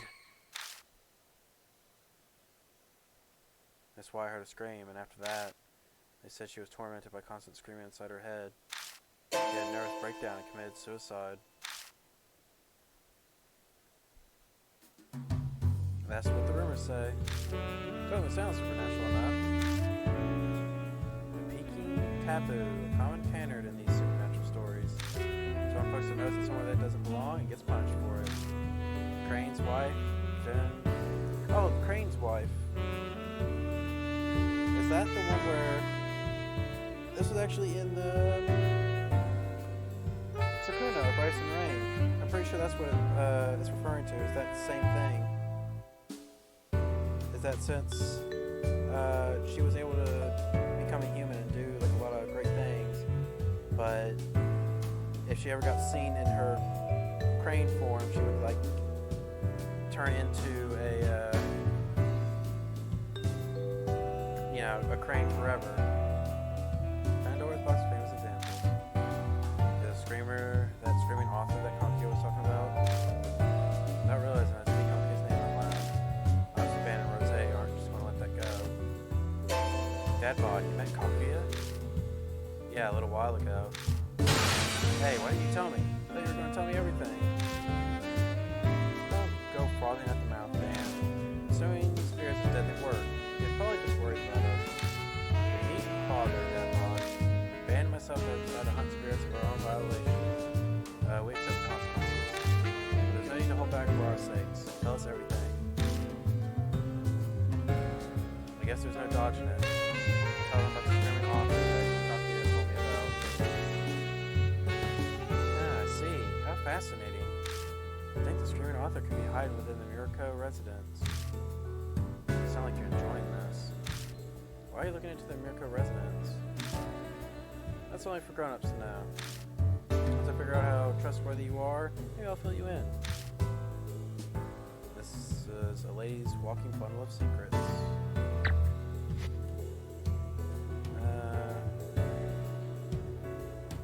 This is where I'm going to hit the BRB. So...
Okay. Got some other things after handling my gacha addiction. So, back to the game. She hasn't even told me why she was investigating Roku.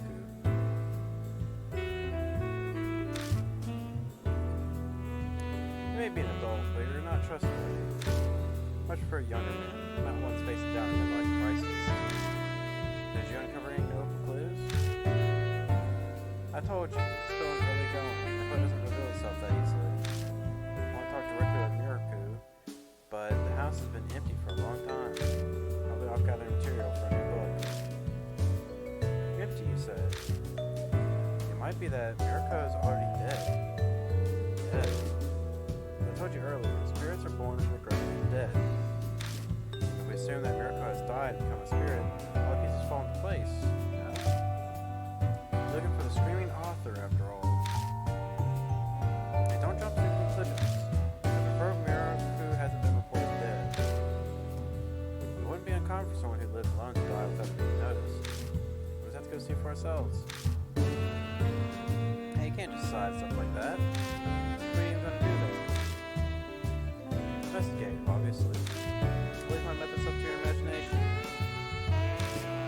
They shouldn't have to ever stain her lips in such words. Okay. What are you gonna... What? Are you gonna break in or something? Well, more or less. Whether he's dead or merely absent, it's every opportunity to sneak inside. This is shaping up to be an easy night. I'm glad you're enjoying it yourself, too. If you've encountered Kakuya, then the clock on your death is already ticking down. No time to be taking it easy. Nothing ventured, nothing gained, as they say. They also say fools rush in where angels fear to tread.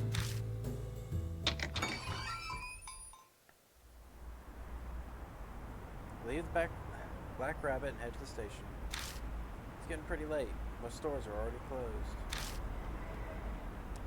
Nighttime is the greatest time of any day. I hate sunlight. Summer sun is particularly harsh. If you're so scared of UV rays, you could try wearing something else. Come on, let's get to Miroku's place already. Hey, hold up. I don't know where Miroku's residence is. Oh, that's right. It's on the outskirts of Kisoji Temple. It's a bit of a hike from there. It's stationed by the mansion, so I suggest taking a train.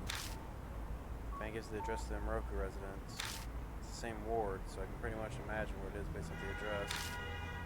We should meet up there later. Stand out if we show up there in a group. I have no objections with that plan. We're just a young man. I'd feel otherwise. I would decline a stroll with an old leech. Or a lech, I guess. It's an easy way to ruin a perfectly beautiful night. That's my line. Hard pass when walking around town with a woman trying that hard to turn heads. I'm at the front door in 30 minutes, okay? Ban and Rose. It's probably Bon, not Ban, but I'm gonna say Ban. And Rose go their separate ways as they head to the ticket gates. I better hustle too. This might be another quick one. Met with the woman named Rose, suspicious magician. Berto Arthur Yakumo Miroku lived by himself. I thought it was a girl. Huh. Heard freaky screaming, ghosts complaining. Person pretending to not be there. Through one onto windows, forward inside all the time. He had screamed inside head, nervous breakdowns, suicide.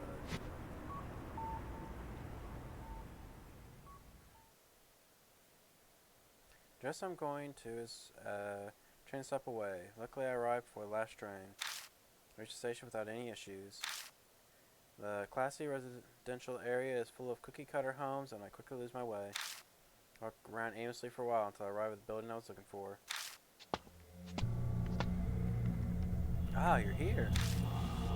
Rose and Bon are already waiting at the residence. You're late. What the hell are you doing? We've only got a limited amount of time to search. Waste any more time and today will be useless. Limited? Why? The area's a high rate of unusual incidences, but they only happen sporadically. Because of that history, the police have this area under priority patrol. Seriously? It's a pain for us. Yeah, but we did some legwork and we have a rough idea of the patrol schedule. We're trying to limit our presence to when gaps in the patrol. So we need to get in and investigate as much as possible and then split. That's the plan. We'll be trespassing, but it's the price we have to pay to get information. Since you took so long to get here, we've got even less time than we were hoping for. 2 or 3 more hours should be sufficient to do some breaking and entering. We're investigating. Rose continues, paying no attention at all to fans' objections. The residence doesn't appear to be terribly large, so we shouldn't need to rush things. Well, unless we encounter an irregularity.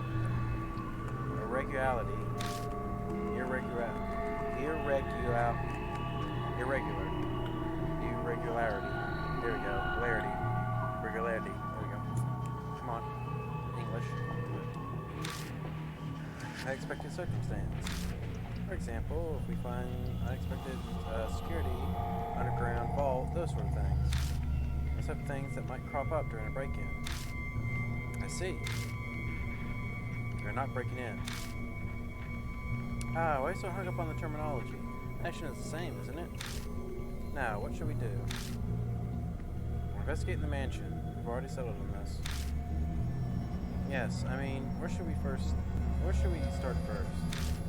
Dadwad, you're the one tangled up in Kakuya's game. You should decide. Alright.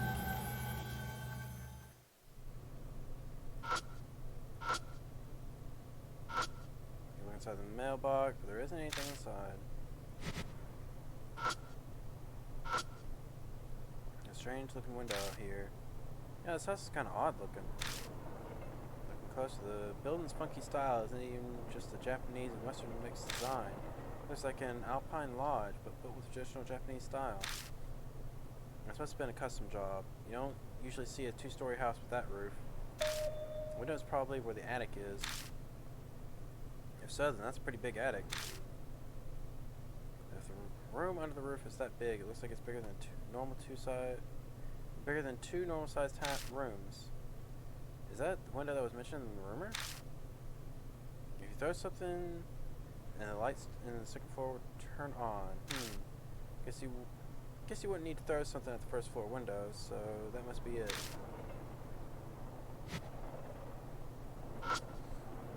Looks like this hasn't been cared for in a long time. There's weeds and dead leaves all around. Weeds have run wild over this entire area. The garden hasn't been touched for a while. Foot through in the overgrown and foot bumped into something solid. Tease the object out into the open and see it's a decayed wooden door plate. It's dirty, but it seems to read Moroku.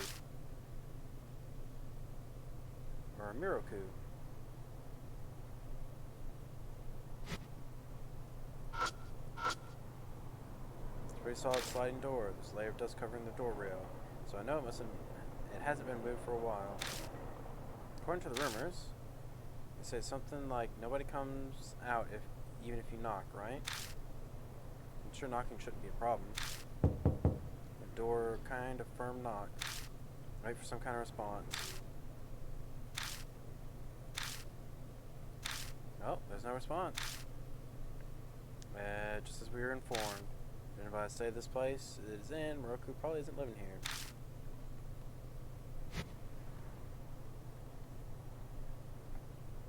Push on the door, but it doesn't budge. On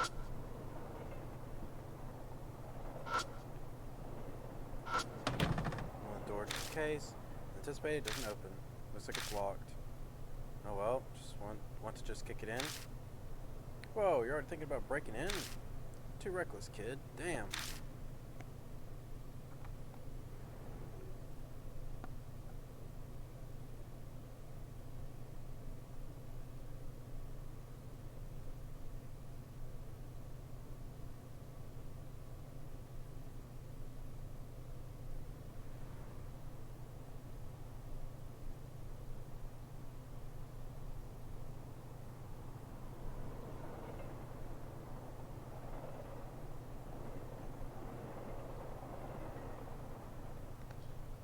Ah, what a bold child. I must confess, I do prefer the direct approach sometimes.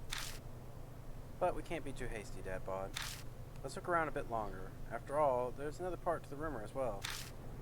The rumor? The one about the neighbor throwing something at the window of the mansion? Yeah, that's right. Personally, I'd very much like to put it to the test. You're right.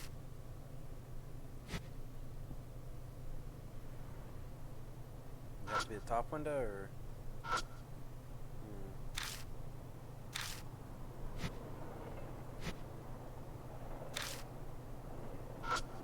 Alright, before we barge in, let's check the rumor first. Testing the rumor... Truth of rumors is one of the basics of spiritual investigation. Oh yeah, I guess it had something like this. Whoops. Took out the decayed door plate. Gonna set the window down. Probably won't break it. Are you actually going to throw it? Yeah, just like the rumor said. There's something crazy going on. I want to know about it now. It's pretty courageous of you. You'll need that courage if you intend to survive the confrontation with spirits. Whatever, just try not to throw it too hard. I know. I don't want to attract attention, so I don't want to break the window. I aim and toss the plate, aiming at the wooden frame of the window. I throw hits the spot and makes a dry thud as it strikes the wood. Nice throw. You've got some nice shoulders. The most anticipated draft player this season. Sorry, I don't really know baseball. I didn't mind the jokes to break the tension. It feels like the air just changed.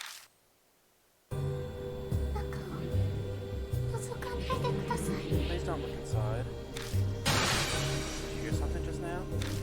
We look in the direction of the voice and see the light in the window had come on. Oh, is it like the crane's light? The light, we see the silhouette of a crane. Please don't look inside. Once again, we hear a faint, weak voice. Don't look. If we wouldn't look. We're just going to go back now, are we? Hey, Dad Bod. There's definitely something in this mansion. That means that all rules are off. So we're breaking in? Exactly. Calm down there, boys. Can't cause too much of a commotion or we'll draw the attention of the police. You got a plan then, Rose? I'll open the lock for us. It's not like opening a can, you know. You really think you can get it open that easily? The lock may as well not exist. You should always have more locks on the front door, but nobody ever bothers. Oh, that's right. You should share this advice with the owner of the Black Rabbit as well. The lock there is just as pitiful. That explains it. Now, I know how Rose got to the Black Rabbit before it had opened. You're a real piece of work. Did you just sleep through morals class? I regret that I did not get to experience things like school during my childhood. They took some tools out and quickly got to work. It kind of reminds me of when Amanome picked the lock at the Yamato Shrine. But Rose's skills were far beyond ours. You seem pretty skilled at this. Makes me wonder if you've been doing this kind of thing in the past. Thank goodness, how rude. Rose shoots back to respond as she uses her thin tool to prod or probe the lock.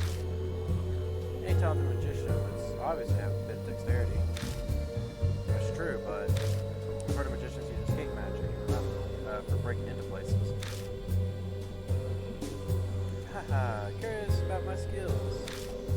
I'm afraid that I must ask you to refrain from any inquiries that would violate my privacy.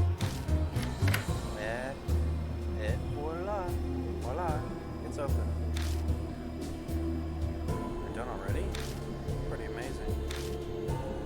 I must say it feels quite nice to get some awe and admiration from the young. Would you like to be my discipline, or disciple? What's that supposed to mean? I'm not really planning on becoming a magician or a burglar. I wouldn't mind training you for either, but I was referring to the spiritual field. You seem to have the affinity for it, disciple. Hold on, never agreed to be your disciple. Masters choose their disciples. Your opinion doesn't matter. I was just asking out of courtesy. That's terrible. Yeah, let's cut the chit-chat. We don't have a lot of time. If it's open, let's get inside. We can't let anyone see us like this. We don't have an excuse for being here. Yeah, I know. I forcibly pulled the door open, but I thought I felt a cold breeze from inside. Swallowing my saliva, I stepped into the mansion. The Miroku residence looked like an old Japanese-styled house and smelled of damp, moldy air. Seems like this place hasn't been aired out for a really long time. Wait a moment, Dadpod. I sense something or someone watching us. Be careful. Watching? Please don't look inside.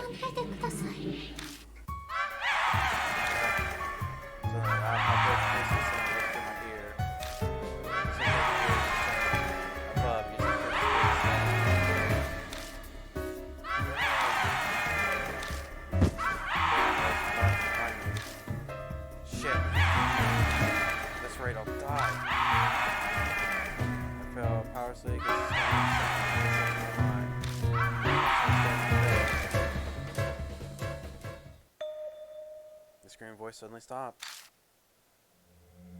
What was that? Bloody hell, my head's still pounding. I guess that must be the screaming voice people are talking about. Well, any longer, my brain would have melted. I barely survived that. Well, we don't know if that's true yet. Remember, in the rumor, Miss Y, who heard the scream, apparently committed suicide. Things are starting to get real.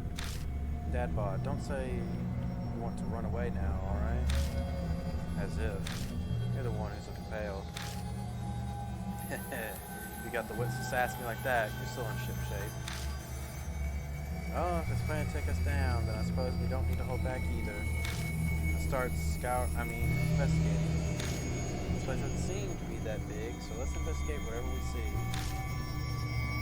Yeah, but before we get to that, we need someone to be on the lookout.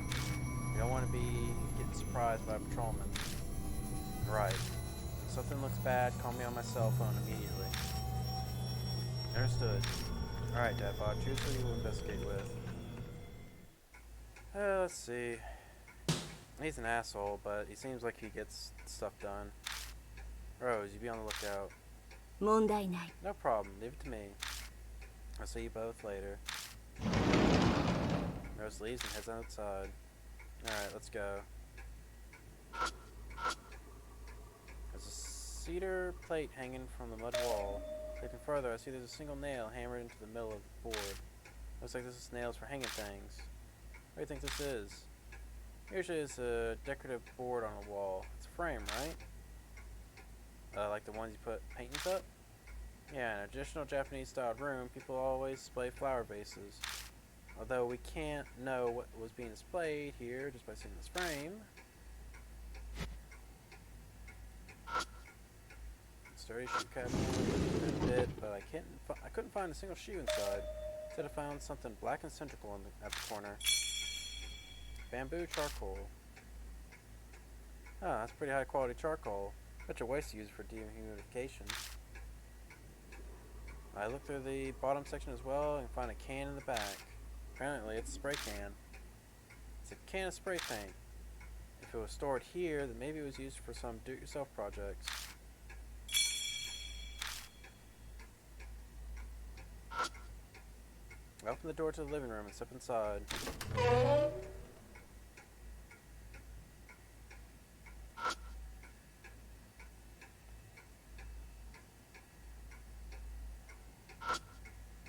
It's a wooden storage shelf. Try pulling up the door, but it won't open. Seems to be locked.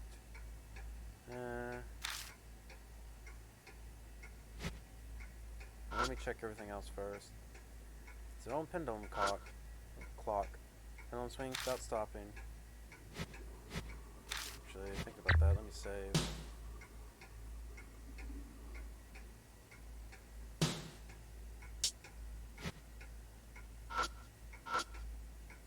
It's a normal-looking, ordinary sofa. Checking around the sofa near the bottom. Hand warmer. Found an unopened hand warmer. I can use this.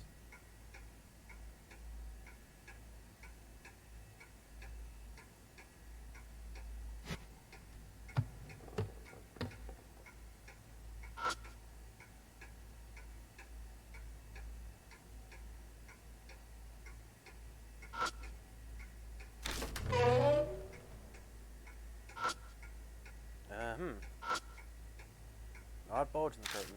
Check the curtain? Yes. Pull the curtain back to see what's causing it. Huh. Nothing's here. It's not anything that caused the curtain to bulge. Even things out the window look normal. So it was just wrinkled or something? No, we were being watched, clearly. This one sturdy bed. What would cause these stains? Now that I'm looking, there's more spots than I expected. Old Western style pillow on the bed. And on the pillow, I feel something.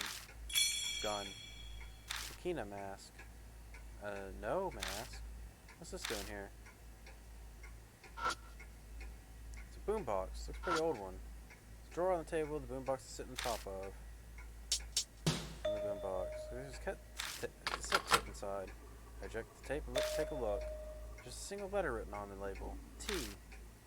What a creepy tape. Try playing it. You don't know if it's creepy or not without hearing it. Sure. Place the cassette tape back in the slot and hit the play button.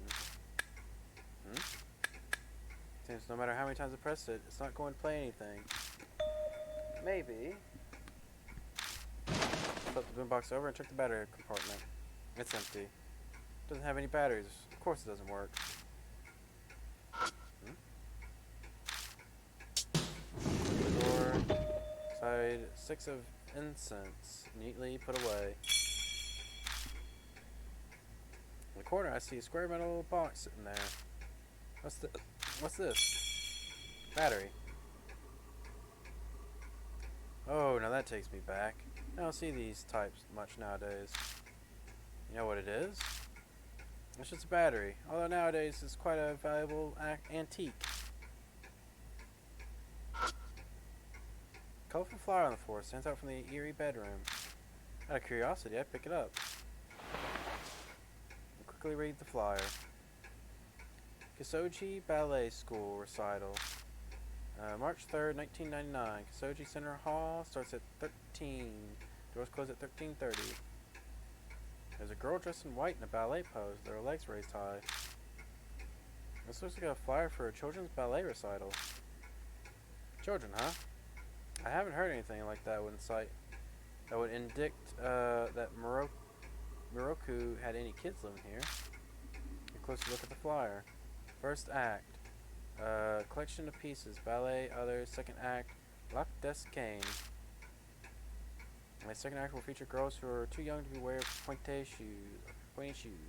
These are their energy and spirit as they perform adorned in adorable colors. This is stuff written for the second act. Is it Latin? No, you idiot. It's French. Lac des Cane. I'm not a French expert, but I think that's Duck Lake. Swan Lake. I'm not spitballing here, but I'm guessing it's not so serious take on Swan Lake. Young kiddos aren't quite swan material yet, so they probably had them be ducks. What? What's with the look on your face? I was just kind of shocked that you know some French. You don't give off the French vibe at all. How many times do I have to tell you? I'm a journalist. The news is international, kid. You gotta be able to fit in. Not to boast, but I can ask to borrow money in 20 languages. Oh, don't worry. You're not boasting at all. Take the flyer just in case.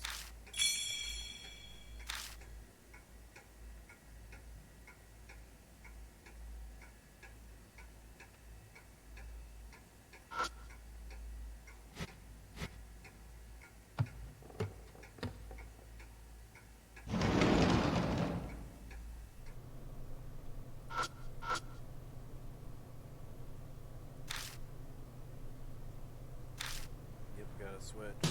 問題ない。 No problem. You're on lookout now, Ban. Alright, I'll see you later. Jose, stick to the mission, you hear? Alright, let's get going. Let me just do a save just in case.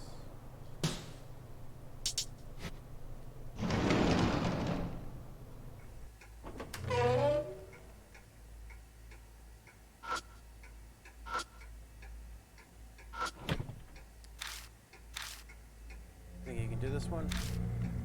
Turn around and ask Jose. 問題ない。 It's a cake. Stand back. Takes out some thin pills from her pocket and she opens the lock in about 10 seconds. Sorry for the wait. Open sesame. It's like a magic trick. I'm happy that I'm able to entertain you.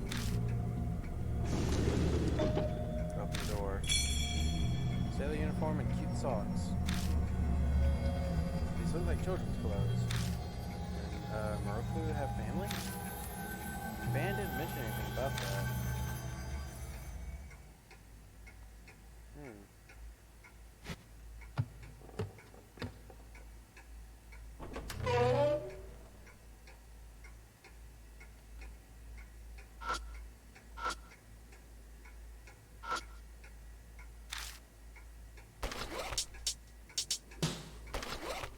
Take out the battery and put it inside the compartment in the back. Thankfully the battery types are the same, so it fits without any issue. Alright, how about now? Press the play button. What? What? You're kidding me. Use this piece of... Thinking about using flashlight batteries, but I realized they wouldn't fit. Or they won't fit. Perhaps there's not much battery life left. Rubbing it or warming it up will put some charge back into it, but...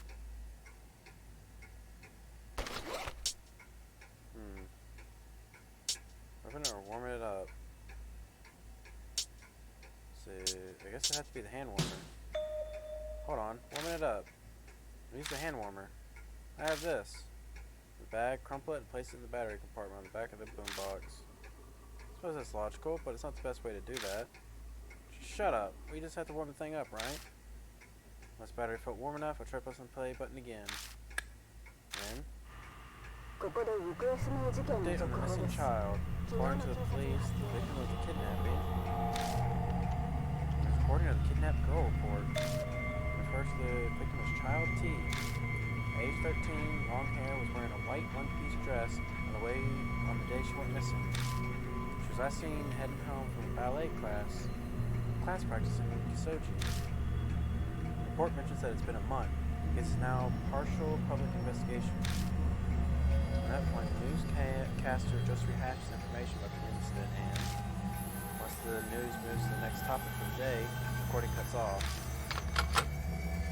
Say, rejects the tape and size. I see, hence the T label. The owner of this house seems quite intriguing. It's crazy, no matter how you look at it. Why make a recording of the news about the kidnapping incident? Once again, ballet. It's coming up too much to be a coincidence.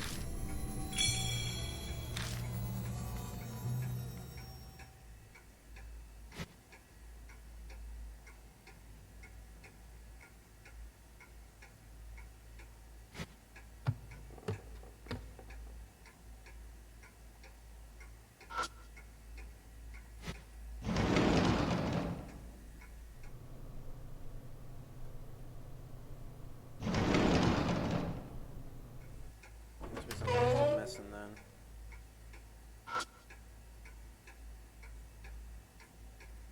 I just want to check everywhere. Maybe I didn't check that bed part actually. Right there. I'll look around the bed. Find something that looks like a massive hair under the bed. Clump of stiff hair. What is this? I think this might be horsehair. Commonly used for something like the bowstrings for a violin. How can you tell? I learned how to play a number of instruments in the past. I guess I may not look the part, but I was born into a pretty wealthy family. I have a good foundation of knowledge concerning most high culture, including music. Well, why don't you take it with you? It might prove useful later on. Yeah. Suddenly the phone rings loudly. But I can't see it anywhere in the room. Intriguing. Let's answer it. Guess I'll look for it.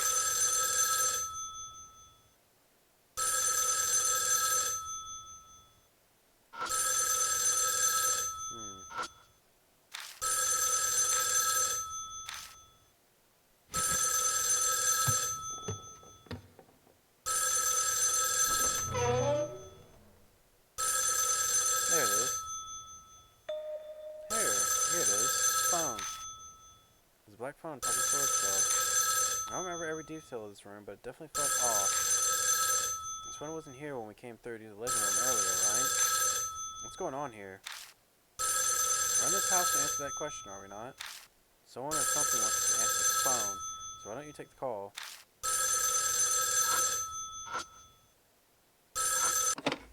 Hello?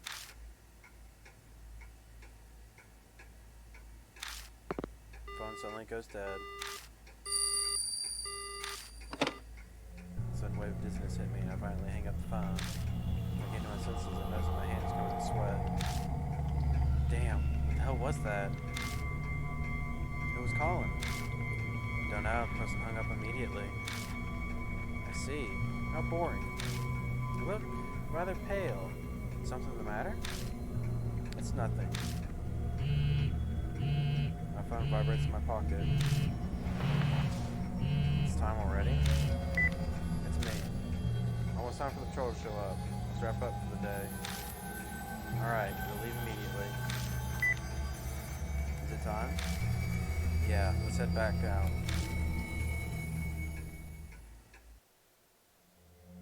Get out of the mansion without any major issues. We rejoin the one who was keeping watch and quickly share the info we gained in our search. I told you, aren't you glad we went outside? The T-tape in particular was quite a find. Combined with that ballet flyer, it has some grave implications. Why do you look like you're enjoying this? If that's what we found on day one. I shouldn't think where this is going to end up. Quit your whining. Just admit it's been a worthwhile night. You even heard the rumored scream. It must be a spirit. Probably the screaming Arthur's doing. The spirit's all that remains of Yakumo Moroku. Or is it someone else entirely? Can't wait to find out. Well, if Yakumo is supposed to be a guy, and the voice sounds like a girl, maybe it's the kidnapped girl. It's only a matter of time for the cops show up. We better split up. We'll meet back at the Black Rabbit at the same time tomorrow night. Yeah, sounds good to me.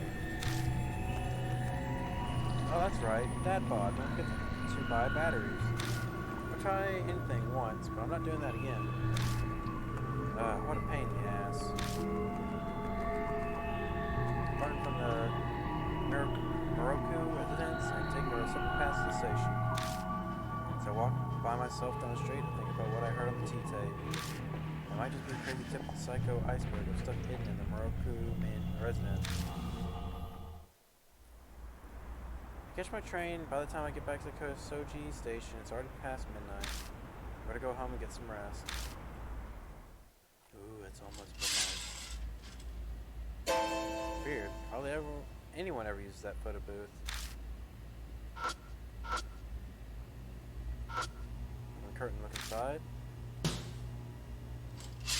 Vanished. No one's behind the curtain? Because sworn someone was there. Was I just seeing things? But D-Man hasn't given me a call in a while.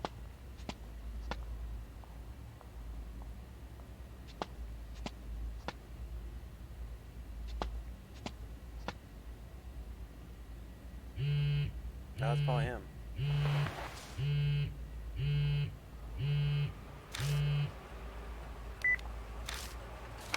Yep. Search the monster that raises its voice when awoken. Monster that raises its voice when awoken. That would be like an alarm, wouldn't it?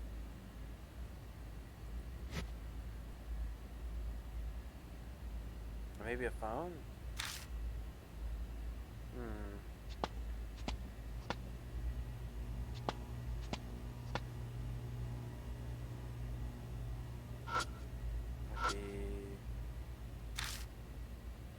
No, it's not that for sure.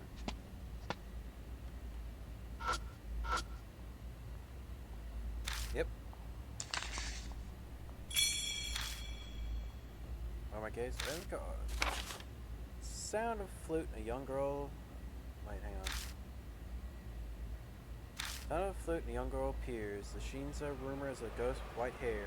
A child doll in a kimono. It said the tune Night of a Full Moon means she's shown herself. She lures people to play her game, different for each person. From finding items to courage tests.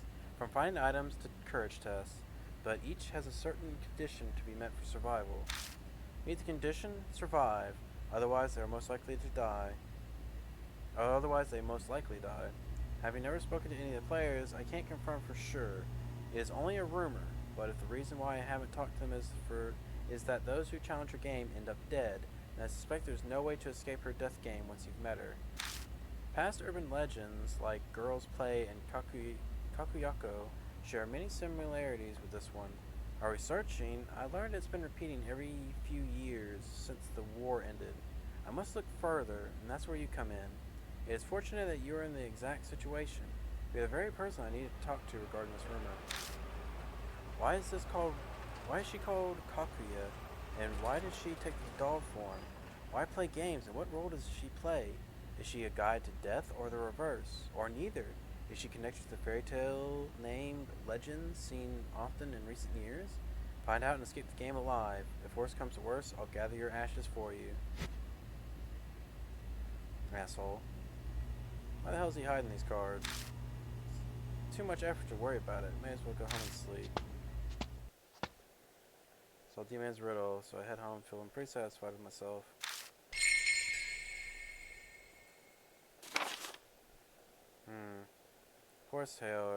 Horse tail hair. Often used for instruments. That doesn't sound right, but I don't really know enough to say if that's wrong, if it was used for a violin. I never made a violin, so I can't really say. I don't own a horse either, so I can't really say. Oh. For once, he wants to wash his face.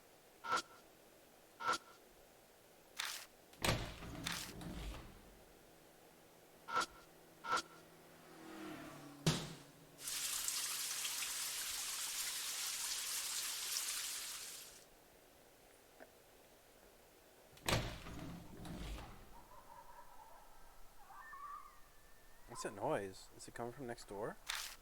A movie? Or maybe a video game?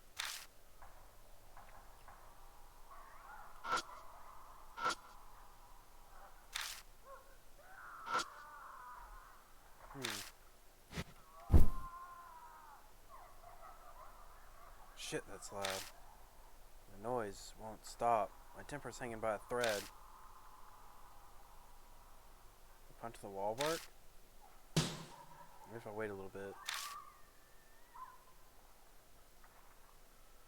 Nope, noise shows no signs of stopping.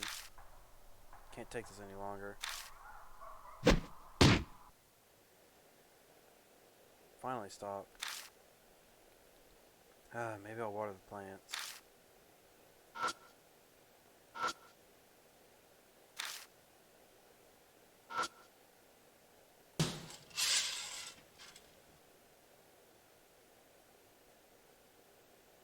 You're fair, that's where the plants would be, not that little cactus.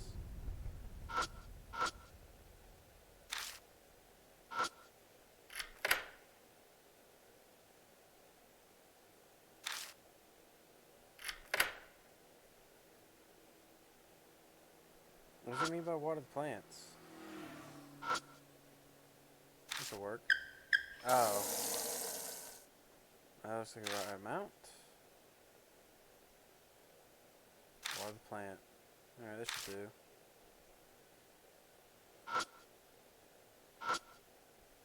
Gotta get some rest. I'm weirdly sleepy.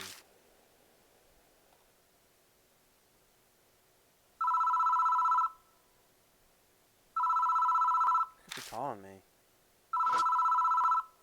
And it seemed to want to stop ringing, so I reached over for the phone. Hello?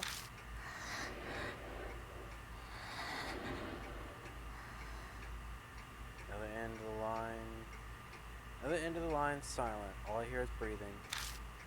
Huh? What the hell? Hey, what do you think you're doing? Please, don't look inside. Chills run down my spine and my body involuntarily jerks and slams receiver down. That voice, it sounded familiar. Is someone pranking me? Or they'll probably try to call again. Guess I'll just lie in bed and wait. Shut my eyes and wait. The room is quiet. It doesn't seem like anything's gonna happen. I must be tired after all. My consciousness slowly fades. Luckily, I'm not bothered by another phone call.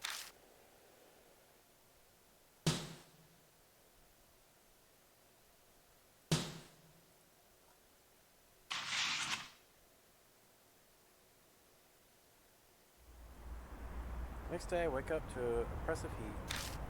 Drag my listless body outside and trudge to the electronics store or shops in search of batteries. Since this is an older battery, I'm not having much luck finding what I need. By the time I get what I set out for, the sun is already set. Huh? Why are the lights on in my room? Why are the lights in my room on? Strange. I'm sure I shut them off when I left. I hear faint sounds from outside the door. Someone's definitely inside. It must be...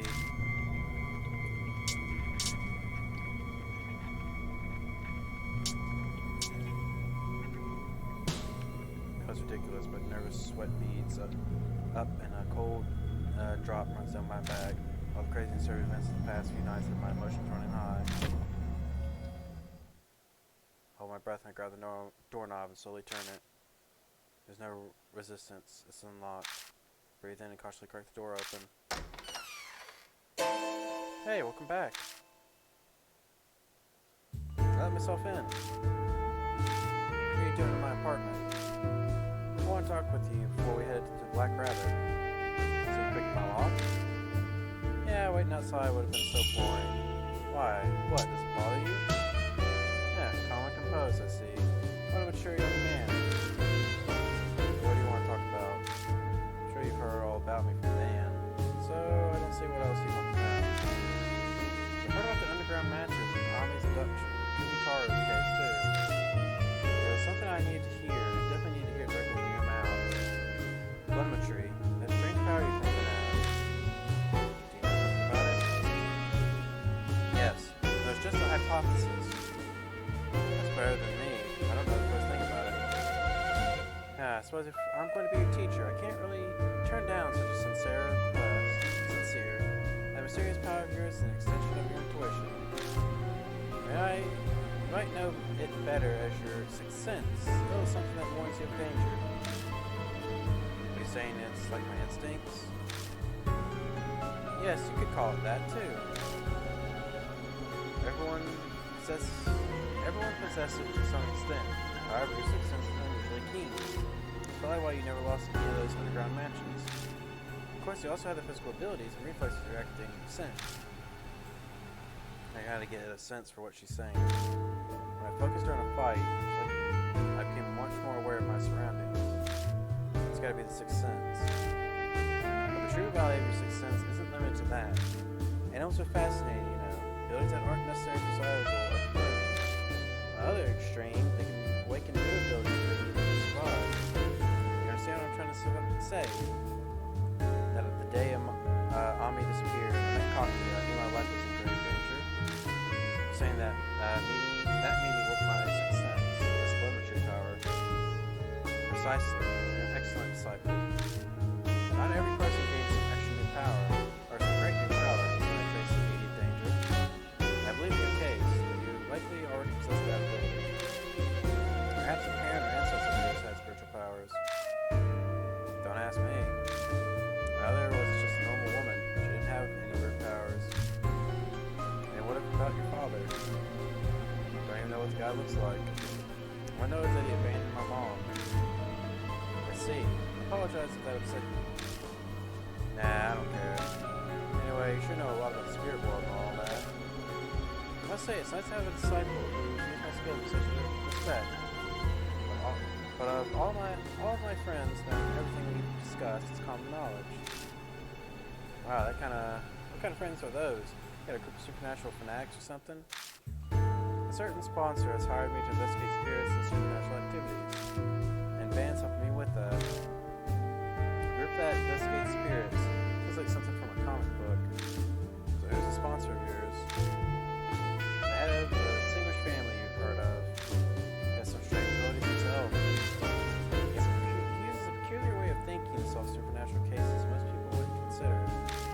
Like bending the spirit's pack with a plastic sheet and a broken umbrella. first game. It's the protagonist of the first game. Quite reckless. What kind of idiot is that? It looks like you're basically selling a middle-aged man. This is without saying he's not my type. Currently on an overseas fishing trip with a friend. That's why I have to trapeze around investigating cases now. Although, thanks to that situation, I was able to meet a wonderful young man like you. Well then, it's about time. We should get going. That's not even like one of the crazier things. Like, I can see something of that since it was to guard against thorns. Okay. But the crazier one is using a bag of trash to stop himself from getting kicked to death by an ostrich. By the way, Deadbod, do you happen to know if anyone's committed suicide in the apartment before? How should I know? Why would you just ask that out of the blue? There's an extremely ominous presence in the apartment. I didn't want to worry you, so I wasn't going to mention it, but I changed my mind. Have you experienced any unusual phenomena here? Yeah, a bunch of weird things have happened. I almost died once, too. And yet you seem pretty unfazed. Once? That was twice. Well, obviously I didn't die. And so much strange stuff has been happening lately that I might be getting used to it. You're a pretty carefree kid. I sense power in the apartment that draws spiritual beings to it. Like a famous suicide spot or a haunted area. Oh, thanks. I feel all warm and fuzzy now. So what am I supposed to do? Without knowing what's causing it, it's hard to recommend an effective approach. Moving out would be the easiest solution. I really don't have time for that. And anyway, I'm not some weakling that's gonna move just because some stupid ghost. I figured you'd say that. It's your life. Do whatever you like. But if it starts getting on your nerves, just come talk to me. We arrive at the Black Rabbit. Lights are on. あら、 Oh, いらっ well, しゃい。 Aunt Natsumi is there. She looks exhausted. I wasn't expecting to see you here. Yes, I won't be here long now. I have to meet with a new detective. Her eyes are completely lifeless. Although that's to be expected. For 2 weeks now, she's been doing anything and everything she can think of to find Ami. Police, detectives, flyers, the internet, none of it has helped.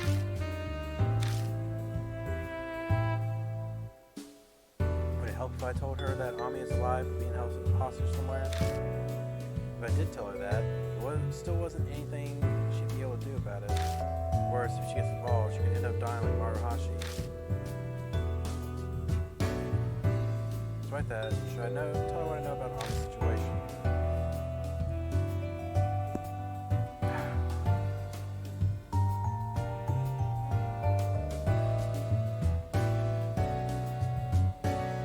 That's a tough one. I don't think either choice will matter too much, but like, what can you tell her? Will she believe it at all? She already thinks Ami's still alive right now. Okay, I'm leaving. Rose who was waiting outside comes in. So that was your aunt? She's handed a straw. Look at it. Hey, sorry I'm late. My drawing game got intense at the end. Huh? What's the matter? I bet you two are looking so serious. You're the most incorrigible, thick-headed man I've ever had the pleasure of meeting. It's beyond all hope. Death would be a kindness to you. Huh? What the heck are you so mad about? I don't have the energy to explain it to you. Well, how's your investigation going? Don't you dare tell me that it slipped your mind. You wasted all your time playing Mahjong. Or don't be ridiculous. I'm a custom-made professional. Here's all the info I found so far. He didn't have any friends or close relatives, so I wasn't able to get much. But I grilled Moroku's publisher and it paid off. I finally got my hands on this. Oh, so he originally wanted to be a doctor, did he? Continued career path from doctor to an author is such a drastic life change. The reason he did so is a mystery. Apparently he didn't talk about it didn't talk about himself much, but it's doubtful that cash was the reason. The Moroku family is extremely well off. Yes, it's evident just based on that mansion. The poor author wouldn't be able to live like that. Apparently his publisher never once set foot in that house either. It seems that Moroku hated anyone intruding on his private life. So basically, if we were to learn about his private life, our only option is going to that mansion. That's right. I was looking to a report on that T-tape. The girl disappeared half a year ago. She was last seen in an intersection about a 5-minute stroll from the Moroku residence.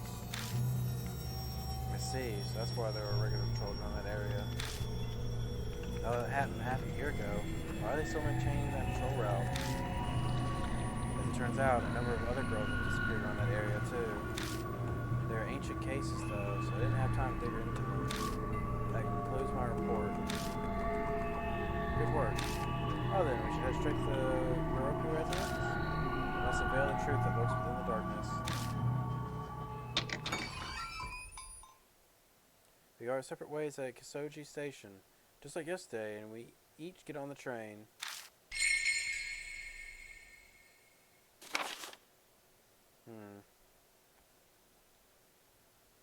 Yakumo Miroku, born on 1944, age 55, unmarried. Hometown of Tokyo, surgical intern after graduation. Sudden debut as new popular author at age 27.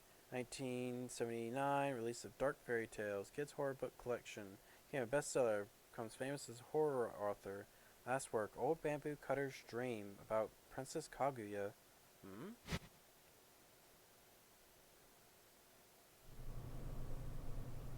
I reached the Moroku residence without any particular trouble today. Another wonderful night. We'll make great progress with our investigation. We got here fast today. Well, I learned that after my trip here yesterday. Anyway, same plan as always as yesterday. Yeah, you and someone else go investigate, and the other stays behind to keep watch. Sounds alright with you? Yeah, that's fine. Well, there is a flaw to this plan. Vandals with the Moroku residence. Might be the fact that we've already explored most of the mansion yesterday. You already checked the hallway, living room, bedroom. There were no other rooms. Hang on a second.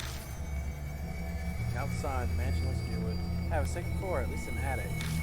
But from what we saw yesterday, we didn't find stairs anywhere, right? Wait a moment. It doesn't necessarily have to be stairs, right? Maybe there's a ladder hidden somewhere. Rose makes a good point. I missed those details on my first day of investigation. Let's take another look around the rooms. That's all we can do. We just have to use our feet, eyes, and hands. Time's wasted. Let's get this started. Alright.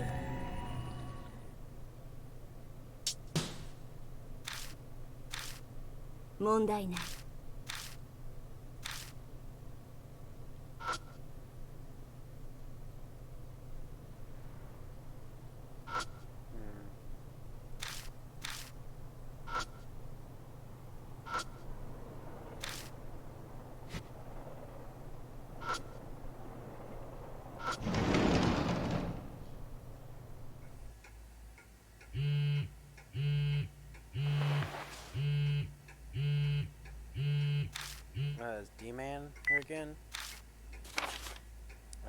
Repeatedly hurry the movement of the monster that moves without rest.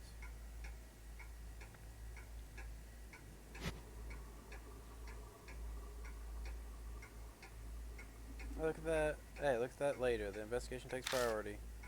I know, I'm coming. Okay, I think I know what he means.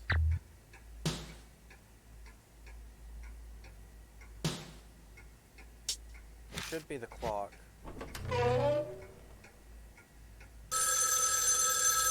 Another phone call. Doesn't turn around. Loud ringing suddenly stops.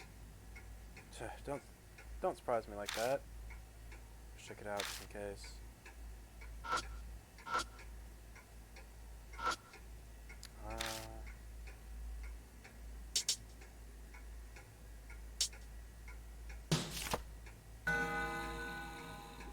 Nothing happened.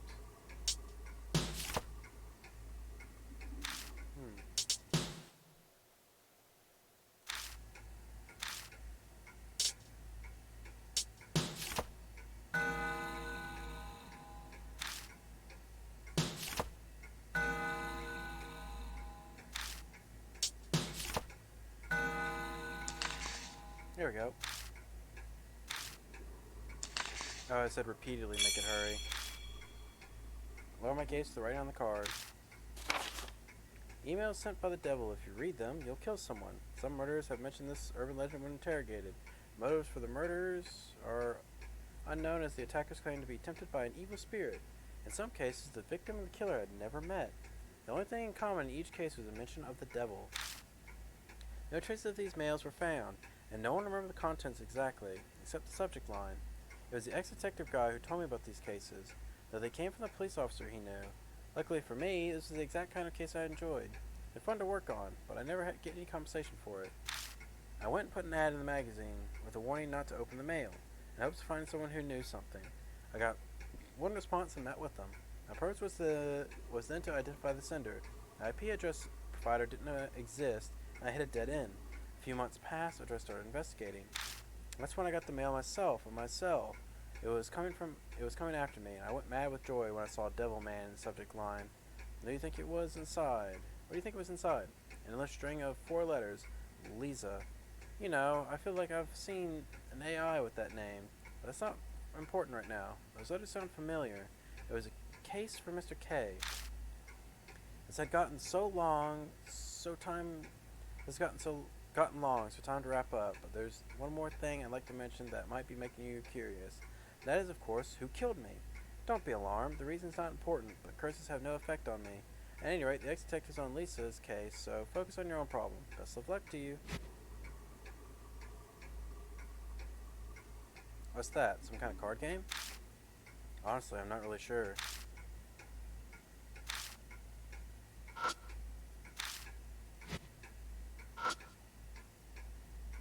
Hang on, I should probably check the phone first. It's a handset, put it to my ear. Don't hear anything. Is the line connected? Turn on the flashlight and follow the telephone line, come from behind the shelf. Notice that something's stuck in between the storage shelf and the wall. I try watching my hand in, but the crevice is too small and I can't reach it. Find something? There's something stuck between the shelf and the wall. The space is so tight my hand can't reach inside. And let's move the shelf. Yeah, that's probably the best way.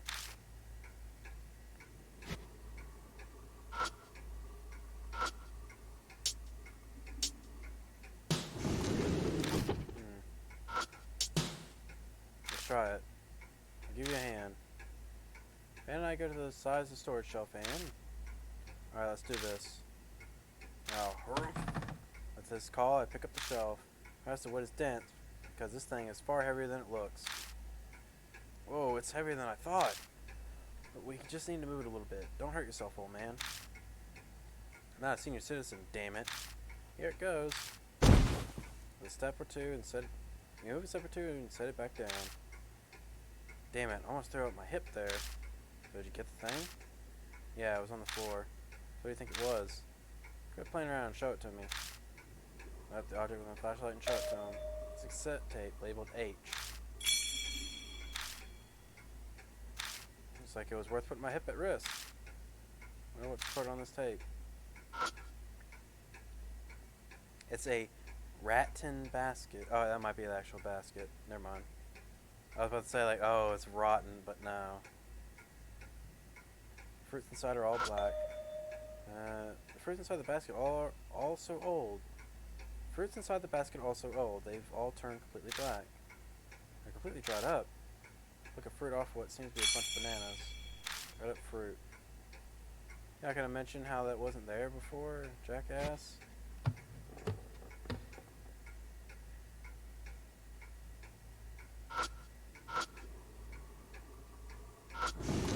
That's an old shoe. So see a nail hammered in the middle of the board. Let's see the nails from hanging things.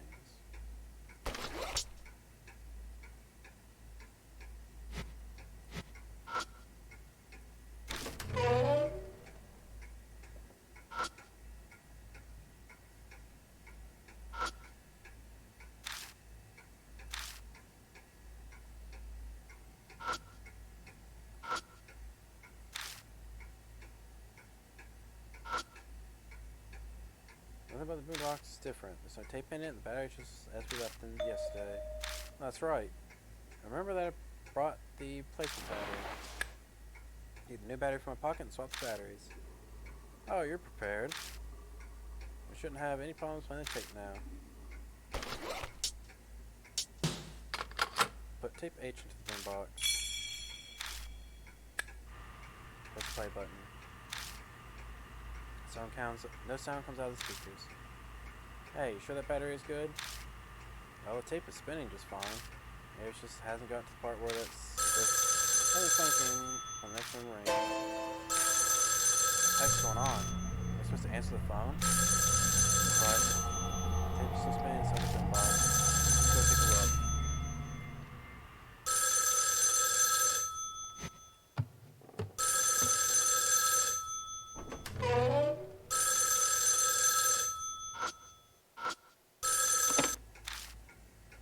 Some courage and take the handset and put it to my ear. Radio noise. There's something that sounds similar to the tapes we played back. Listen to the headset, just hoping to hear something else. Please, just end it. Just kill me already.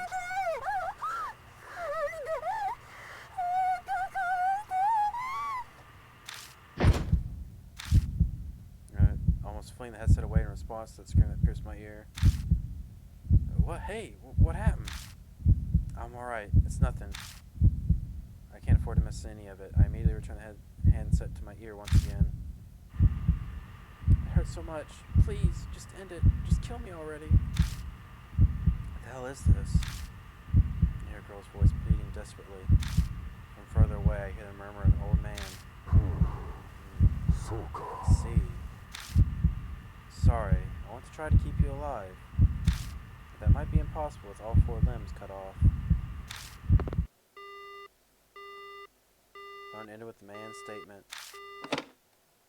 It ended.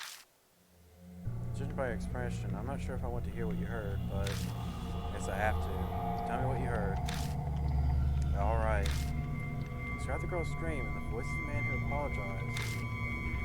If what he said about cutting all 4 limbs off is literal, it's true. It's a recording of something truly terrible. The entire time I heard a sound that sounded like a tape noise. I couldn't hear it directly, but I think it was what was recorded on tape H tape. All 4 limbs cut off, huh? What the hell's this guy thinking? Apologizing when he's the one doing it. Sounds like the logic of a psycho. There's no point in thinking about it. We'll try to figure out why he became a psycho. Or we're trying to figure out why he became a psycho.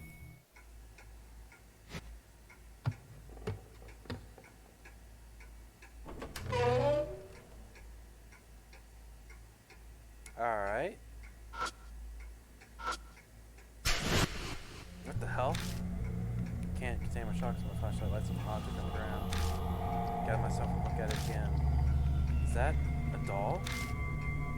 The object sitting on the bed seems to be a little girl doll. I'm no doll expert, but I can tell it's more softly made than the Kakuya doll. Its clothes are dirty and there are a couple of reddish-black stains on it. It's wearing a weird mask. What the hell is that mask supposed to be? It has a beak, so is it a bird? Who cares? Let's check it out.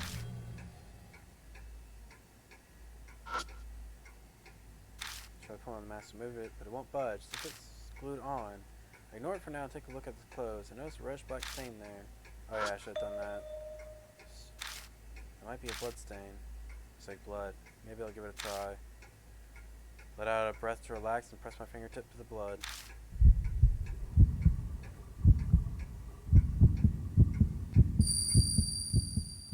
I hear sniffling, crying sound. Along with it, I begin to hear a quiet voice. Famished. Famished.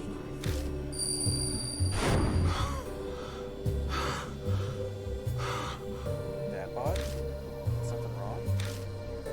No, I'm alright. I heard a voice. The voice was saying famished. What kind of name is Famish? Wait, is that a serious question? No, I mean, I'm saying that I have no idea what they mean by famished. Oh, that's what you mean. Well, the word famished means hungry. Huh, well, that's the first time I've heard it. Is it a weird dialect? Let's just leave this for another time. It's a waste of time explaining it. Strange doll that would be hungry. Strange that the doll would be hungry, That's what it sounds like it's saying.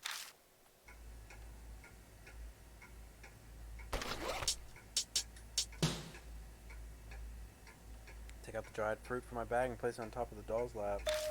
Mask makes a sound and then it falls on the mask falls on the doll's lap. Huh.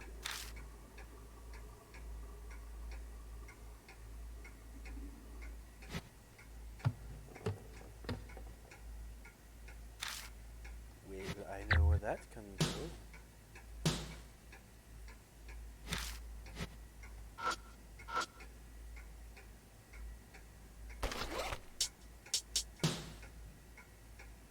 Oh, Hey, looks pretty alright. Looks pretty alright. Maybe it was hung up here. Then I heard something move in the hallway. What's going on? I quickly removed the mask, but she won't stop. Hey, look! Eventually the vibrating stopped. The hallway entrance appears at the mud wall in front of me. Whoa, seriously? Is that a ninja lair or something? This is the first time I've seen an actual real trap door. It looks like we saw a glimpse of the true face of the owner of this place. What are you talking about? There's only one type of person who would build something like this. A paranoid person. Someone who's possessed by something. Possessed by what? That's $1 million question, kid. Come on. No time. Come on, time to see where this hidden passage leads.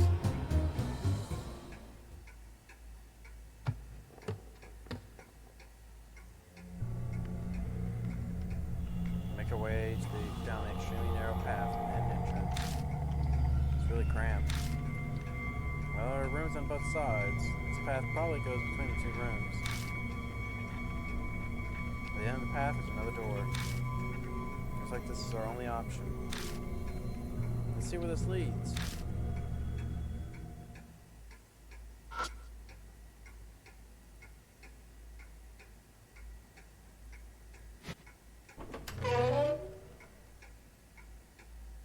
Beyond that door, I open the door and I'm shocked to be looking at the front entrance of the Miroku residence. What? Hold on. Wait a second. Is this really possible? Huh? I mean, I don't believe it either, but it's actually happening. Hold on a second. Keep calm, chill out, and take a look around. I don't think I'd be scared. I think I'd be more kind of confused. I noticed that the secret door I thought would be open earlier is now closed. Everything seems to be the same. Why is the entrance to the secret passage closed again? I don't have a damn clue. It's also that we entered the secret passage and opened the door. Did something happen the moment we went through the door? That thought gives me an idea. Hey, we entered the door located at the front entrance, right? So what happens if we try to leave? Like doing the opposite of what we just did? Yeah, we end up back in the secret passage by doing that. I don't want to think about it, but doesn't it seem like we'd be stuck in here? That's bad. Come on, let's try going outside. Rush to the door. Once going outside, I see the unchanged Miroku residence once again. Oh, that's a relief. Scared me there for a second. Bros, look out, looks like the two of us with a confused expression on our face. You two certainly look like you're having fun. Did something happen? Yeah, you see. Where we tell what happened when we went through the secret passageway. Really? Can't believe it, but it must be true if you're saying it.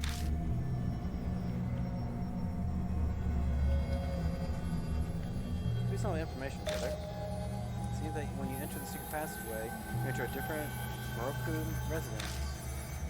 Different Miroku residence? How's it different? I'm not sure, but it could have been a different time situation, just some specific state. You travel to a Miroku residence in a different state by entering the door, is what I mean. If we had to come up with an explanation, that's the hypothesis that makes the most sense. Assuming that you're correct, how is that even possible? There are some extremely powerful curses and thoughts that sometimes cause phenomena like this. Stairs that take you to the same floor, or an intersection that leads to the same place. Those are examples I've heard from someone who actually experienced them firsthand. I don't believe that is all. I don't believe that at all, but I guess I have to since it's actually happening. If we're experiencing the phenomenon, then it means that there are great dangers ahead.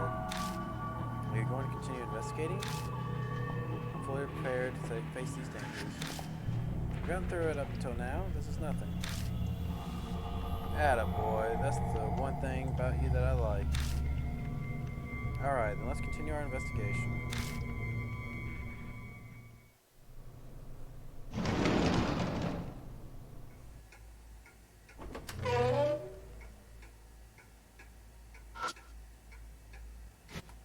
I guess I have to do that one thing again, actually.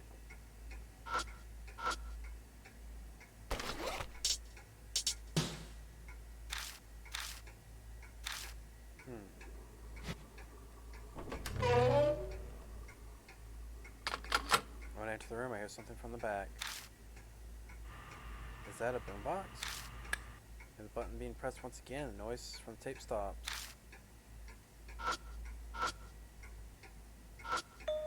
Taking a look, there's a cassette tape in the boombox. I inject it, and notice it's labeled A. Again? T-H-A. We have no choice. Just listen. On the tape, press the play button. Immediately, a shuddering voice echoed.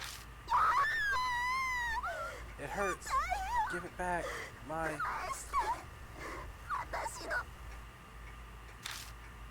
Ah, more screaming.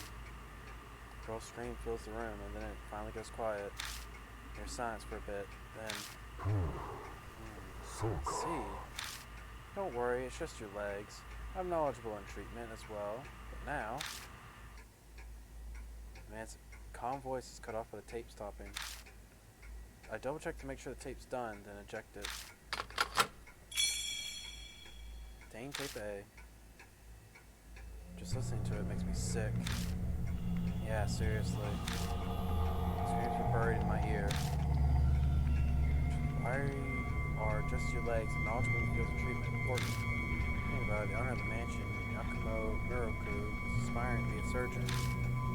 Is the male voice in the tape Muroku? Look over and notice that there's another cassette next to the boombox. It is labeled tape H. Why is this here? Maybe I'll hang on to it.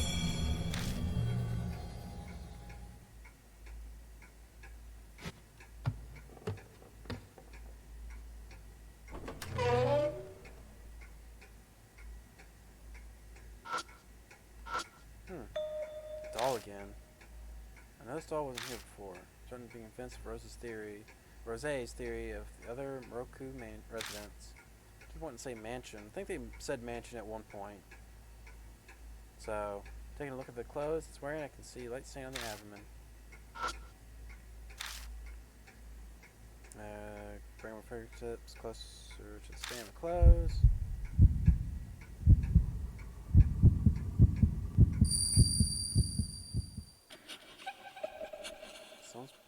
I'm hearing what sounds like crying again.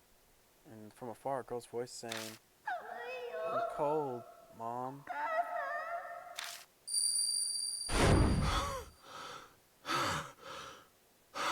This time I hear words I can understand. Cold? Does this doll say that? Yeah, I heard it clearly this time. Cold, Mom. If only there was climate control in here. We can get that lucky. There's no solution here, then I guess we'll just have to carry this somewhere out. Let's see.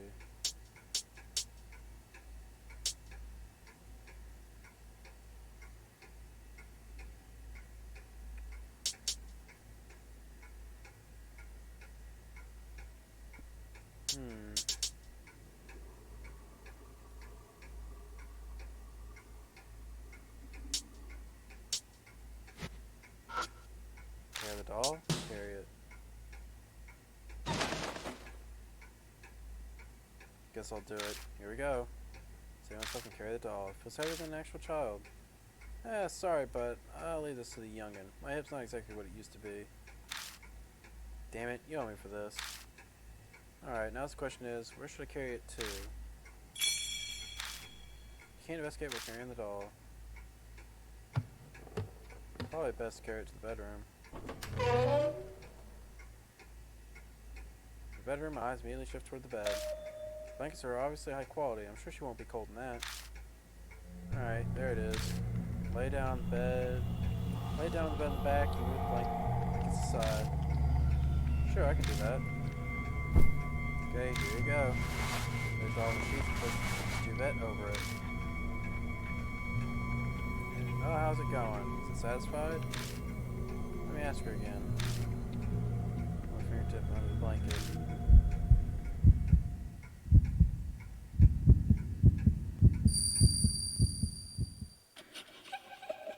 I was crying again in that voice. It's cold, Mom.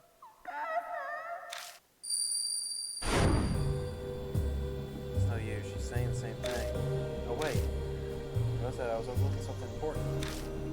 Mom. Say what? Think she wants a mother? No way that's happening. Wring both of us dry, you wouldn't get a single monthly drop out of us. You got that right. The thought definitely isn't satisfied. Now, what should we do?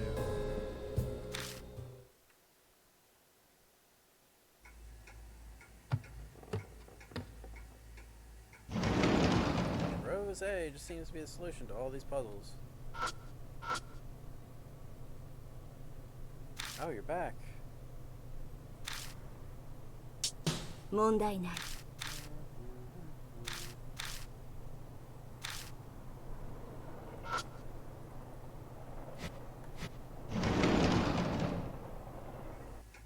Okay, Rose, it's your turn. Those seems to want a mother. Hey, Rose. Sorry, but can you handle this? Rose grimaces. But I have an image to uphold. Sorry, but we really don't have the time to care about things like that right now. Fine, but only because you're my disciple. I know I'm the one asking you to do this, but what are we supposed to do here? Essentially, we need the doll to feel monthly warm.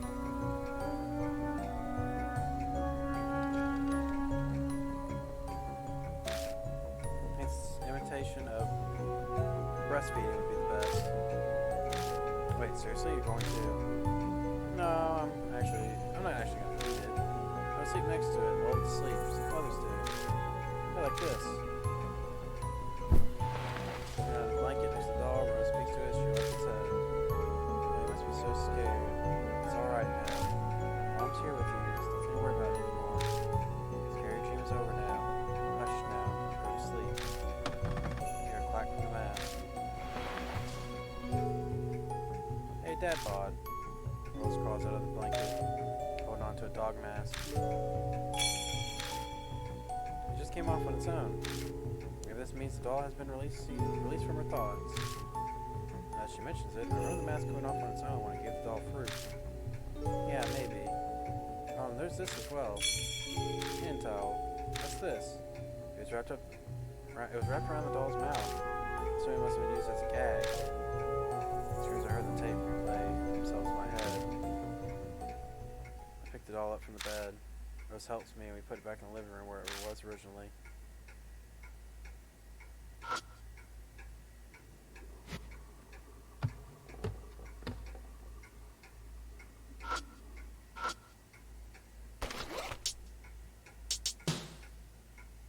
Mask in the frame.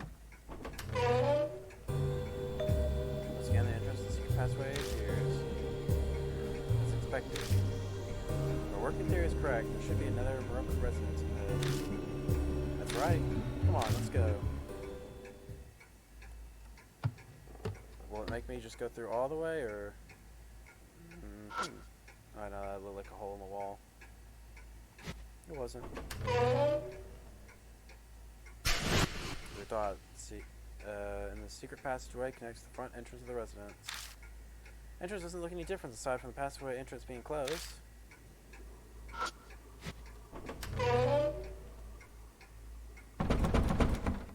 I enter the room, there's someone knocking on the front entrance door.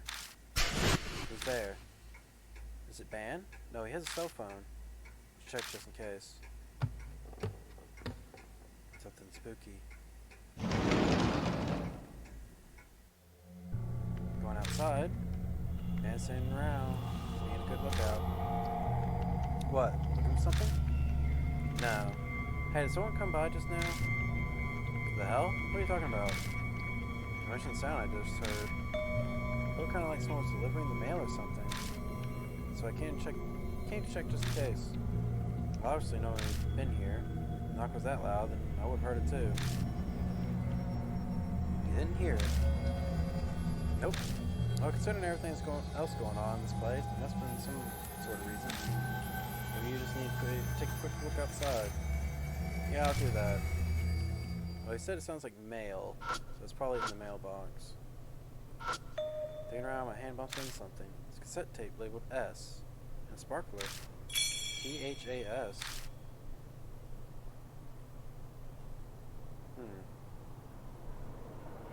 I understand the tape. Why is there a sparkler in here? Getting closer, I see scorch marks at the tip of the firework. It looks like it was lit. The flame went out before it reached the end. The obvious answer would be harassment. He probably didn't talk to his neighbors much. I see.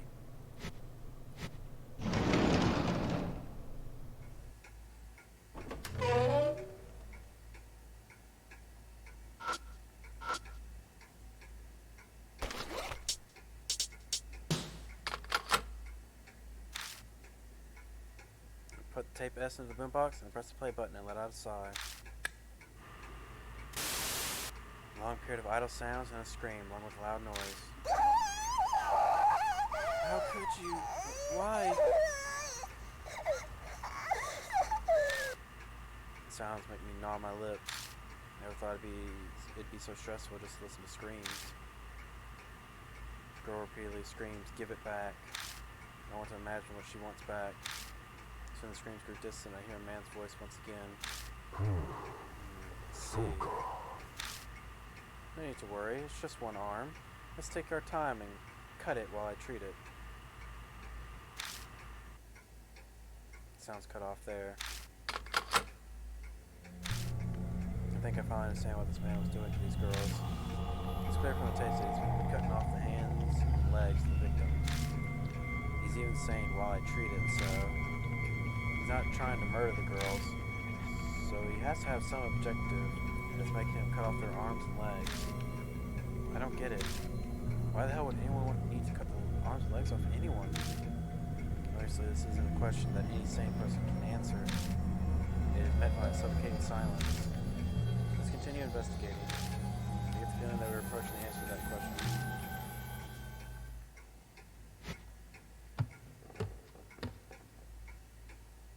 Something in the living room, oof. Find another unfamiliar doll sitting on the coffee table. Here we go again. Another doll immediately jumps out as different. Is this one naked? The doll doesn't seem like it's wearing clothing. But just like the other doll, there's a red stain on it. Monkey mask. Yeah, I can hear this doll's voice. Take a deep breath, move my finger towards the stain on its back.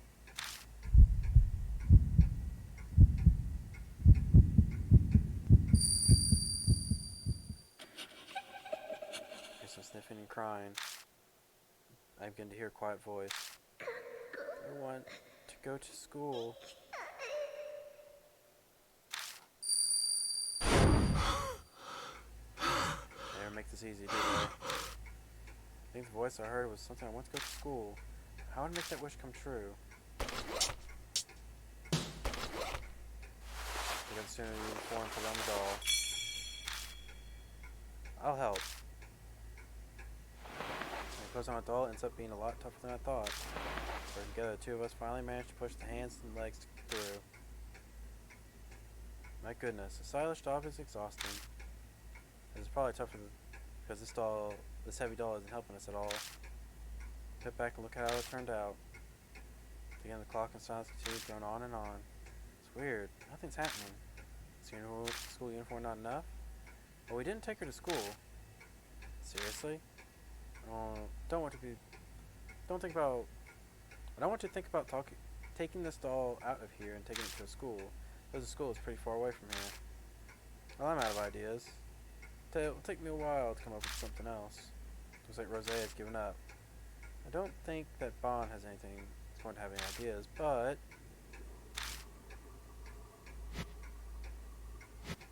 Alright, well, I have to go to Bon then.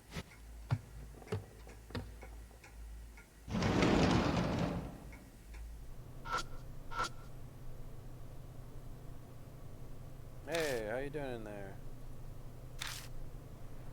Alright, Bon, come with me. 問題ない I'm guessing he's gonna act like a teacher. I mean, he does seem kind of like he looks like one. Maybe the substitute teacher. Dog here sounds. Good school. Hey, Dadbod, sit next to her. Huh? What are you talking about, old man? Listen, just shut up and sit down. Also, I'm not Bond. From now on, you call me Mr. Bond. You got that? Huh? Say what? It feels ridiculous. I sit next to the doll as Bond ordered. Alright, let's review what we learned in our history lesson last time. So, when did Columbus make it to America? Dad Bob, what's the answer? Bond pretending to be a teacher calls on me like I'm a student in his class. What the hell? Something about the ocean blue. Alright, it's 1492, right? Good. I'm glad you reviewed what you learned. Alright, next question. I'll ask you. Bond points to the doll and throws out a question. What year was the Emancipation Proclamation signed? How the doll continues to stay silent. Fine, I guess I can help keep this going for a bit. Yo, Mr. Bond, don't you think that question is too difficult for an elementary schooler? Oh, good point. My bad. You're doing a terrible job as a teacher. What did you say? You runt. That's no way to talk to a teacher. What kind of teacher calls his students a runt? Jeez. That's it. Come here, you little. Oh, you want to fight, you fraud? Then the next moment. With a clack sound, the doll's mask comes off. Hey, did you see that? No way. All it took was a half-assed act like that. What are you talking about? That was a class lesson, no matter how you slice it. I was teaching my ass off there. I have you know that I've got a teaching license from my college days. Wouldn't trust it. Well, as it happens, you don't count. Anyway, it worked. You should show me more gratitude. Hey, there's something else on the floor. I like how them almost get into a fight is what's like, oh yeah, that passes his class. Hey, there's something else on the floor. Shining light around my feet, I see. Hard shoes. I don't know about the shoes, but the mask is probably for. Yep, probably. Let's give it a try. Well, we got cute socks and hard shoes. We are going to give it to the kid that is, or the doll that's a foot fetishist.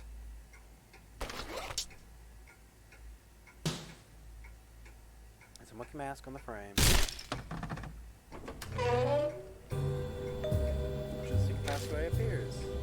As always. I don't know if that's true for what's up ahead. I feel like Bond was trying to imply something with those words. Let's be careful and move forward.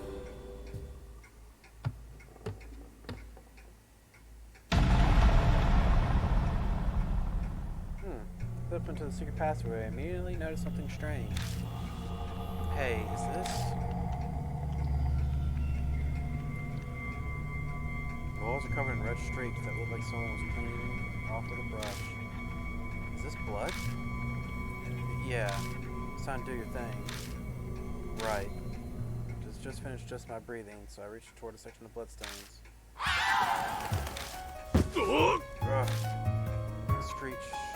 Scream shrieks down directly above our heads. Be more high pitched than the other one at the entrance. The light control. The vision immediately goes white and all strength drains from my limbs. I have to move immediately or I'll die.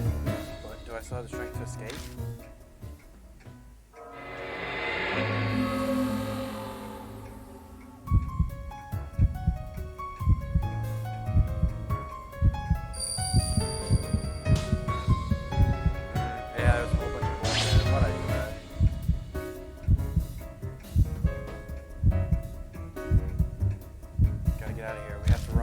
Ready, on. My voice will never be heard over this, so I yank up on Sam and try to escape. Our knees are shaking so badly, the best we can do is fall forward. Touch the ground. Bond brushes my hand aside. Bond's voice doesn't reach me like a three grip. Leave me alone and go. Leave me and go. No, I will never do. Lukewarm liquid gushes out of my ears. My sight rapidly darkens. The screaming recedes into darkness.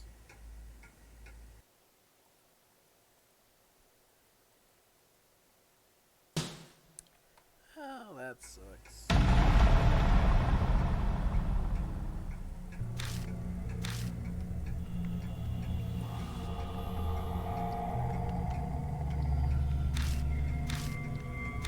Does that mean falling to the ground would be the wise thing? No, it would still get us, wouldn't it?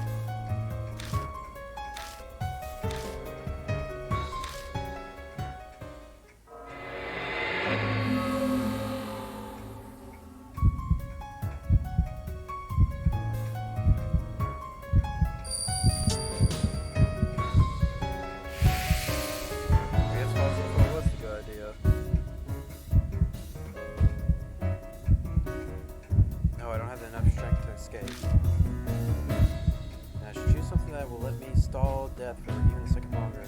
Hold my head, fall on top of the big blood stain. Okay. Now, that's a lot different than just fall on the floor. Damn. This is memory from the blood? Blood memory activates. Tears and I've been proud of her. Somehow communicate with others.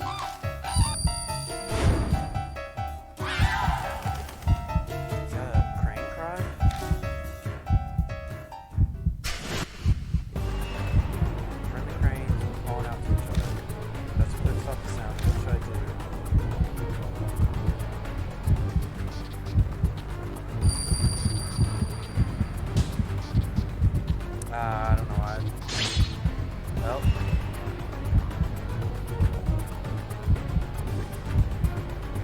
There's no way I can scream like that. I can't have fun if I ran a ringtone. The volume's too low. I can hardly hear it, but the screaming is so loud. Damn it, it's not working. Lukewarm liquid gushes out of my ears. Rapidly darkens. I guess I had to make Bond scream. Well, I was at least right on he wouldn't be able to make that noise. Count advance to the current partner. What?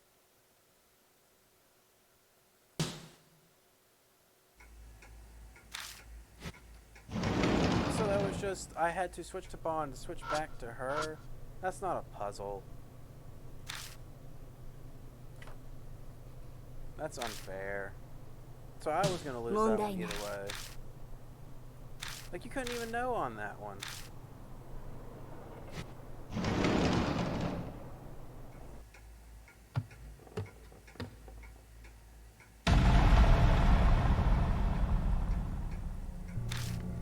Like, you legitimately could not know on that one. I'm gonna call bull on that one.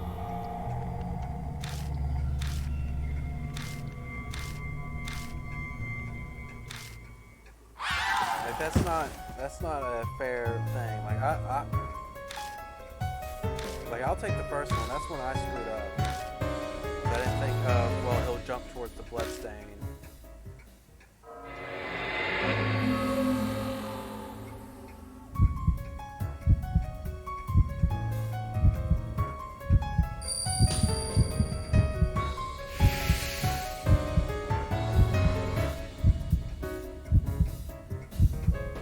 But the second one, nah, that one, not my fault. I understand.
amount of time passes. Someone's voice brings me back to my senses. Are you awake, Dad Pod? I'll take a second to legit gather my senses. Like, the problem with it was you had to have him with you in the previous thing. Like, if it was just a choice in the matter beforehand, like, that like, no one's gonna think, oh, I had to switch to switch to switch. Like, that's not a puzzle. That's just a little cheap. Did screaming stop? What are you talking about? Yes, it stopped, thanks to your advice. And, well, also thanks to my voice training. Never knew I could scream so loudly. What that means. I see, so we're saved. Unfortunately, this is neither heaven nor the river Styx. We're still living out in this current life. As long as I'm alive, I don't care.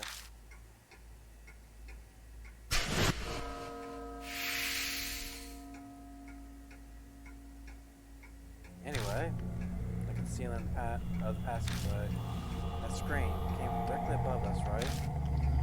Yeah, that's what it felt like. I guess that there's a room above here. It doesn't look like there's a ladder hidden anywhere. Hey, you alright? Yeah, it's nothing too serious. I'm straining my throat from all that screaming. I watched Rose rub her throat and I can tell she yelled herself raw.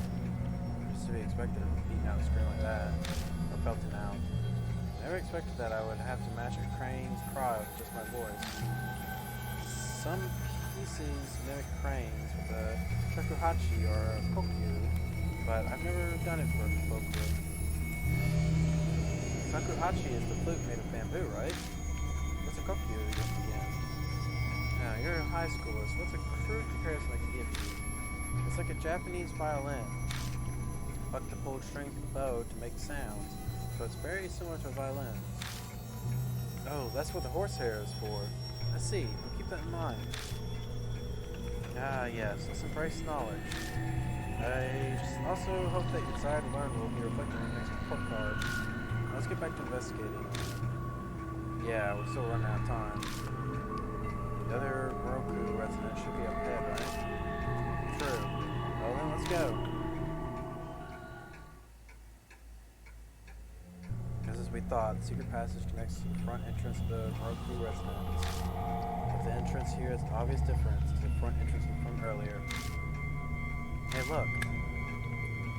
There's more of those frames. I see. It's starting to get interesting. Let's get the mask out.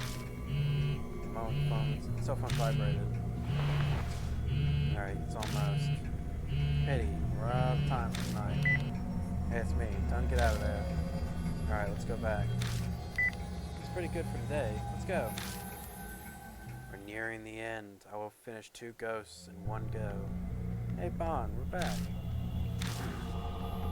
Hey, Rose, what's wrong with your voice? What happened? Are you rocking out or something? Dad Bod, I'll leave this one to you. Explain how I saved us.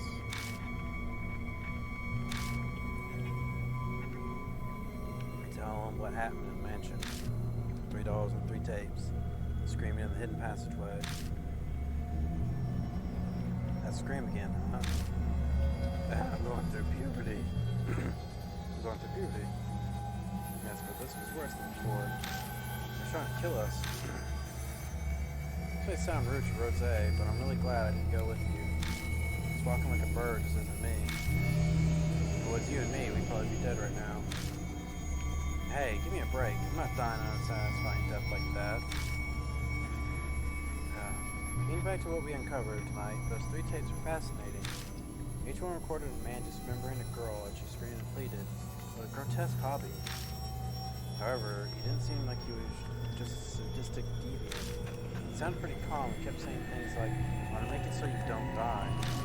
He also seemed to be very knowledgeable about what he was doing. So it's pretty likely that Moroku's was on those tapes. But before we became a children's author, he wanted to be a sergeant. Dots connect. If I recall, Moroku wrote horror-themed fairy tales. I'm quite curious to see how he tied the dismemberments into his work. Absolutely fine never knowing the answer to that. I read some of his major works myself, but there wasn't anything weird as that in them. I don't know about his other books though. Most of his stuff is out of print. means we're more likely to find his insanity and inquisitiveness in his minor works than... Hey, Dad Bod. What I heard from Van, your aunt's also a horror novelist. You don't mean... You want me to ask her about Yakumo Moroku? You might know some dark tidbits that only someone who traveled his circuits would know. We won't know unless we try. See what happens. We ask her casually. My, looks like you're curious too. Alright, enough chatter for today. Time to split up. Being called in for questioning would be a real pain. Alright, it's up to you, Dad Bod. Au revoir. I said goodbye to them and returned to Kisoji Station, heading over to the Black Rabbit. I wonder if Aunt Natsumi will be there. Oh, ideal. What are you doing here at this hour? Her cheeks are looking reddish, and her eyes are cloudy. She must have had quite a bit to drink.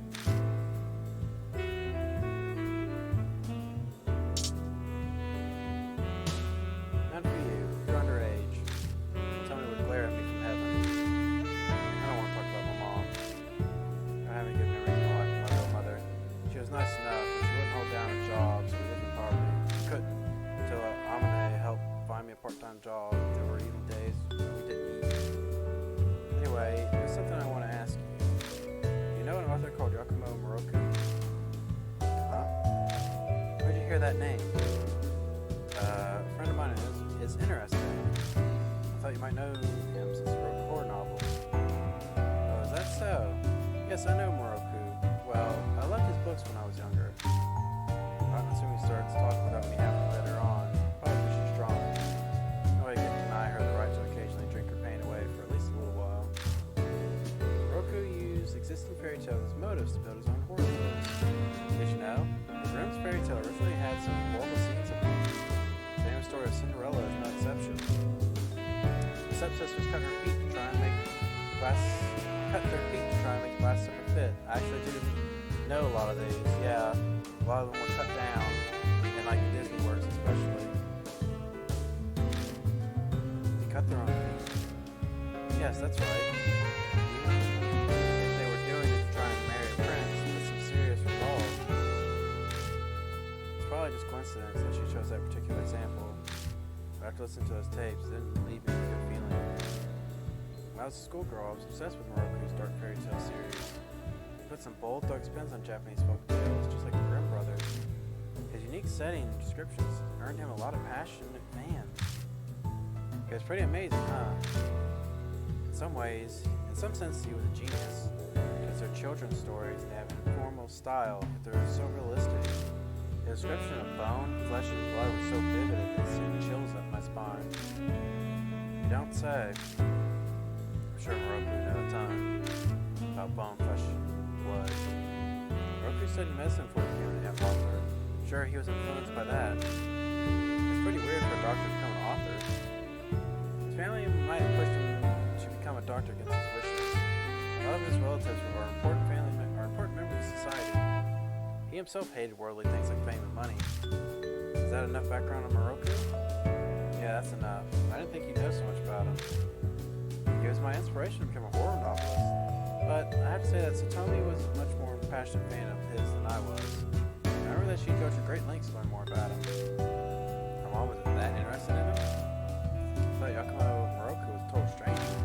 Now I'm learning that he's surprisingly connected through my aunt and late mother. Well, we've been talking for a while now. You should get home. You gonna stay here all along? Yeah. Even if I went home, Mommy's not there anyway. Aunt Natsumi. I'm going to lay down in the back. After all, I'll be busy first thing in the morning. Good night. He gets up and walks silly to the inner door, screaming behind it. Yeah, I think letting her drink's a fine thing. We'll lock the front door of the Black Rabbit and start walking home. We'll stroll down the dark roads and pray that Aunt Natsumi can get some sleep. Does that mean D-Man's gonna text me again?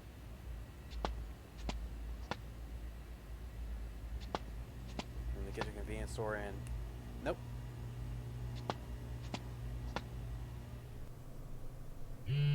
Oh, well, I guess I get to my house and he'll text me.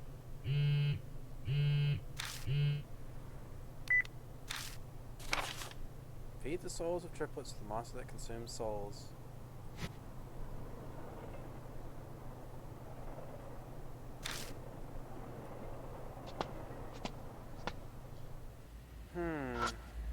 Is it that? There's trash bins by the convenience store. Damn it, why the hell am I doing this again? Light catches on something in the trash. Gotta be it. Trash bins, there's coins mixed in with the trash. 3 coins. Huh?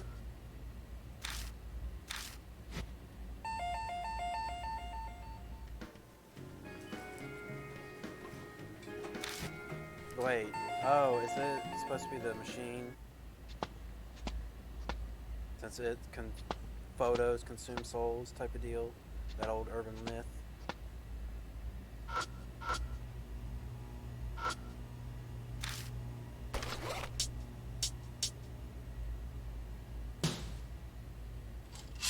Enter the phone. I enter the bits and insert 3 coins into the slot.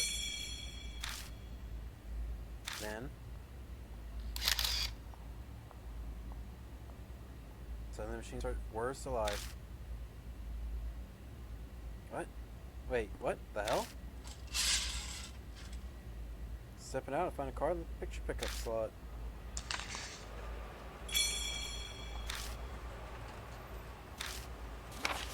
Southeast of Tokyo, at the end of the Izu Island chain, an island made up of 100 tiny islands isn't on any map.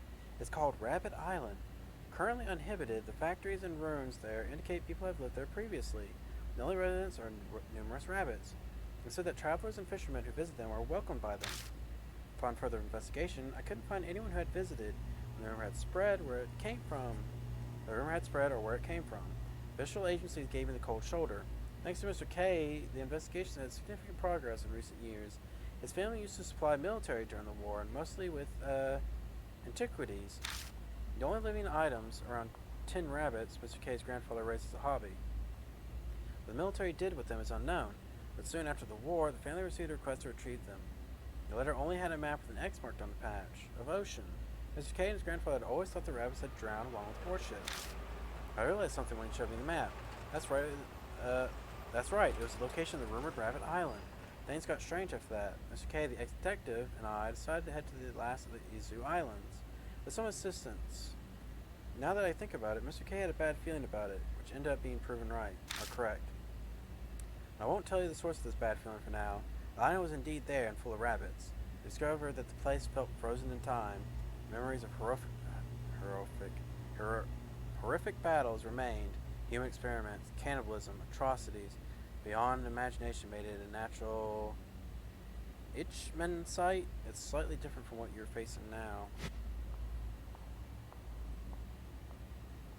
Man, he's putting serious effort into this. I guess I'll go home. Solved D-Man's riddle, so I head home feeling satisfied with myself. Several tapes containing yelling of kill. Little girl kidnapped, arms severed. I want to make sure she won't die. What does that mean? Heard the scream of a screaming author. Rose screamed back. Would I have died if she hadn't? Yeah, you would have. Man, I'm tired. Could be calling this late. Hello? Hey, who the hell are you? You better cut this out. Don't look, don't look, don't look, don't look.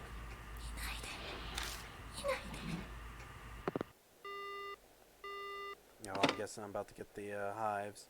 Damn it, it's the one from yesterday. Bet I'll be waiting for a call all night again. May as well take a shower first. Or is there going to be a crane that appears? I'm kind of curious what the monster's going to look like. Speaking of, do I have anything to drink after I get out?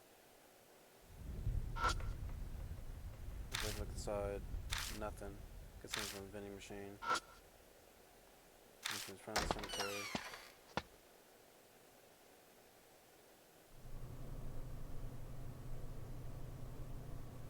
What should I get?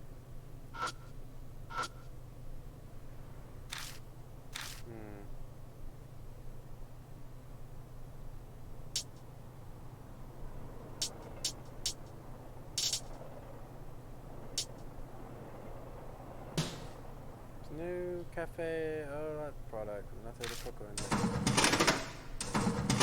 2 bottles. Okay then, time to head back. The turn a warm, damp breeze blows past me. God, the breeze was gross. What's on the Call of Duty, huh? Hello?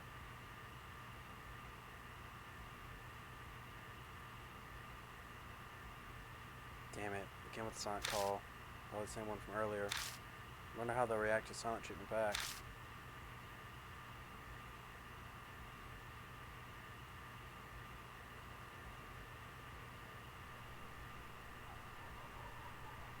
What is this? It sounds familiar. It's TV static, just like what I heard from coming next door yesterday. Wait, why am I hearing this on the phone? Where's the call coming from? I always thought it pops in my head, as if they sensed it. The call ends abruptly. Gotta hurry home.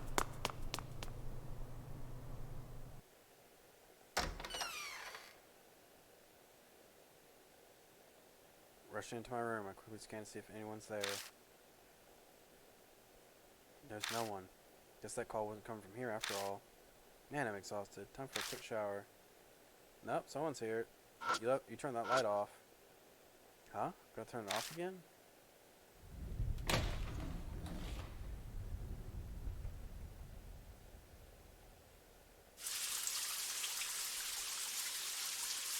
Man, I'm exhausted. Yeah, what the hell? It's the neighbor again. And the mirror. Guess I imagined it.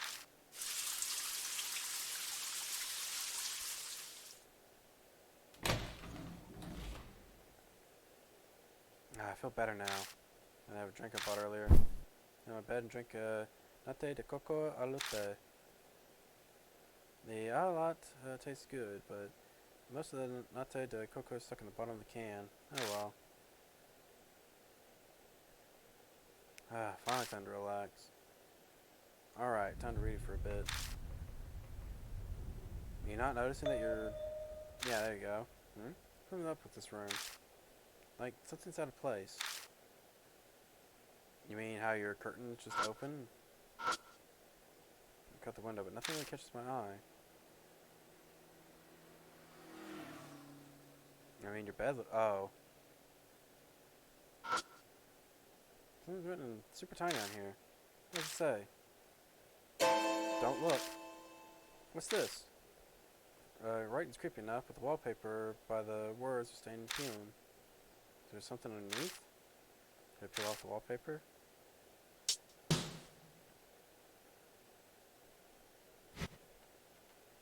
Well, I guess I have to look.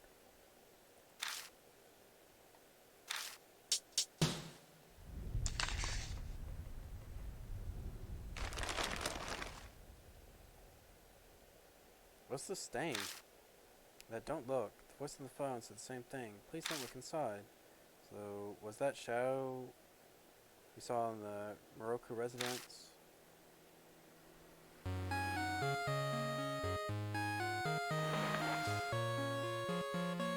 call ID again. That was a quick call.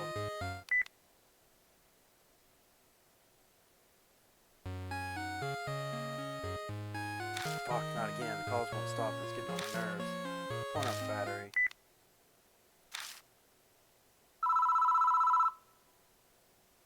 This one too now? Maybe disconnect this one too.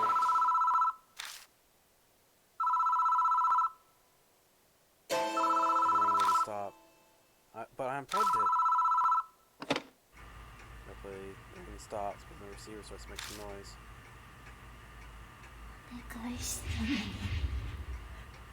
お願いしたのに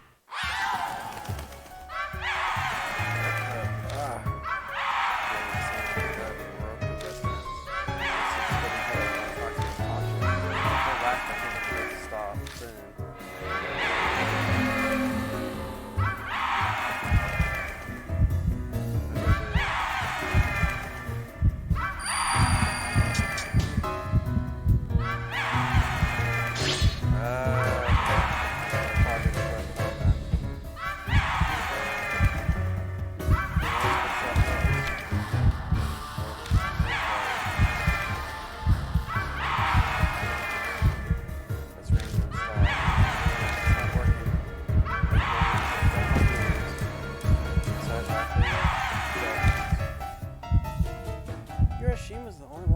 a CG for getting you.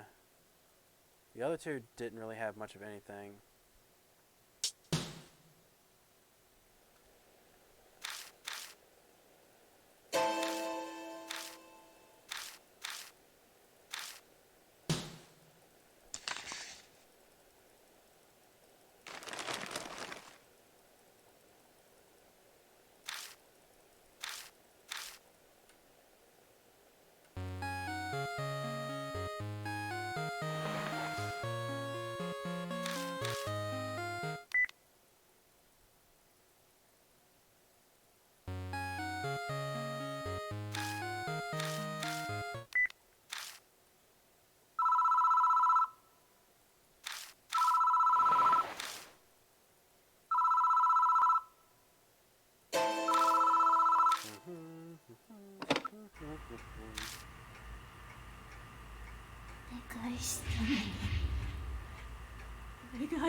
Somehow I escaped.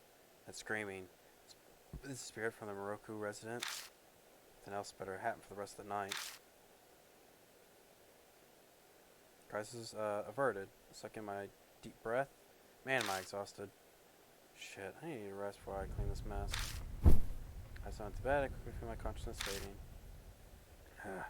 Can't keep my eyes open.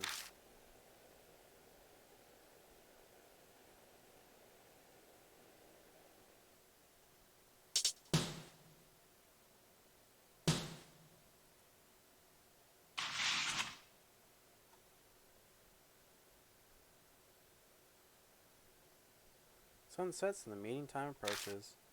Bon and Rose seem like the type they don't mind making others wait, but hate being kept waiting. Better head out. It's this feeling. It's here. Yes, the final day. This room comes from somewhere. It's time for a tale. Man found a poor little birdie. Man wanted to save the little birdie.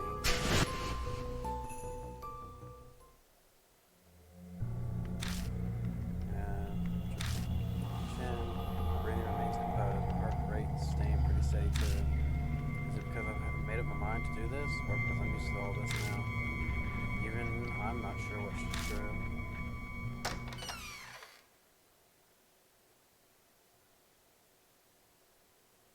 Leave the apartment and take a deep breath of fresh air. Then I'm going to put an end to this. Arrive at Kisoji Station and make my way over to the Black Rapid. The lights are on inside. Is Aunt Natsumi still there? It's probably Rose. Yep. Hey, Dadbot, I let myself in. The throat's feeling a little better thanks to the meat I had. Walk in and find Rose in good spirits. Aunt Natsumi is nowhere to be seen. Did you break into the place again? Alcohol is the salve that heals life's wear and tear. Can't say it's life companion. Or I could say, you'll understand when you become an adult. Yeah, so you're both here already. Pour me a glass too, Dadbot. Take some of your top shelf bourbon on the rocks, please. Nice smile. That's what I call customer service. Our lives are on the line again tonight.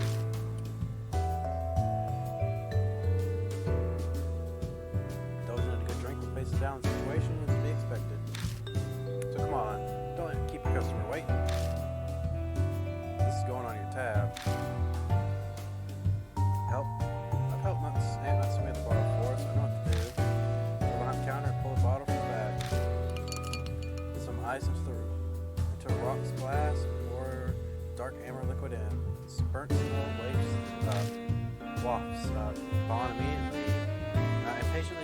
last for me and pounds down the liquor. Whew. I'll put hair on your chest. But Dad bod. Would you get us some info on Moroku? More or less. Fill him in on everything about Aunt Sumi told me about Yakumo and Moroku last night. I see. It definitely sounds like that cruel hobby of his definitely made its way into his work. I'm finding it hard to believe that he'd abduct and kill young girls just for his writing. I tried following the thread of those previous abductions.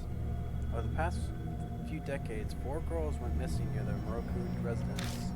Half a year ago, a middle schooler named Tsubasa Aoi vanished. She was on her way back from ballet class. She was a pretty girl who had expected to become a prima donna in the future. On her way back from ballet class, that means, yeah, according to the news clip of Tsubasa Aoi's abduction. Must have found a ballet flyer in the mansion. That had been, yeah, Tsubasa Aoi was stated to perform in this show advertising on that flyer.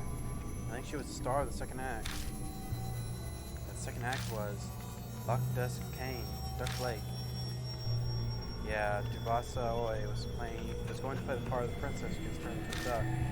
Apparently really excited for it, but her heart and soul were practicing. She went to ballet classroom every day and danced barefoot until sunset. And then she went missing just before the show. She was so eagerly waiting to perform. What a soul-crushing tale. I'm sure that was devastating for her. Okay, now for the rest. 10 years ago, there was a girl named Sachi Kirishima disappeared. Then 20 years ago, it was Ai Mishima. And the last one was 30 years ago, Hana Manabe. You don't have any more info on those 3? Unfortunately, I couldn't fully investigate them. They're pretty old cases after all. All I know is they were all kids who were in their early teens. Kubasa was the only middle schooler, but the other 3 were all in elementary school. The first 3 letters match the tapes, T-S-A-H. The pieces are sort of fit together. I think we can safely assume that Yakumo Moroku abducted all those girls. Once every 10 years, a young girl around the same age was kidnapped by a children's office. Almost like some kind of ritual. It really piqued one's curiosity. Moroku must have had some nerve. He kept kidnapping girls right by his house, and no one ever put 2 and 2 together. I'd say it's the opposite, actually. For him, his neighborhood was a safe place to do it. Didn't your mother tell you? Most of Moroku's relatives were famous. Some of them were on the Shinzo Ward Council, or they worked somewhere in the government.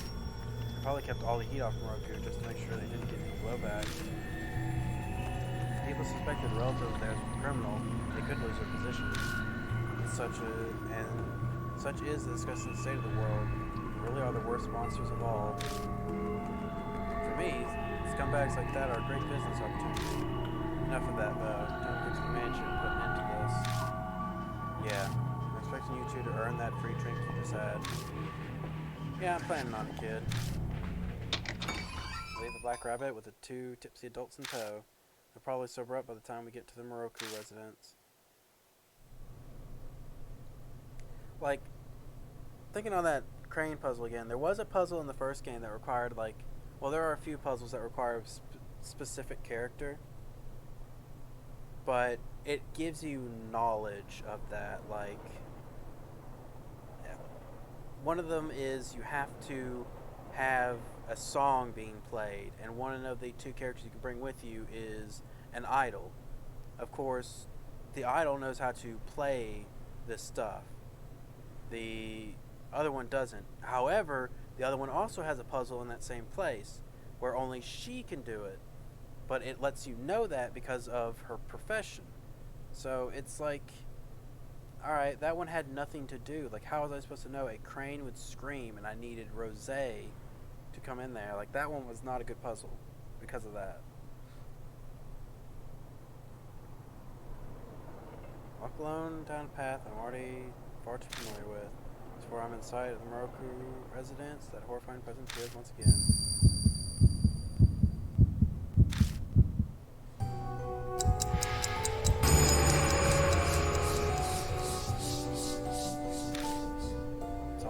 It's almost the finale of the tale. Birdie becomes a crane and repays the man. Tunkari Ari from beyond the door.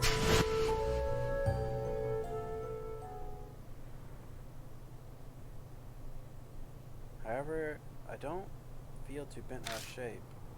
Figured it'd come right about now. Yeah, that first chapter was just so long. Like, that first one took an entire 6 hours. I guess it had build-up to go to. But still, damn. I completed 2 chapters in 6 hours. Or it was probably about to be 7. Or, well, I guess it was almost 7 in the other video. Or stream, so. Hey, you're here. What is it? You don't look too happy. Did something happen on the way here? Oh, that damn curse showed up.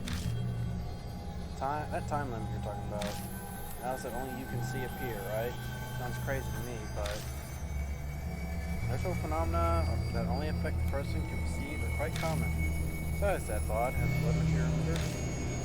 Oh, that has telemetry. It's not unusual that you would see quite a few things that others can't. It's supposed to be a death curse, but you don't seem too phased, Dadpod. Well, that's the 3rd time it's happened. I think I'm kind of getting used to it. Getting used to it? Seriously? You really are an interesting child. I've seen many cursed people, but I've never seen anyone as dauntless as you.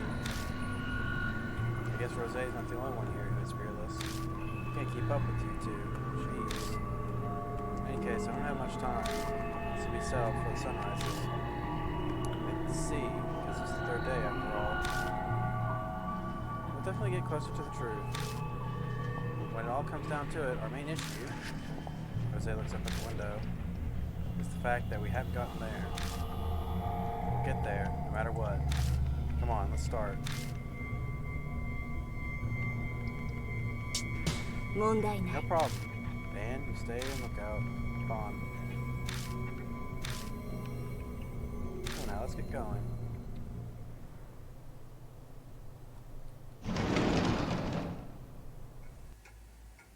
On the front entrance of the Moroku residence once again.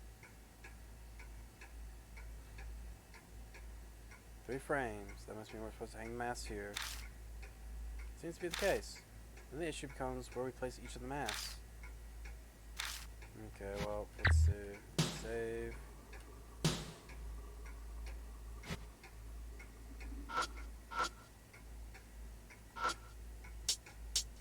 And charm. Probably represents the mask that needs to be set here. Remember, it's a fairy tale novel, so this is likely to involve fairy tales. The quintessential Under the Blooming Tree. The story would involve a dead body. The other masks are of a corpse. And that story by Motojiro Kanji isn't a fairy tale.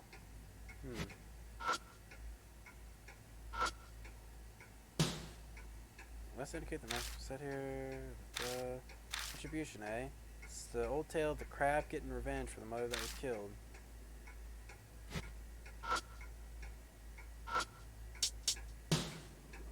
Probably represents the mask that needs to be set here. The last could refer to anything. Not the mask we found so far. Maybe we'll get an idea. Wait, okay, so mother. That would be dog?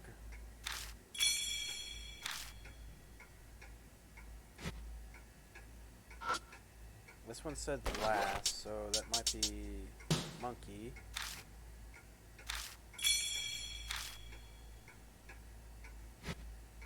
And hang on.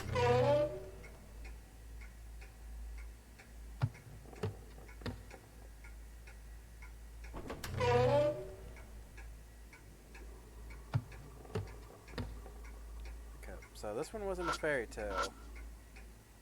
So this one might be... Oh, well, never mind.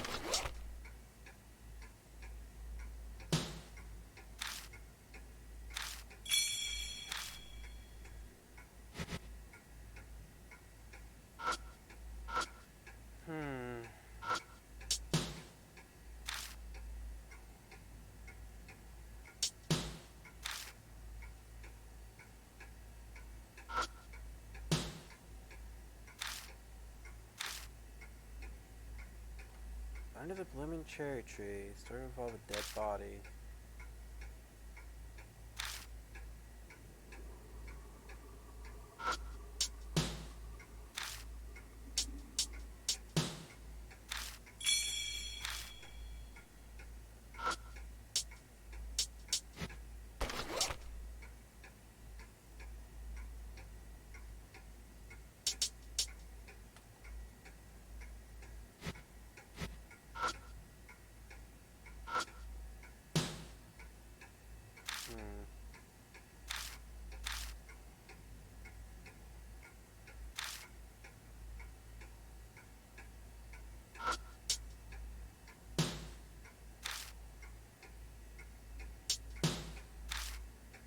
No, I feel like that one's gotta be right.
Okay, so I guess let's put the dog mask here. I'm just like guessing. I can't figure out what the puzzle's supposed to be.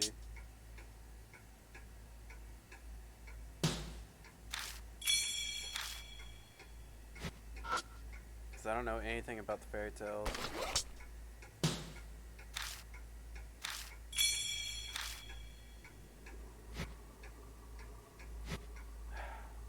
Monkey one's last.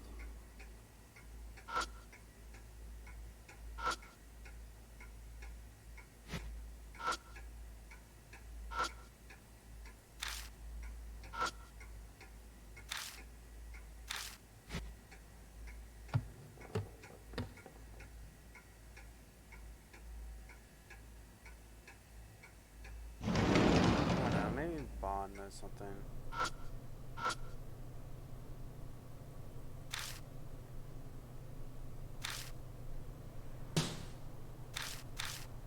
問題ない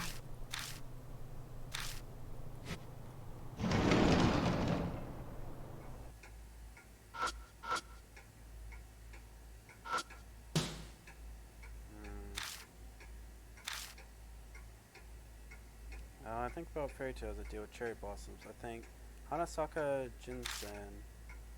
You know, the one about the old man, the neighbor that kills the treasure finding dog? In the old man's cherry blossoms get him blessed, but the neighbor ends up in jail. Man, alright, so dog is right. Probably something that indicates the type of magic that's set here. Attributions, huh? Common thing in fairy tales. Comes to mind. But there's no rabbit or raccoon mask, so that's not it.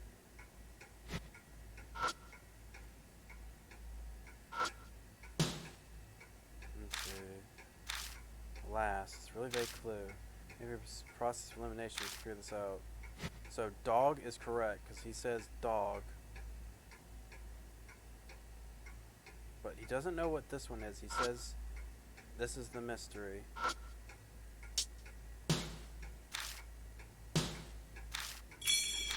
But that means maybe the monkey goes there. Because I really don't know any of these Japanese fairy tales. I hardly even know all the fairy tales.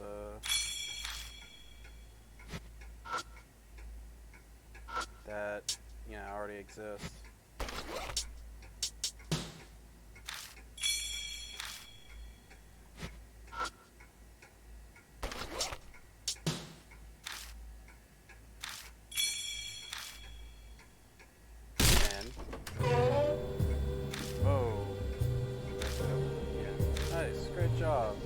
Oh, it's just like, come on, there's gotta be something pretty important up ahead. Okay, this is probably where I should save.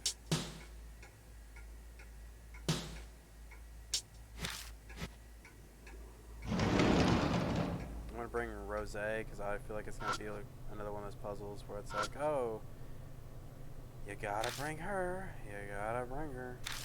She's gotta scream like a drunk person.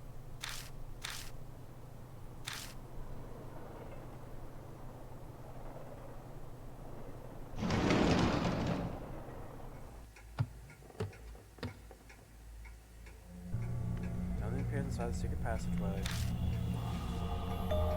It's a ladder. Huh. It's finally appeared. The final act is upon us. It's certainly giving off a dangerous vibe. Better be prepared for anything if we're going to climb it. Wait.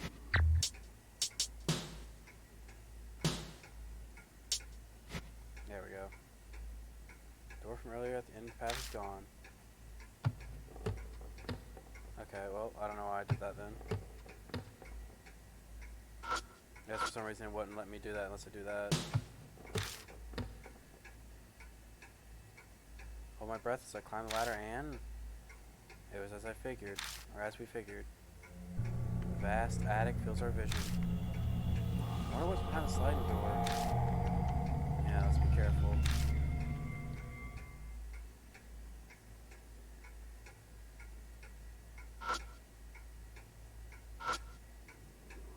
For some reason the center feels slightly warm. Like there'd be a flame there recently. Old paper lantern. For some reason it's not dirty or covered in dust. Feels as if it's been used recently.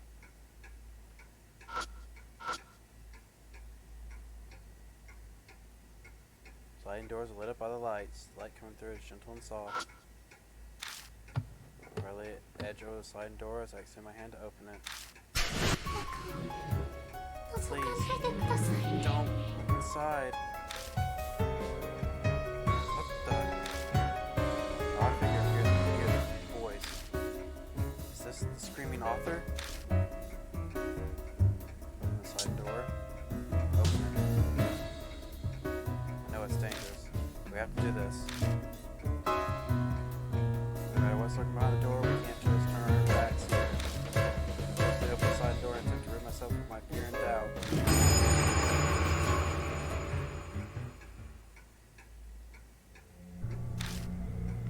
No, there's nothing here. That's what it looks like. All I see is a completely empty room. Uh-oh, is that the... Uh-oh, this might be the bad end. Tom says steep with blood. Should be able to see something. Kneel on the tatami and adjust my breathing. Probably put the palm against the mat. Well, if I get the bad end first, I get it first. But a massive jumbled images fills my mind, and I can't tie them into any single image. It's like this blood doesn't belong to one person. It's going to be really hard for me to get anything useful out of it.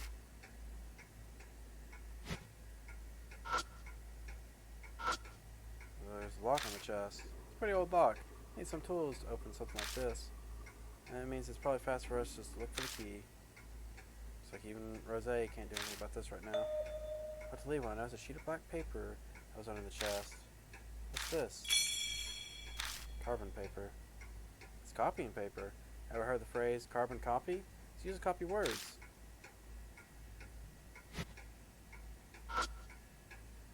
Dull antique mirror here. Nothing stands out about it other than the fact that it's so cloudy and doesn't reflect well.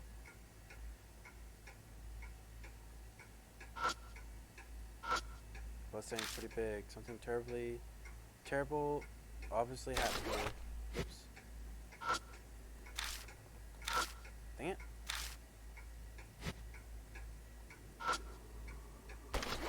They don't even have a key.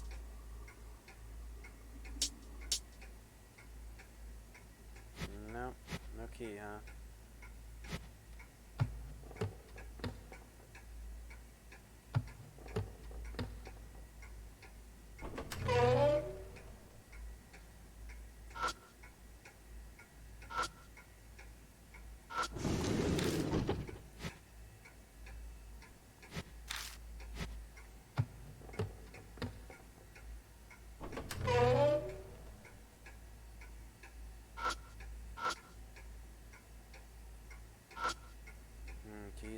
requested. I'm not sure if it'll even work. Sorry, a sheet of paper set into it, and I see part of something typed on it. No,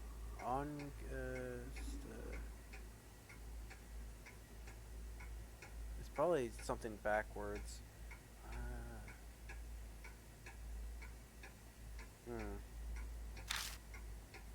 No, Guessia? Looks like we must fill in the blank. Maybe a reference to the crane fairy tale. Something fairy tale related that would happen. Complete.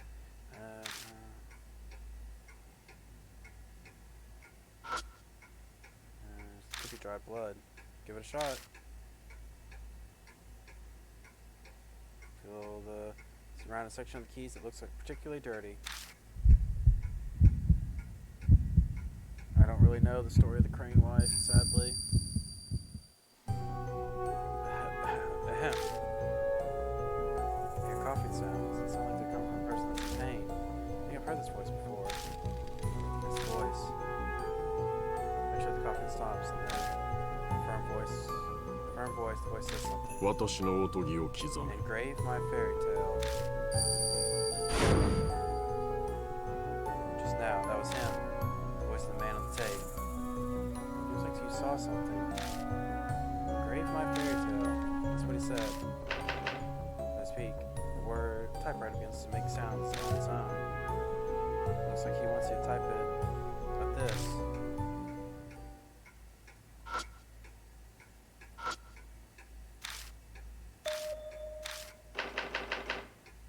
A, B, S, T, U are the only working keys, so the word must only use those. Examine. No, Augusta. Fuck, I don't know this fairy tale. Pink Feather's Flight? It must be something like that. Complete. Next,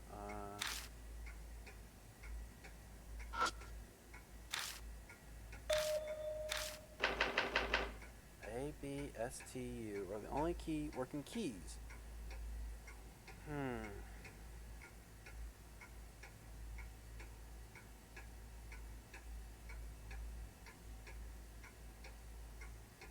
A, B, S, T, and U. What would it be?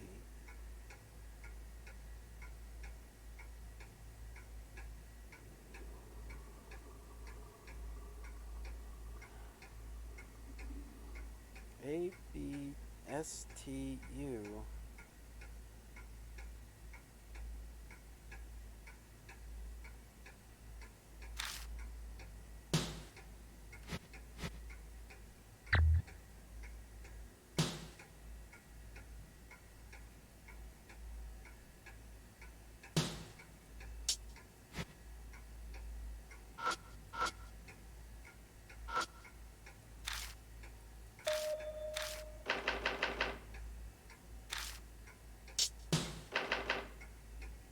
Keys that works, however nothing appears on the paper. It seems like the typewriter doesn't have any ink.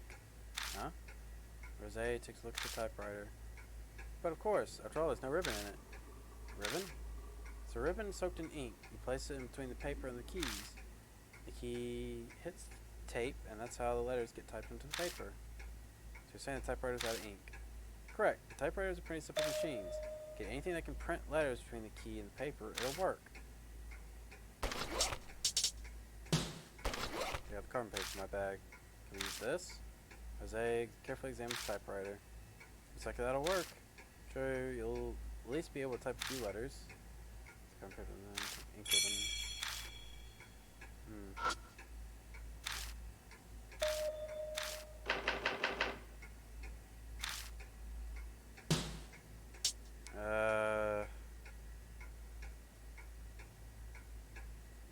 Fuck.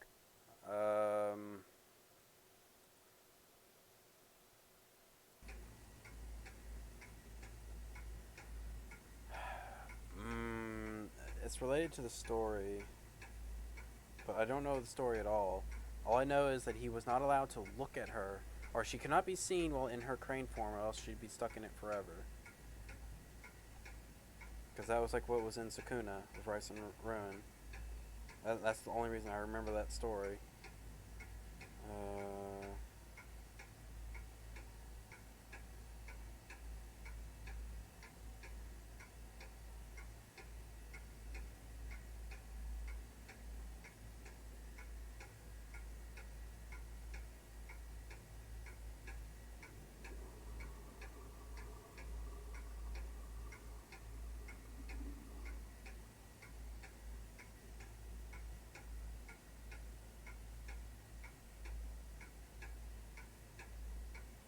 Okay.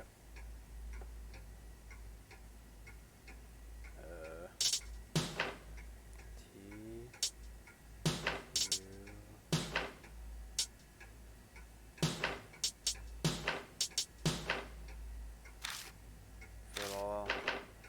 Whoa. The board starts clattering on its own again. Even the keys that were stuck fast earlier now smoothly typing onto the paper. すごい Sugoi! This is impressive. I've never seen such a clear case of psychography.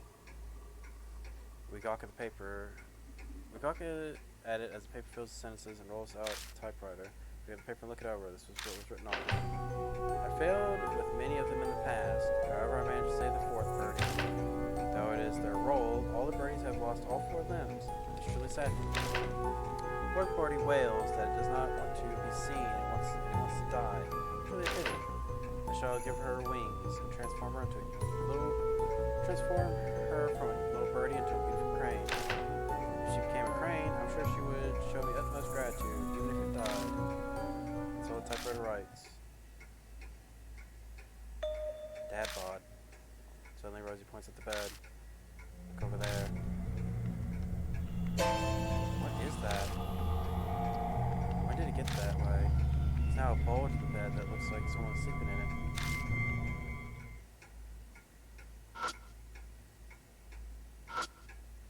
Bulge in the bed, signed grown man lying down sideways.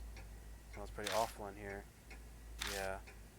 Proper stench violates our noses. He had been in this room several times before, but it never smelled like it did now. It smells like something's gone bad. I bet that bulge must be the cause. Oh, disciple? Oh, yeah, it is disciple. Take a look underneath. The smell gets more and more intense as I get closer to the bed. Trying to breathe as little as possible, I place my hand on the corner of the blanket and pull back in one motion. Oh, fuck. What the fuck is this? That's proper. Oh my god. On the bed lies a lump of meat that's covered in rot. Skin of what looks like a head on the pillow seems to be infested with maggots. This is way more intense than the first game. Holy shit. Looks like the corpse of a man. Why are so many arms? This bizarre thing with the corpses, there are many arms stapled together. They're all skinny and flexible looking. They must belong to the little girls. Looks like the arms have been embalmed. Those must be from the people on the Rose's words cut off. Why would anyone do this? Did the spirit do this? That would be my guess. Do you know what that tool next to the corpse is? It's a surgical stapler. It's used to staple up open wounds. So we're stapling together flesh, you mean? Yes, you're following. This man must have stapled arms to his own body himself. Can't bear to look at the freakish corpse any longer, so I cover it up and leave the room. That corpse must have been in Yakumo Moroku. There were white strands of hair on his head, so it would match his age. Hang on, Moroku's here. And who's the screaming author? Well, it's definitely someone who died in this house and held a powerful grudge. If it's not Moroku, who does that leave? Hearing the word grudge, my mind immediately thinks of tear-filled screams and pleas of the girls that were recorded on those tapes. That means I recall the contents of the Tsubasa no... Yeah, like I would not have been able to get that. I actually had to look this up because this is not something I would know. And also, I think in the original works it's Tsubasa. So, Tsubasa is, you know, different. I wouldn't have known this puzzle because I don't know Japanese folklore. I know of like the stories a little bit, but it's not exactly like I'm very familiar with them. Like I'm not someone who goes out and reads fairy tales of anything. I only just know a lot of stuff from osmosis and being like, oh yeah, you know, this makes sense that this is a fairy tale because so and so had this. I failed many times with them in the past. However, I managed to not kill the fourth birdie. Because I'm sure that even if it were to die, it would be able to die in peace. I haven't found that fourth girl doll, and what the title Tsubasa no Ogase indicates. The spirit, the T must be the last girl killed by Moroku. Fuck. Then my stomach turned once again. Yet another time it's happened since I entered this place. I'm sure any sane person would feel the same. I can't allow myself to look away from it. I have to face the tragic reality. If I can't, then I may as well just embrace my coming death. Ah, that's right. Let you hold on to this, since it was next to the pillow where the corpse was. Oh, Rosé tossed a small pouch to me. It contains an old key, a syringe with liquid, and an empty medicine bottle. The label on the bottle reads, Midazolam. If I recall correctly, I believe that's a sedative. He probably used it while performing surgery on the girls. The key is probably goes to the chest in the attic. The size matches with the keyhole. The old chest sitting in the back of the attic seemed like it was hidden away. Seems like finally time to open it. This feeling.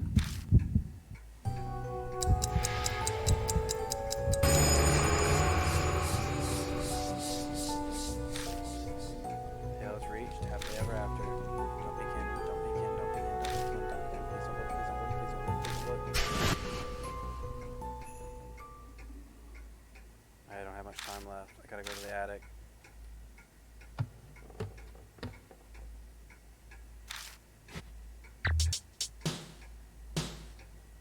Okay.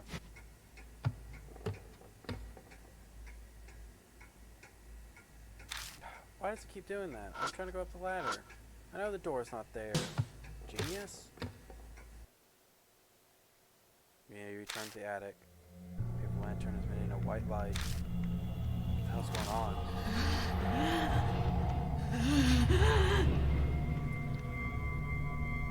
The side door is now completely open. You hear what sounds like pain breathing. I pleaded and still.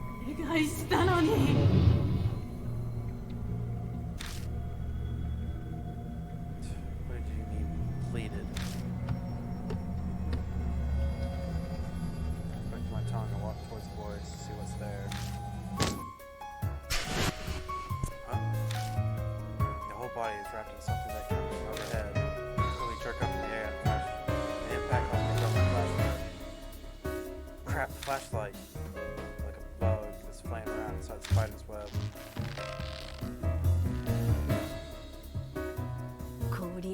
It's not good. Fuck, what the hell's going on? Rosé, you're in the way. Move over. Sorry, I'm afraid I can't do that. You haven't noticed it's upside down. Just raise my head against Rosé's body so I can actually see. Oh, Jesus. Oh, God.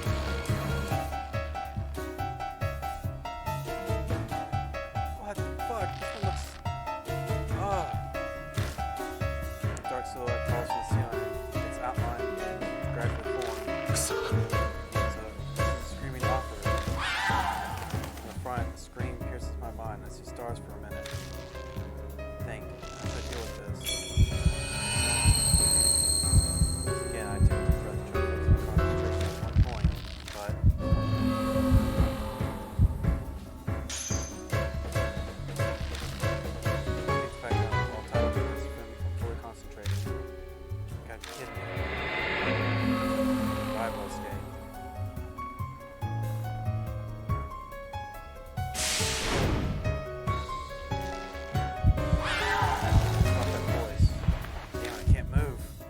Helps, I can have the use of one of my arms. Got any ideas? Let's see. Smells.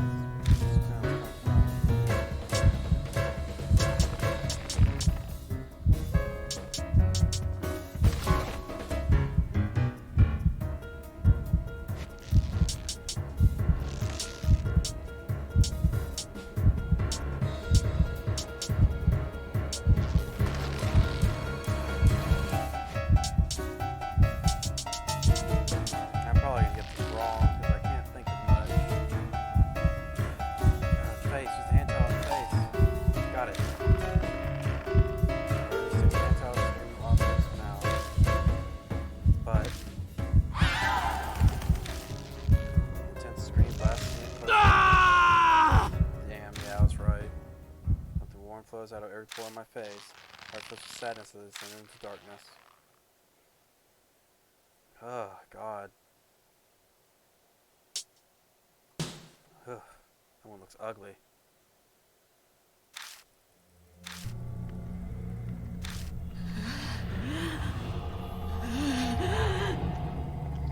Now this one I would be very afraid of.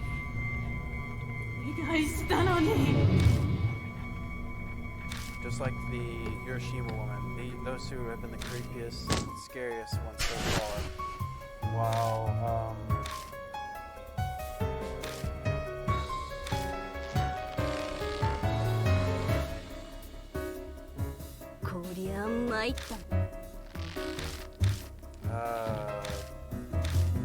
what was it?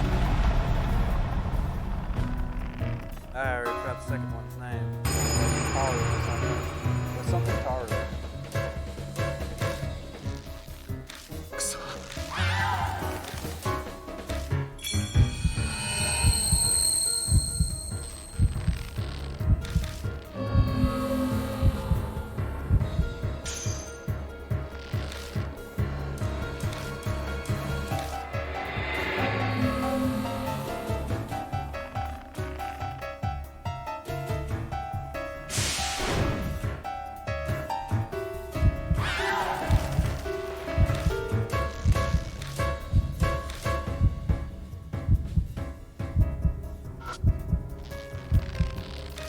Have to stop the screaming.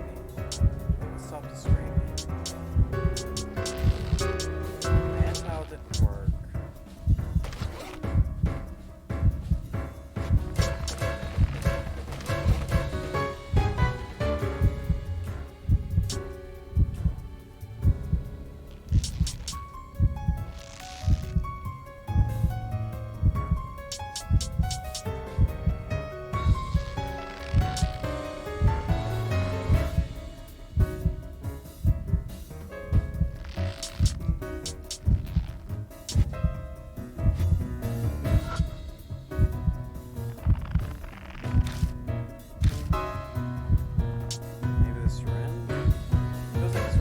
Bad item to use, but I guess we gotta try.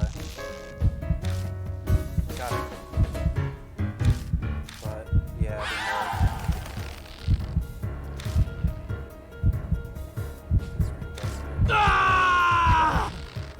This is gonna be a tough one. Because I know it's like, I had to stop the screaming, so it seems like maybe the mouth. But I don't know what to throw at the mouth.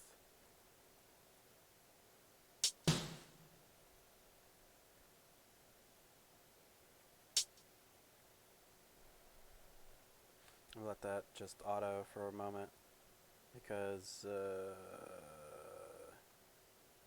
going to tab out for a little bit. So if it's silent, that's why.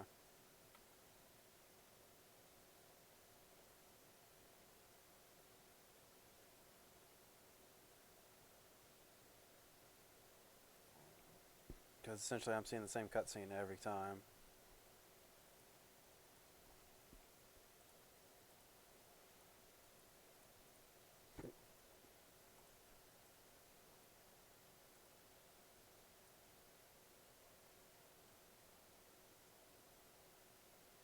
I'm not looking up the answer because I'm not like the Tsubasa one I had to because I was just like I didn't know what to do at all because I don't know Japanese folklore.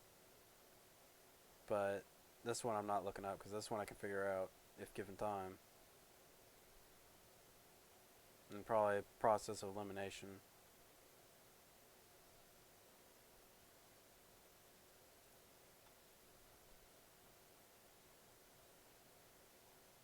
Okay, it's probably good now.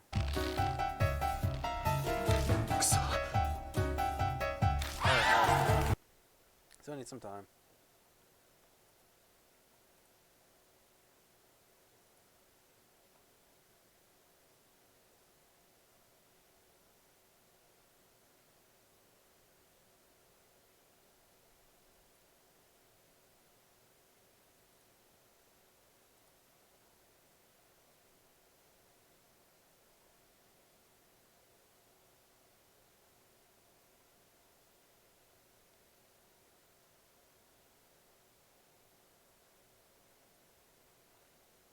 Okay. Stop that noise.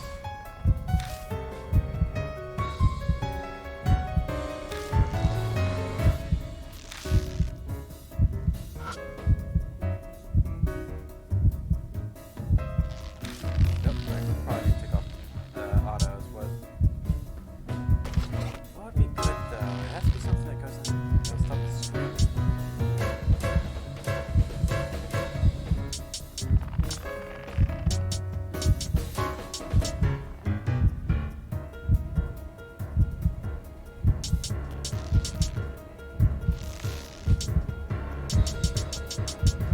That's the problem. The town doesn't work.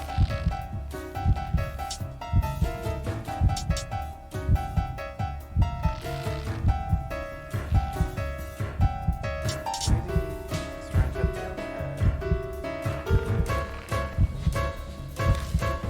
What? Oh. That was not what I selected. I'm glad that didn't work. Face. Search the face. Got it. But, nope.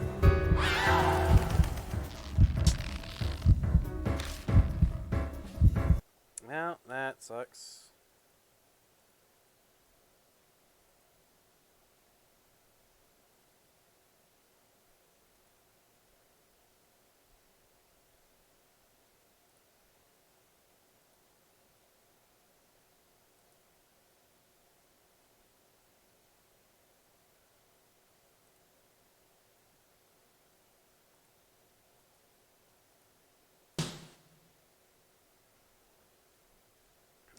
Man, that sucks.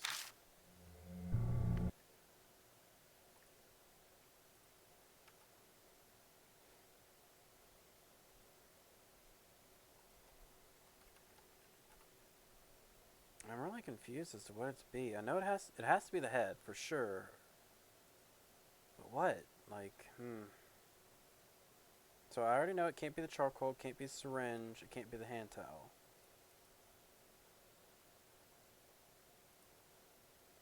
Those three are eliminated.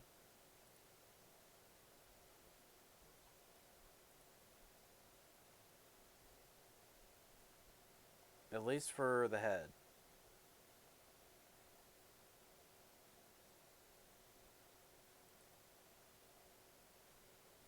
It doesn't leave much, though, is the problem. It wouldn't be the hard shoes, would it? Like, the last one was a ballet dancer, so the ballet shoes would be something that she'd want.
God, I didn't think of that. I should have looked more.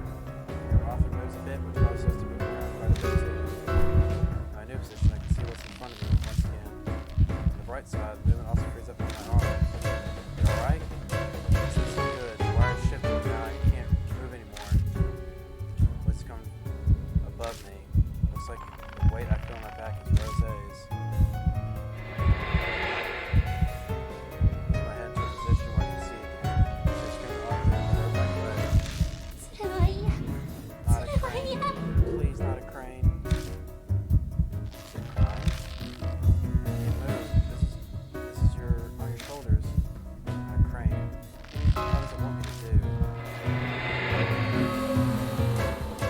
Ballet shoes.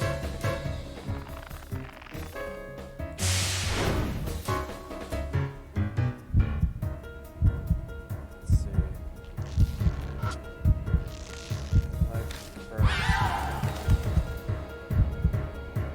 Perhaps noisy.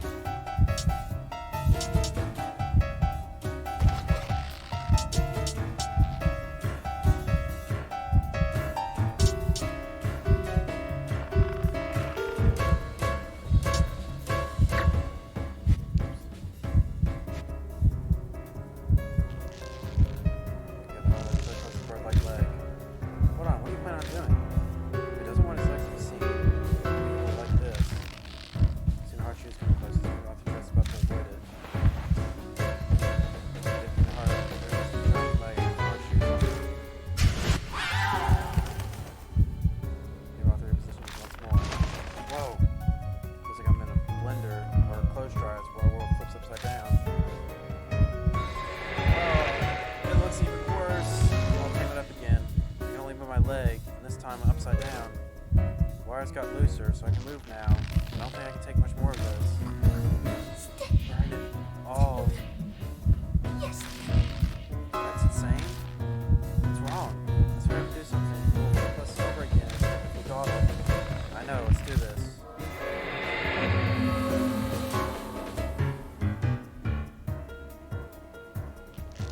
It said burn it all.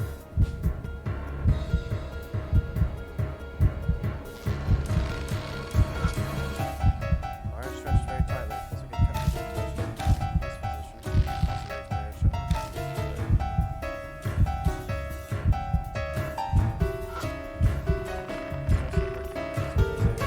Be overreaching.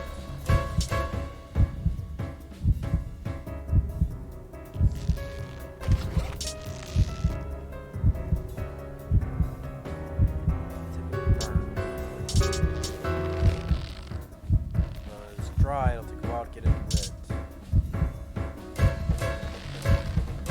So it needs to be this. Oops.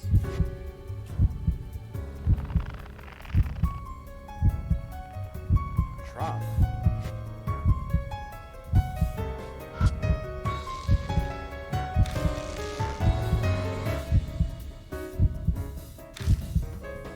Alright, well.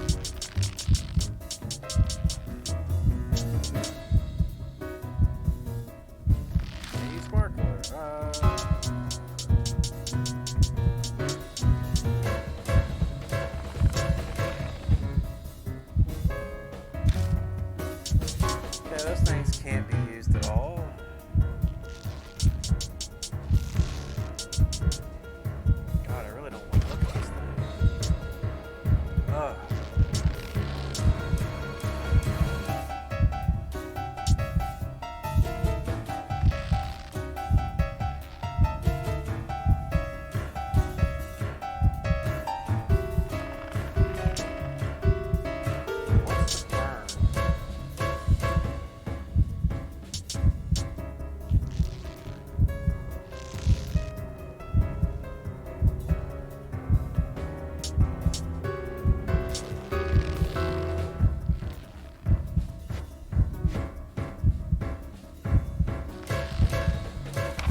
is, I don't know what action I selected. Like, they could just throw it.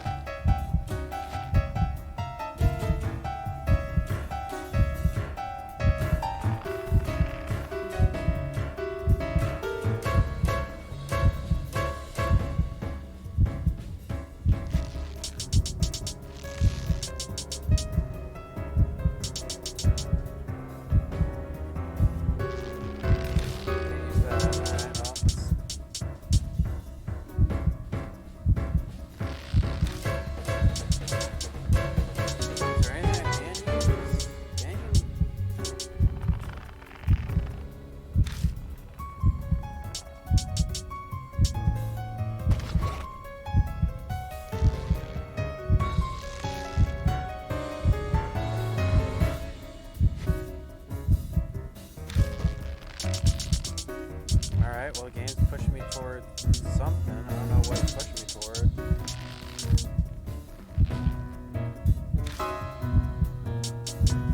So I can't use the spray paint. Can't use the mask. Can't use this. It's gotta be a syringe then. That's like the only other item I can really use. Or maybe the pumps of stiff hair? No. Oh, I couldn't make it. Chest, just syringe on his chest. Got it. There was a toast the syringe at the screaming off his abdomen, but what was I supposed to do? It said every item didn't work and there was nowhere else to select.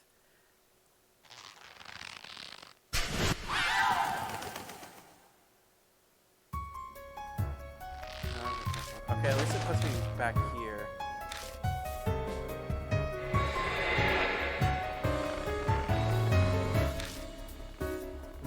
Oh, God. Burn it all.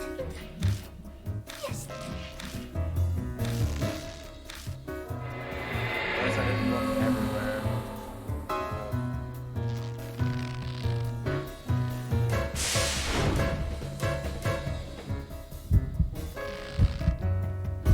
Yeah, I guess that was it. The lamp. Fire. Maybe I'll reach it.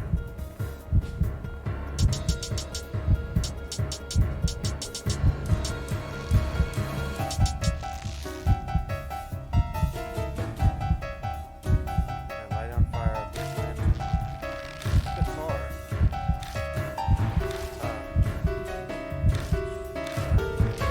It's gonna hurt. Suck it up. What exactly are you thinking? I just had to kick the back of my free leg. Ow! This kicks nothing but bamboo charcoal with the lantern's flame. Burning the one ignite. Come on, hurry. Set this. It. Ugh.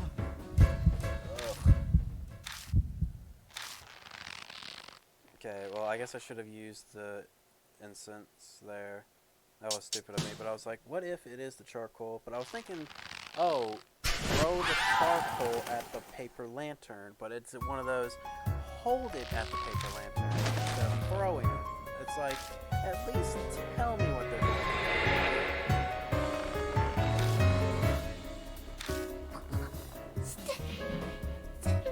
God.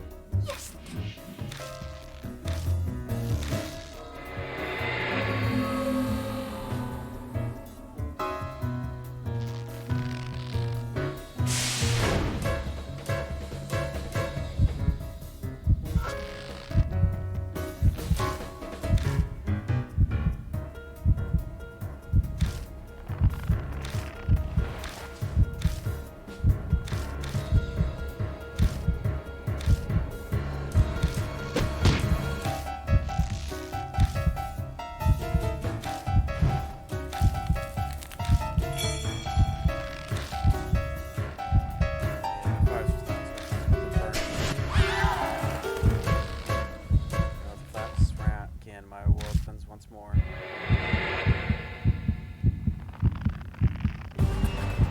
Face, which makes it seem amazing.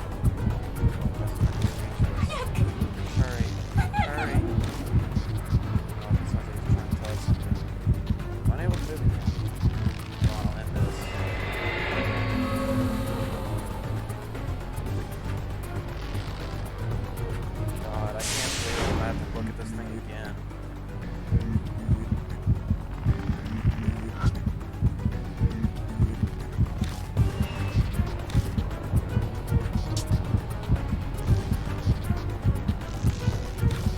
Say, pass the incense. I'll try. Please give me a moment. The lit incense, but try this time, but I can't get it. It's impossible. I can't reach it. My choice. Throw it to me. Ooh, it doesn't work. No hard feelings. Great, I can throw it. The rest of the incense is causing hot arm. Like this, and I'll catch it. Come on, reach. Or I stick my flash by quick pain. Reach out for it. Incense squirts my fingers, but I managed to grab hold of it. Memorial. Memorial. Two. That's good. I'm positive that the incense is getting off it. What? Is something wrong? Just hold on. I'll stares at us quietly, but he shakes his head and starts to look at the screen again. But just at that moment, the clothes catch fire. The flame engulfs him.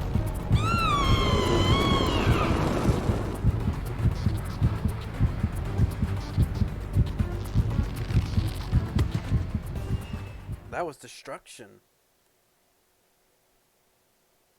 I guess I had to stab it with the needle. Damn it. Screaming author thrashes his legs in agony and then falls to ashes on top of the Thomas ground. Whoa. Wires that held us tight are cut and we dropped pretty roughly. I thought I was doing it a favor by doing that, but I guess not. Still alive. Yeah, somehow.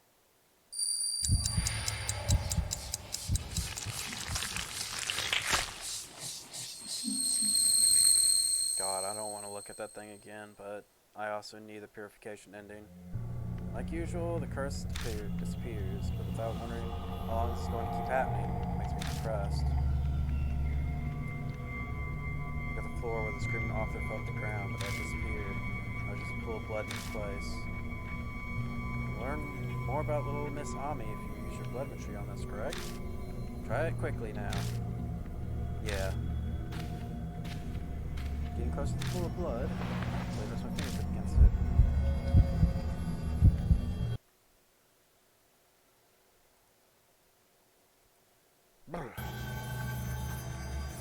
Ugly.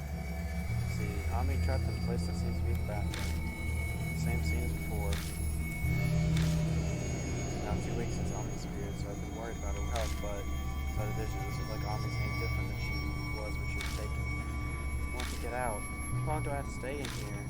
Mom, big brother. Mother groans in a tearful voice with her head pulled down. I hear a high-pitched sound like two hard objects running against each other next to Ami. Ami's entire body lurches as she's sitting with electrical shock. Ami, I came to play with you. Kakuya appears and gently pets Ami's head. At the same time, a doll arm under her sleeve tightly grips Ami's body, almost as if it was intended to be seen by anyone watching this vision. Ami, have you gotten used to Kakuya? Ami seems to be refusing to raise her head to answer Kakuya's question. Kakuya is a different world. You used to live in Yushitiyo. I don't know how to say that. Here you won't get hungry or get old. You'll just keep on playing with Kakuya right here until Kakuya gets bored. If you get bored, will you take me back? No, I won't. I'll break you. Kakuya doesn't like chatting because you reveal secrets. What did I tell? Who did I tell? Kakuya must be upset by me saying something about NG. But Ami wouldn't know that I know. She doesn't know I'm watching her like this. But you can relax. I won't break you until I get bored. Ami, what do you want to play today? Tag, hide and seek, word games, house, or...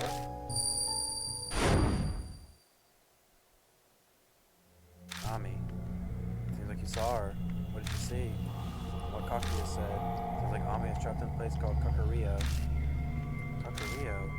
She must be talking about that Kakuya. What, do you know something about it? Just the dictionary meaning of it. Kakuya is also called Tokyo, the Shinto term for their view of the world. It's what they call the realm of the dead, but put more simply, it's the afterlife. The world of the living. Where we are is Utsushio. Cannot be certain that the Kakuya she was talking about is the one I'm referring to.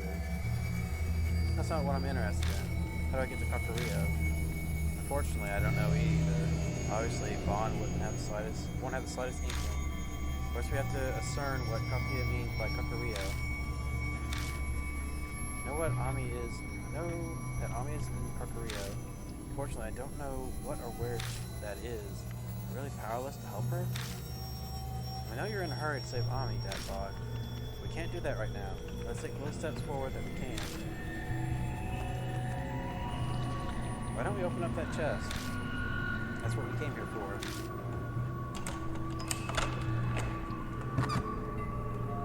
Put the key in the lock against the lid of the chest. A small, oddly shaped doll in a thick envelope. What? Kubitaoru scooped up the doll.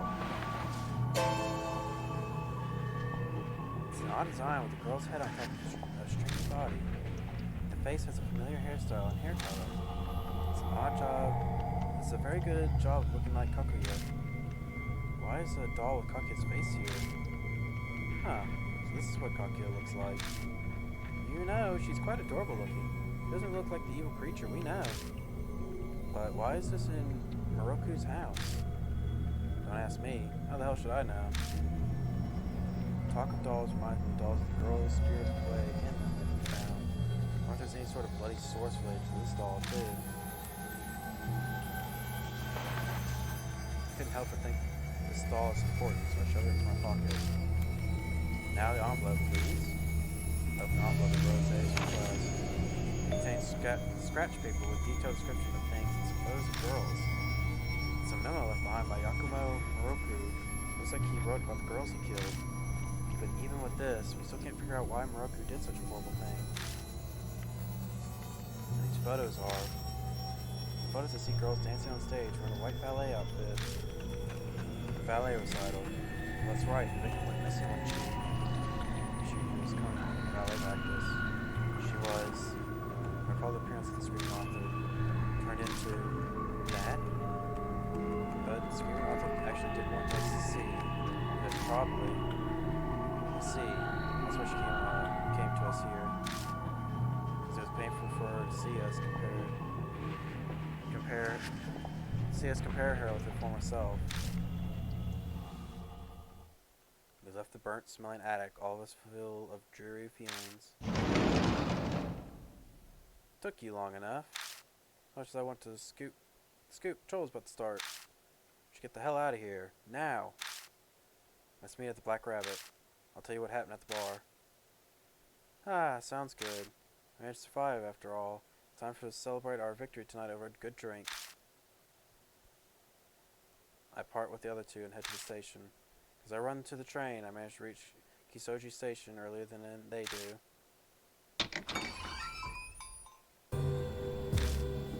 Upon assuming the Black Rabbit, she turns to me looking unhappy. Something's off. He's not our usual friendly self. Perfect timing. I was about to call you. What's up? The detective was just here. Lane named Oi. You know her, right? Oi? Yeah, I remember her. That tall lady, right? This Oi is helping me with Amin's case. She's told me a lot. You've been out late at night recently.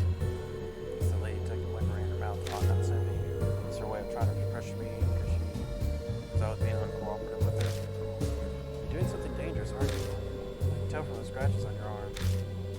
Get down my arm close, I got no more scratches on it. It's gotten them from when I was swung around by the screaming author. You're doing this for Ami, aren't you?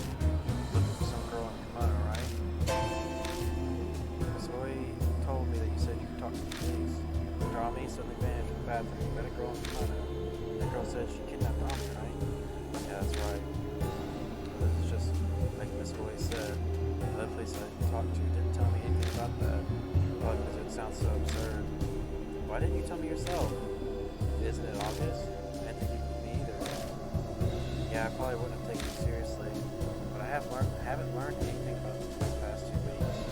At this point, your story about her being spirited away is my best lead. Ideal. You'll tell me, right? She looks at him with bright determination.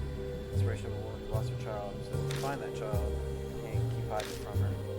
Okay, I'll tell you everything. Give me a few minutes. I've got some people who are helping me. If they help me explain it, it'll make everything a bit easier to believe. Eventually, Bon and Rose arrive at the bar. Only interest in Aunt Natsumi to them. We start to talk about everything that's happening. We tell her about Kakuya, our investigations, spirits, Kakuya's game. And I'm not sure how I explained something. Bon and Rose help me out. Aunt Natsumi listens quietly until the very end, never interrupting. So that's what happened.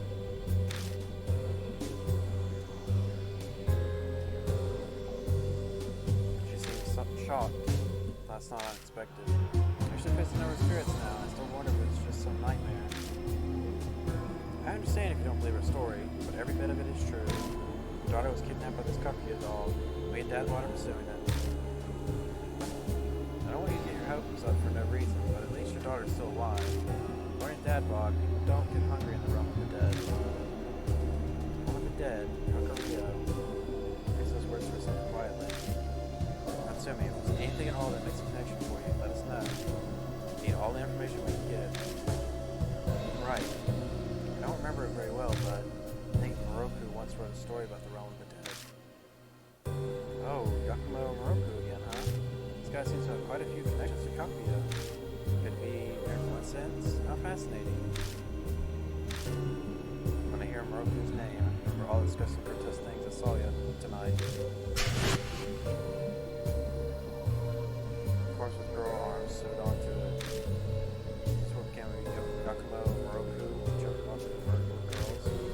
His acts of insanity and the girl's screams were all recorded on those tapes. Wait. Natsumi, I want to ask you something. Is Moroku a pedophile? What? Her eyes go wide and I expect the question. I press her again.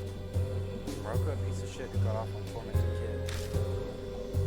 From what I know of him, he didn't have any hobbies like that. Never heard, so tell me that she's either. She was obsessed with him. Huh. I'm sure he hid his guilty pleasure so nobody else would find out. But the way Moroku sounded on the tape still bothers me. I can't believe someone who spoke so calmly could be doing something so depraved. Hey Dad Bod, what's bothering you? You can't explain what we saw over there without complaining that the guy was insane. I know, but it's bugging me. I'm tip my tongue, but I can't figure out how to put it into words. Anyway, I've got a request for you, Mr. Manager. If you look into the book of Moroku and references the realm of the dead, just in case, you know. Yes, I'll do my best.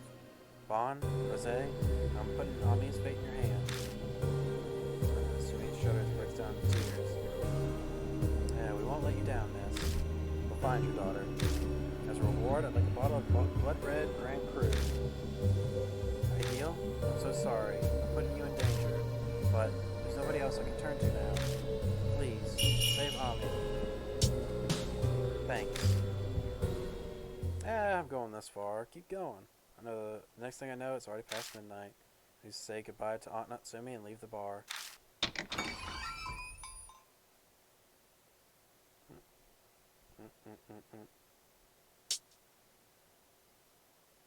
That's not right. Alright, I'm getting out of here. I got a table I can be at. Is it wrong again? All you ever do is get sharp, so why do you keep falling for it? Are you some kind of Vindum masochist? Just because I lost yesterday doesn't mean that I'll lose again. I'll lose today. Each match is just luck of the draw. The draw's gotta be in my favor this time. That sounds like something I'd find in a pamphlet about gambling addiction. I'm quite cautious when it comes to work, but you're completely reckless with your money. Hey, Dad Bod, if you see Kakuya again, let me know right away. If you try and hide anything from me, I won't let you get the end of it.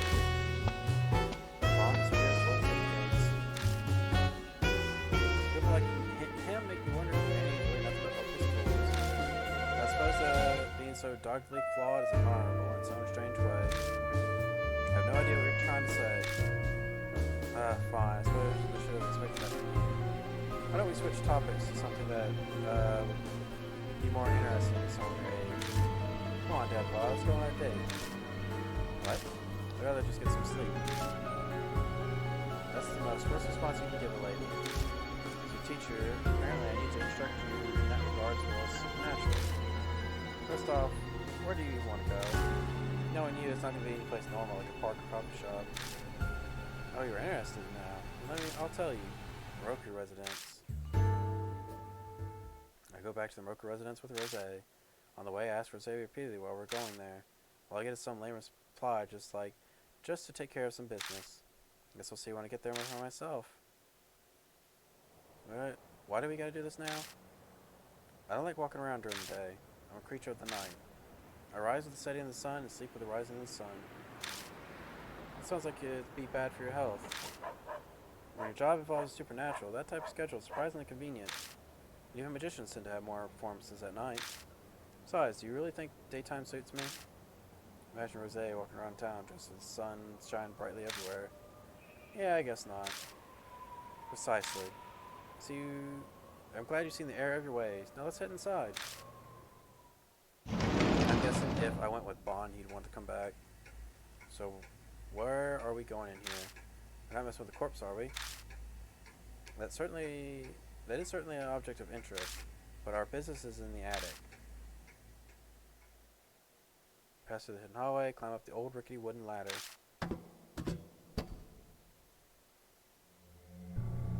We're back in the attic again. I can faintly detect a burnt stench.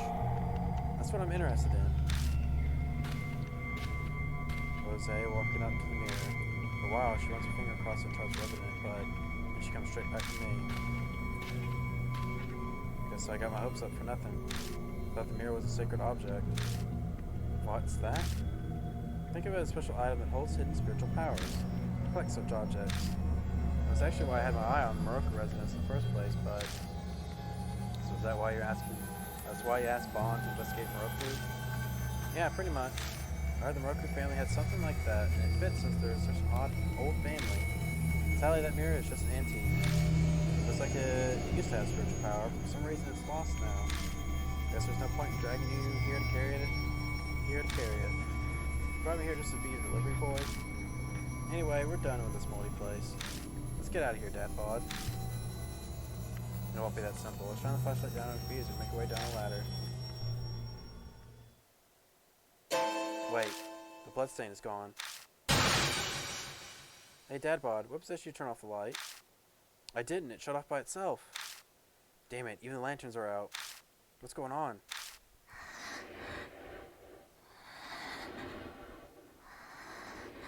That voice. Is something there?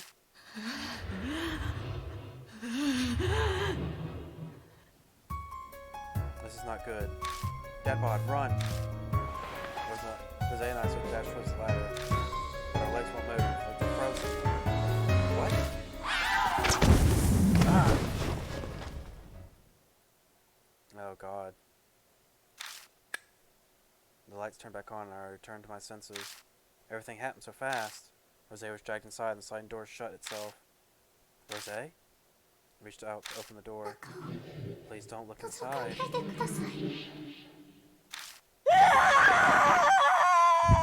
From the other side of the door, I hear Rose scream in pain. Rose, what happened? I'm actually kind of nervous on what it's going to look like. Because it's like, the girl itself is creepy. Damn it. My hand on the door. Please don't look inside. Ignoring the quiet voice, I fling it open.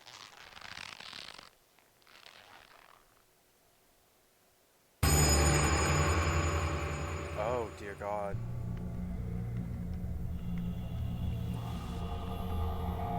There are wires stretching from everywhere, dispensing Rose in midair. All her joints are bent in gruesome directions.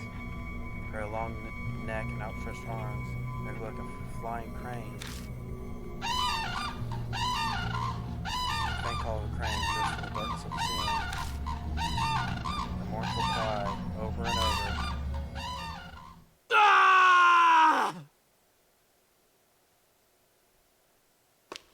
I practically fall down the ladder in my rush to get out of the mansion. I sprint down the street, ignoring everything around me. Next thing I know, I'm somewhere familiar.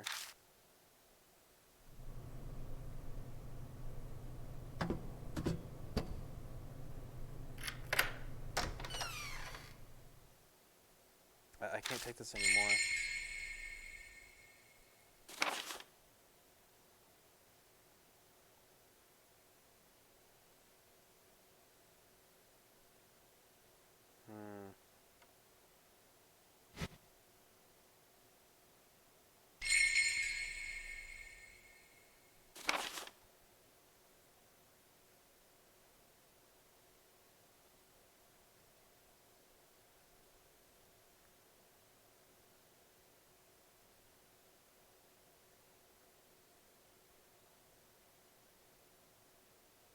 Oh, you know what? It was Tsubasa because the last girl.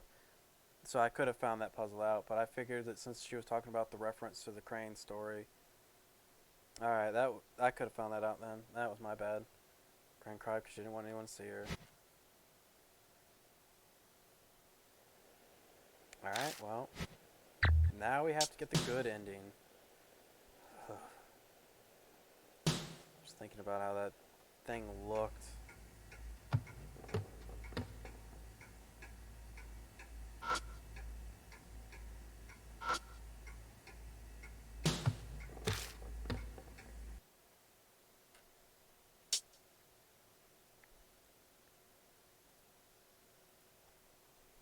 Ugh. Bothers me. I don't even want to really think much about,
been the only thing that was different.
Okay.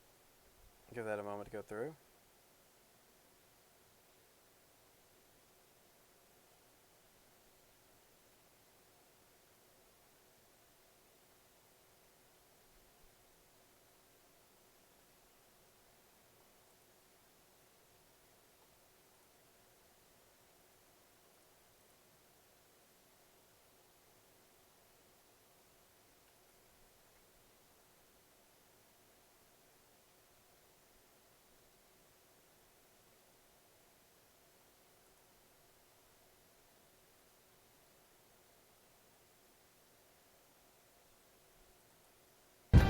That's wrong.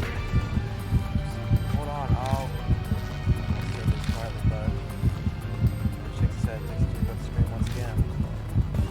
But just at that moment, hits his fire and the flames engulf him.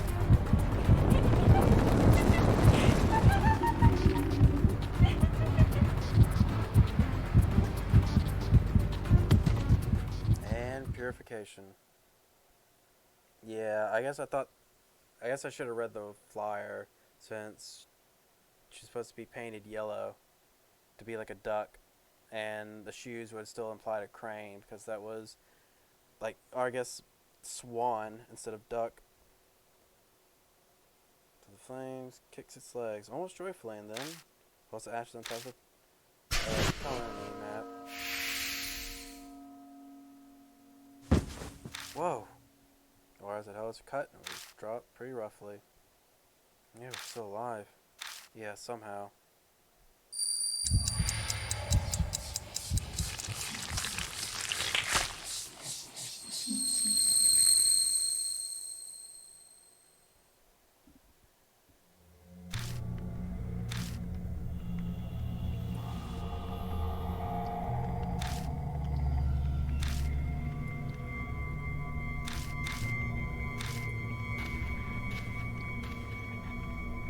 I imagine all this is going to be the same, so I am going to let it play, and I'm going to alt tab again.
look at that thing anymore.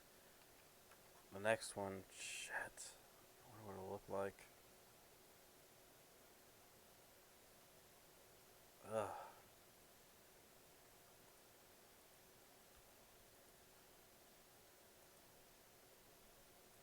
This is just more the implications of all that too is what bothers me.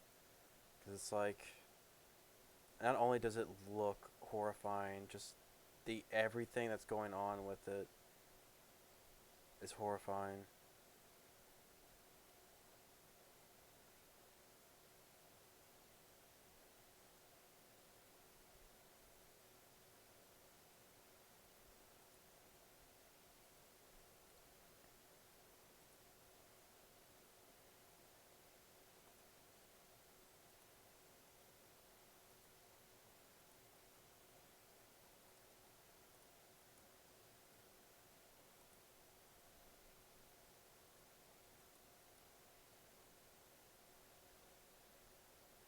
God, I can't wait to look up and see what like every bad end is like. See if they're all the same.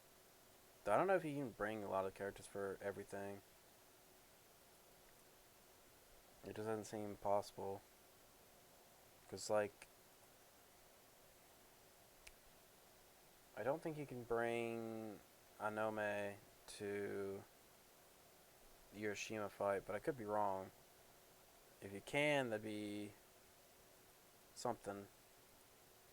I'm curious if he would like also be coming to the house with like a turtle issue, or if it'd be impossible since Maruhashi has to be like helping us out.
It's gonna be a while to get that image out of my head. Taru was not that bad. Like, Taru was just more goofy looking. Taru was like something you'd see in a children's show. Maybe not with like the murderous intent and the decapitation stuff, but you definitely that design I feel like you'd see in a children's show. Probably has been in one. Maybe in a children's movie. But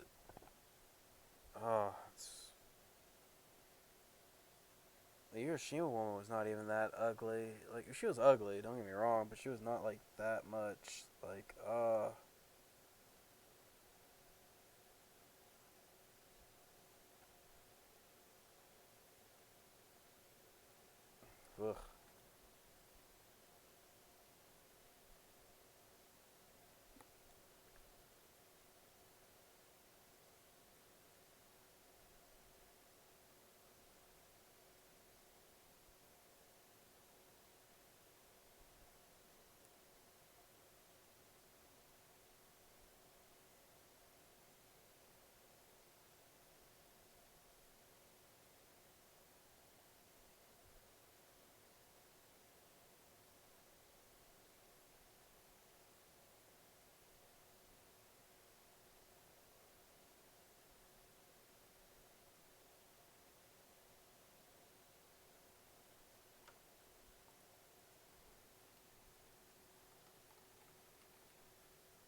Alright, I'm getting close to where it was originally.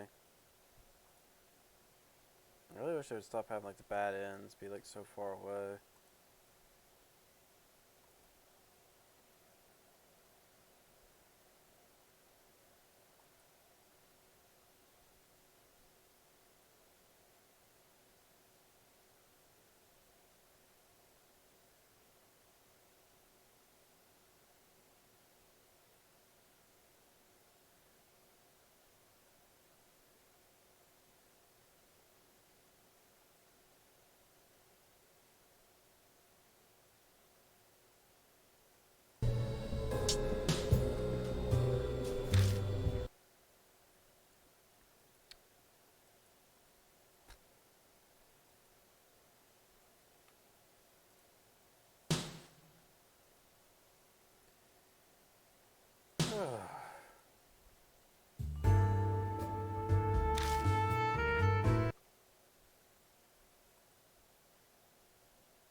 Just, man.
Alright, almost there, almost there.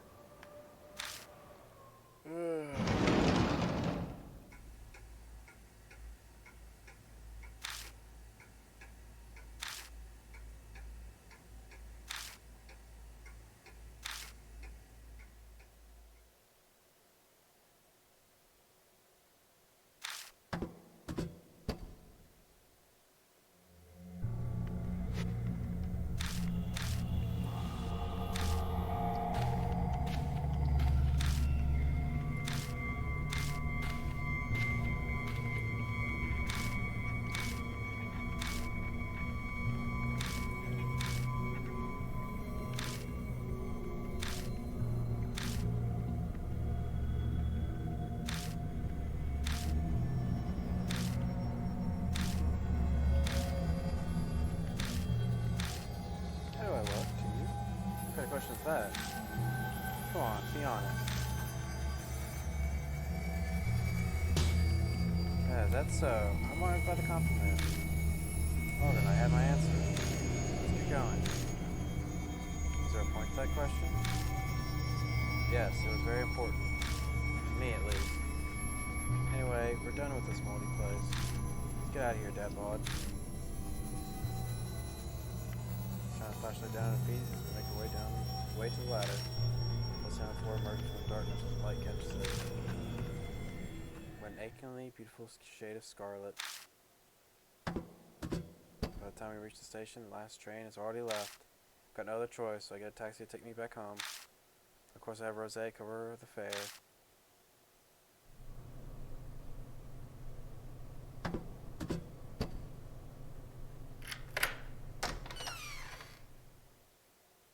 close the front door, I feel all the energy drain out of me, and I let a big sigh.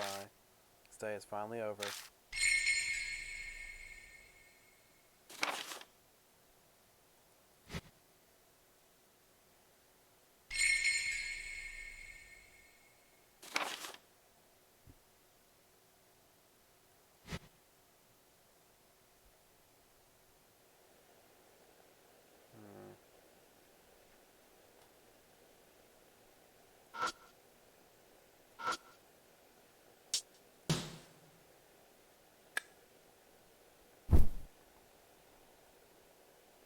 Collapsing on the bed, I shut my eyes. Those tortures that took place at the Moroku residence. One more girl was supposed to kill herself. Rakumo Moroku turned up dead too. What the hell is going on in that mansion? I don't want to know the answer to that.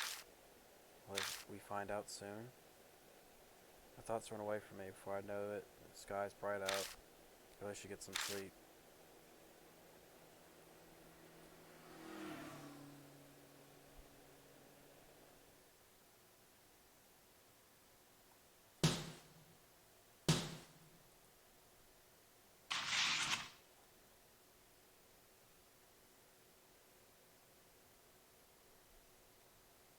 Alright, well, either way.